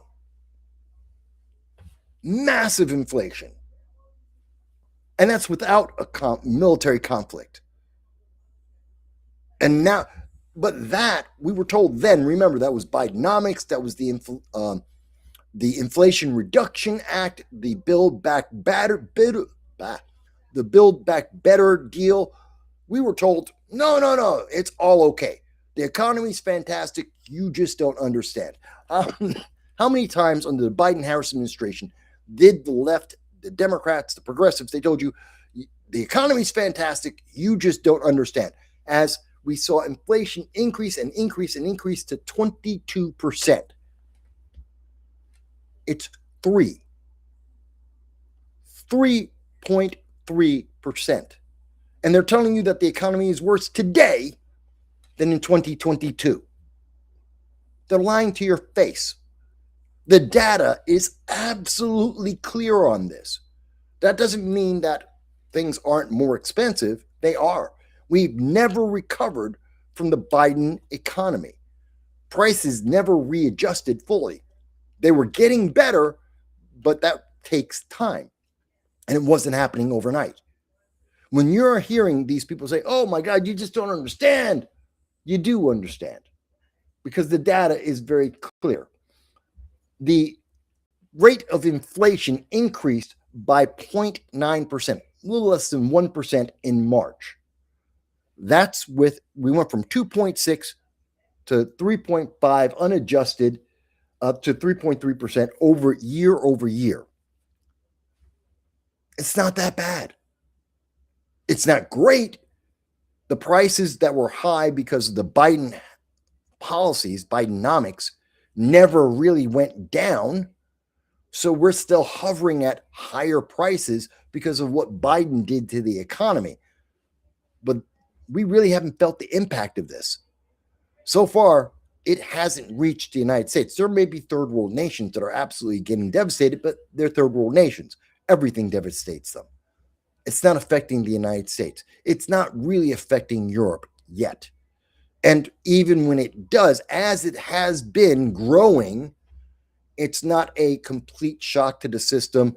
We're not going to suddenly hit 25% inflation overnight. That's just not a reality.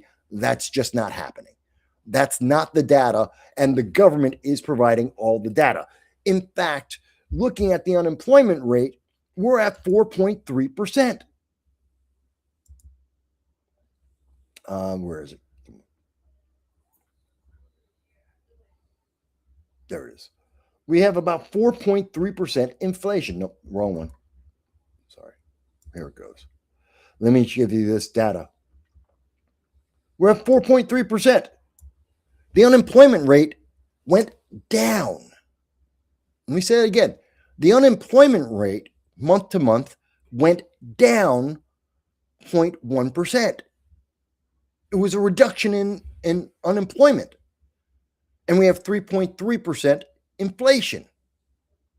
That's nowhere near any year in the Biden-Harris administration. This isn't terrible. This is actually a pretty damn good economy, given the circumstances that are going on.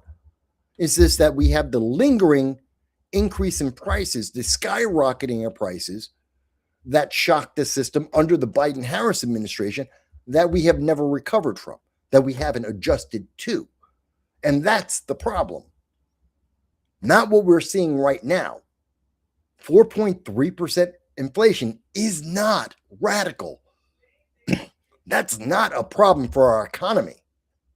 It's really not. We've gotten so used to having 4% or less under the Trump administration, which then led into the Biden administration with higher numbers increasing, that many people have gotten used to that. But inflation has very historically been about 4 to 6%. That's not unheard of or uncommon. We're doing great. Now, it doesn't feel great, and the prices aren't fantastic, especially if you live in bluer than blue cities, which magnify the problems of these increases because of policies. Again, the country has a price for gas per gallon of $4.12. The average price in California is about $5.60.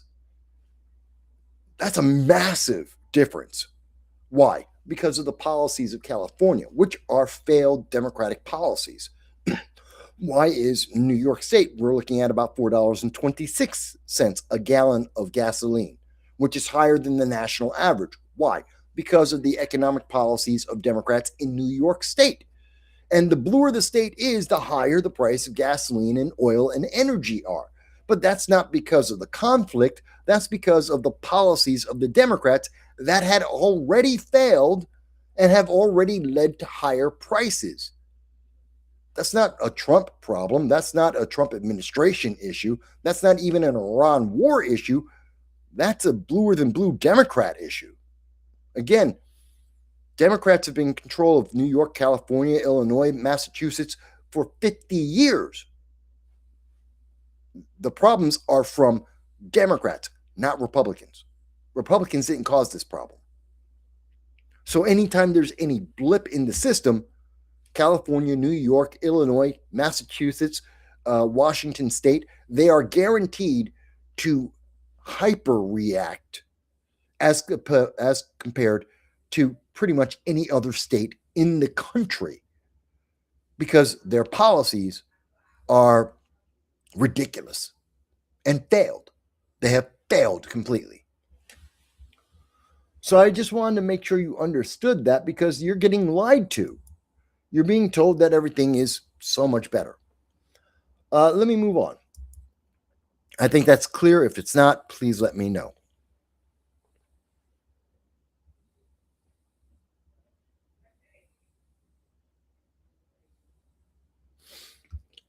Sorry, I was just looking at a note about my dog. So, the killer of Irina is being let go. Irina Zartuska. It's a name you might have heard about before. You might remember it because she was a young woman, a refugee from the Ukraine, in the United States, working at a burger joint, going home one night. She was stabbed about 15 times in the neck. And there's video that exists. We saw it. She sat down, going home, a black man who had been arrested 14 times, been in jail twice before. The gentleman by the name of DeCarlos Brown Jr., who had been in and out of jail, in and out of arrests consistently, was sitting behind her. He decided that night, for whatever reason, randomly, out of the blue, to stab this woman that he didn't know, may have never seen her before in life, and just decided, she's white, let me stab her. And he stabbed her in the neck. Walked away saying, I got that white woman. Part of that, it seems, is motivated by the fact of the political climate in the United States. The racial divide supported by Democrats, pushed by groups like Progressive Leaders of Tomorrow, Antifa, the Progressive Socialists, and the Democratic Socialists of America that rely on the race card, racial tensions in America. They pushed this. And they pushed it. And this guy took advantage of that, took that opportunity. She was an evil white woman sitting in front of him, and he killed her. On video with witnesses. And the witnesses did nothing to stop him. That poor young woman died. It was unnecessary. He had just been released from yet another arrest. Judges letting him out, revolving door, bail reform, social justice. allowed him to be out and out. Why? Because the laws are unfair to black people somehow. And he was let out by liberal justice after liberal judge after liberal judge, let him out of jail, out of these arrests, back into the public 14 times until he killed someone mercilessly. And now the justice system is skewed again. DeCarlos Brown has been found incapable of serving time in prison. He's not right in the head. He's got schizophrenia. It's not his fault. That's what the left loves to say. It's not his fault. He's black. He's got schizophrenia. He's poor. You know what? Of course he went psycho and decided to kill someone randomly for no reason whatsoever, mercilessly. That's a lie. That's a lie. DeCarlos Brown should get the death penalty. That's it. There is no excuse. But he's not mentally competent. I don't care. He was competent enough to kill this woman. He knew what he was doing then. That's all the competence he needs. But he was poor. I don't care. But Mike, he's not mentally... I don't care. But Mike, he's black, and so the legal system's against him. We have the video of the crime. It's simple. DeCarlos Brown should get the death penalty. And if it were up to me, it would be the firing squad. He deserves nothing else. He is a vicious animal, has been for quite some time. And I don't care what the excuse is being used. He's a criminal. He's a murderer. And he should go to jail.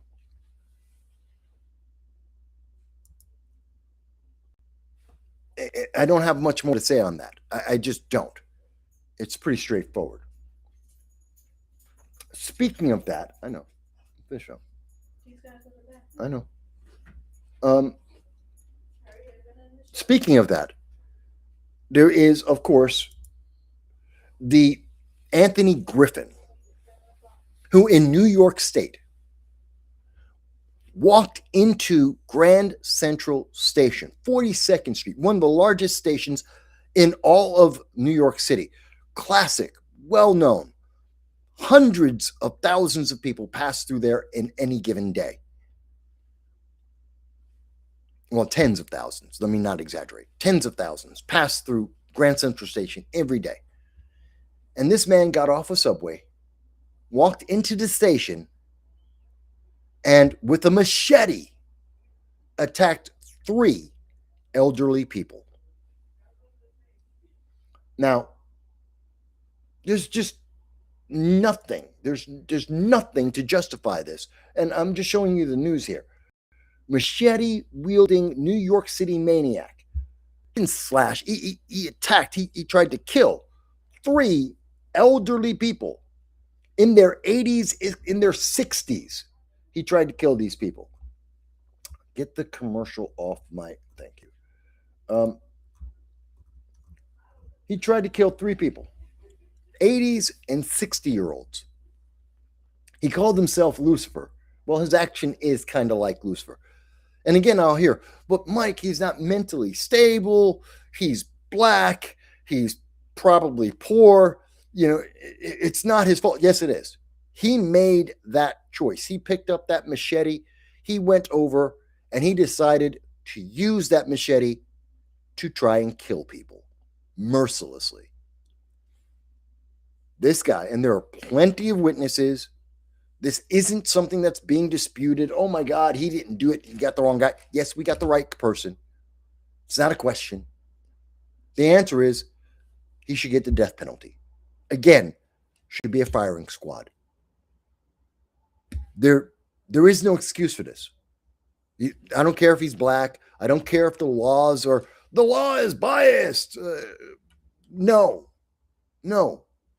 But he's not mentally stable enough to make the decision to kill someone, mentally stable enough to plan out to bring a machete with him to kill people. He is more than mentally stable enough to do those things. He is more than mentally stable enough to get the death penalty. There's no other excuse for that. All right. It's 7 o'clock. We've been on for 4.5 hours. I'm just going to end there. There are a couple of other things I wanted to talk about. Just briefly to mention, Zohar Mamdani, he doesn't want you to have a 4th of July. He doesn't want you to celebrate America. That's a fact. And I did cover this, by the way. If you didn't see it, I have a short on this. This is ridiculous that Zohar Mamdani will not allow. He will allow crowds to celebrate the World Cup, but he won't allow, in the same month, almost the same week, he won't allow Americans to celebrate the 250th anniversary of the United States. That is insane. It is unpatriotic. It is something that cannot be allowed. And as many people have suggested, of the 11,000 people who saw this on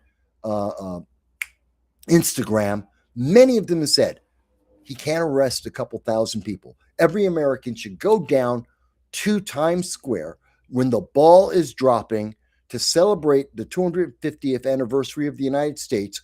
And when the confetti goes off, there should be thousands of Americans in 34th Street, Grand Central, surrounding it with American flags saying, "We love our country." And I dare Zohar Mamdani to get the New York police to try and arrest them all, to arrest any of them. How dare he say we do not have the right to assemble, our First Amendment right? How dare he try and impose his will because he doesn't celebrate America like everyone else should. I was alive in the 200th anniversary of America, the bicentennial. I'm alive for the 250th. We should celebrate America. And I'm going to end the show on that thought. So with that said, I hope everyone is doing well.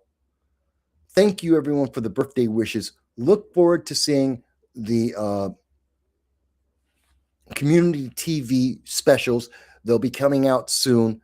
Until the next time, until tomorrow, come and check me out Monday on the Opinion Roundtable with Charles Guaria, Joe Hanush, and John Navarra. I'm looking forward to it. I'll talk to you all very, very soon.